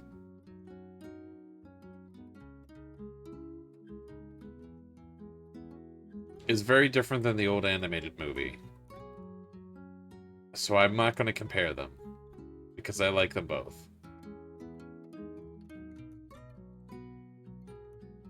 It is like kind of like shockingly impressive to not only realize in live action a Dr. Seuss kind of world, but also like do it kind of well, is like so crazy that like that will never happen again because we don't make real sets. Yeah. Jim Carrey really, you can tell that there's some Jim Carreyisms to him, but like really it feels like you're watching The Grinch. It's just, it doesn't feel like him anymore. And maybe it's the burying him into prosthetics. I know there's the famous story of like the contact lenses were excruciating for him, and to get through it he had to smoke quite a bit, but he had to smoke out of one of those really long cigarette holder things because the entire suit was made out of very itchy yak hair and it would set it on fire if he didn't. So, you know, but you know, he put himself through it and it worked. You know, can't imagine another Grinch like Jim Carrey. Well, they won't do live action movies anymore because the estate did not like that. But you know, I think he definitely embodies it a lot more than Mike Myers as Michael Myers, the slasher killer, as Cat in the Hat. I thought that was a crazy choice, the way he just sort of stalked everyone in Whoville. But it's a good Christmas movie. I gotta recommend it. I'll put it next to Alice. I feel like they're both equally unhinged. Sure. I cannot fucking believe we're almost through all these movies. I'm excited. Ramona and Beezus, movie I never really heard of. I never saw an advertisement for it. A Cat in the Hat, Michael Myers skin DVD. I think we just need Michael Myers back in DVD. He's been removed. It's devastating times. Ramona and Beezus. What a wholesome adventure. What a very interesting movie. I've never seen one, but it feels like Diary of a Wimpy Kid sort of vibe. But it's just, it's got a lot of sweetness to the movie. It's a little out there, but not too out there. It's got some goofy antics. I just don't know how you couldn't like the characters in that movie. You know, it's a good wholesome watch. You just gotta watch it. You just gotta. Why family dynamics are so good.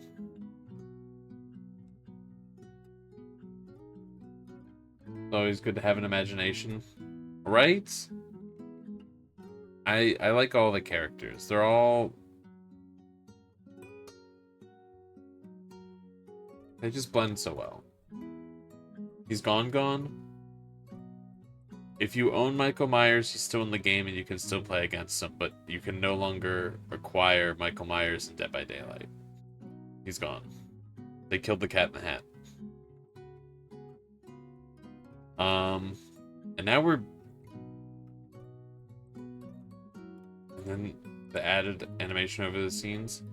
I was not expecting that. Some of the, like, cool visuals in that movie are, like... really fun. Really interesting. Very interesting way to tell a story in a movie. I don't know how I did this, but there's, like, of the last 6 movies, 4 of them are horror. So we're going to go ahead and do the 2 non-horror, and then we're going to end on a spoopy note, I guess. So, let's start with Superman. So there's this guy named Superman. Everyone knows who he is, and he's in another movie, and he does Superman stuff, and it's fucking cool. Um, he's a great dude. Watch it. I mean, like, what can you say about it? It's Superman. He flies around and punches stuff, and he wants to save the day, and he's a good guy, and like people are like, man, this Superman sure does get on my nerves the way that he makes everyone's fucking life better. What an asshole! Like, it's a Superman movie. It's it's a great comic book movie. It's a great comic book movie. It feels comic booky, but it's also a great movie at the same time. It just achieves both the things. Very different than the last two Superman three iterations. Where spoilers, Superman was a bad guy, and then before that, it was a sequel to a movie from 20 years ago for some insane reason, and then before that, it was Superman and the Quest for Peace. You know. So it was a weird one. We're gonna throw this in great. We're gonna put Superman next to Ponyo and Kevin McAllister, because I think he'd get along with them.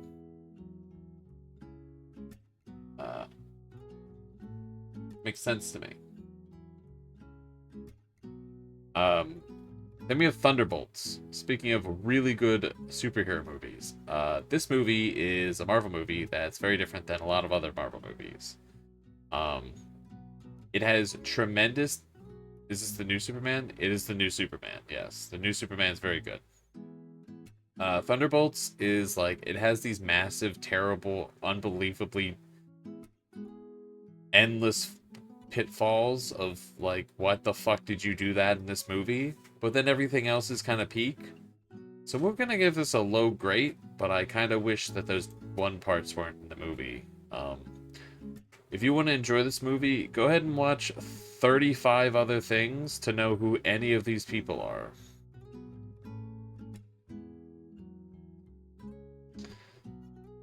It's a good movie. Now we're into the horror segment for some fucking reason. I don't know why we're doing this. Jennifer's Body, which I think I watched it last year.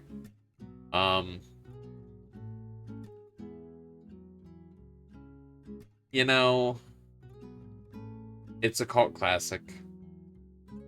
I agree. It's pretty good. It's pretty much, and maybe I'm forgetting something off the top of my head. It's pretty much the best acting Megan Fox will ever do in her life, I think. It is extraordinarily 2000s.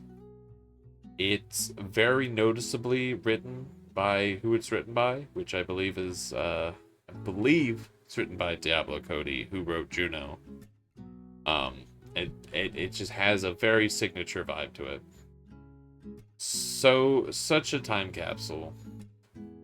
Put this in a high...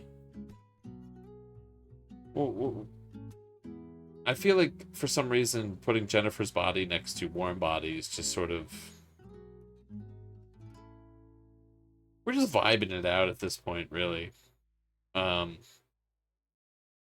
looking at this, I'm like, I think I like Morbius more than Jennifer's Body, but we're sort of just in where we're at now. 4 hours is too long to go through movies. Sinners.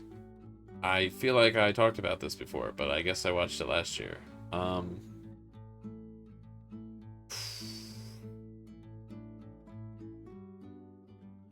No, this is inaccurate. Start it over. Let's run it back.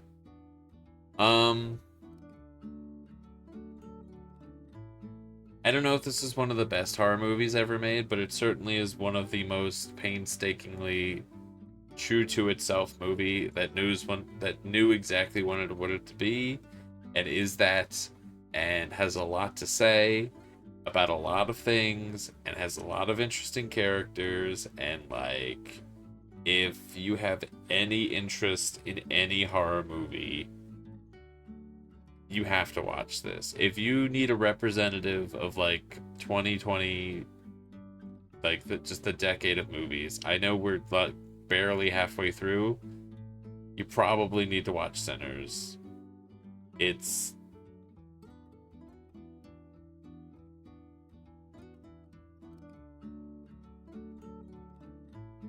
you pretty much just need to watch this movie. And I'm not trying to like overhype it, but like it's just so refreshing when you see people make a movie that is like, oh, can this only be done as a movie? Can you only achieve these feelings and like these visuals and these stories through movie form? Let me maximize everything I can do with it.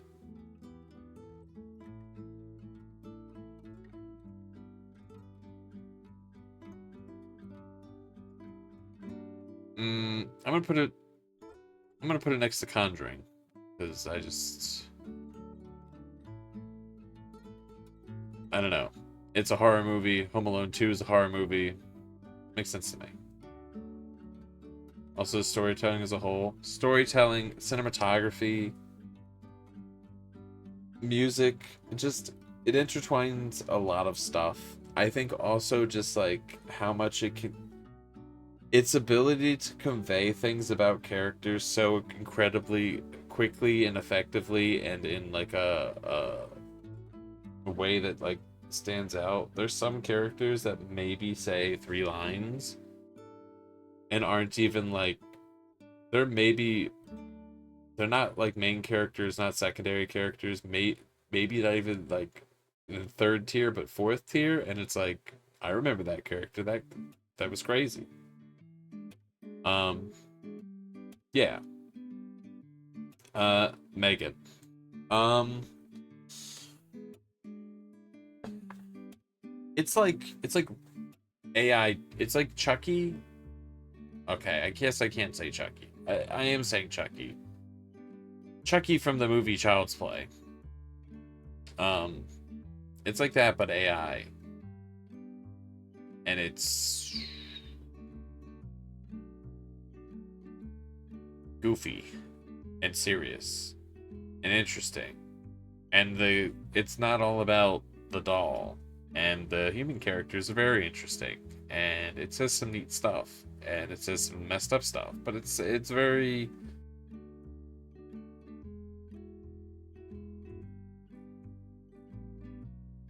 it feels like a good modern version of an old movie. I liked it. I thought it was pretty good.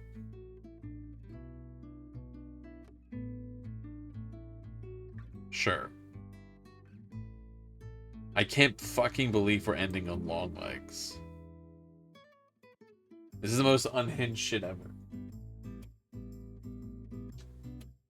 First stream. New to streaming, by the way. Um, long legs. Have you ever wanted to just feel uncomfortable because Nick Cage is making you uncomfortable for like 2 hours and then kind of be like, what did I just watch? No, hold on. Wait. It's it's one of the most stressful. It's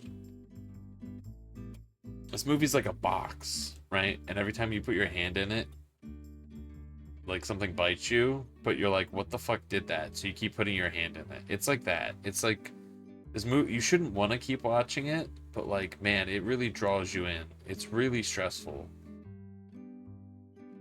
Just very, very fascinating. One of the more interesting horror movies. I'm gonna say, me personally, I mean, Sinners was really good, but like, fuck, I think Longlegs really left me with some interesting feelings afterwards that like I think were like, damn, that was a pretty good horror movie. Where do I even Sure. What's more terrifying than Ratatouille? Long legs. So I think that means I have to move up 5 movies. So we're gonna move up La La Land, Eternals, Alien, Aliens, and Sleeping Beauty.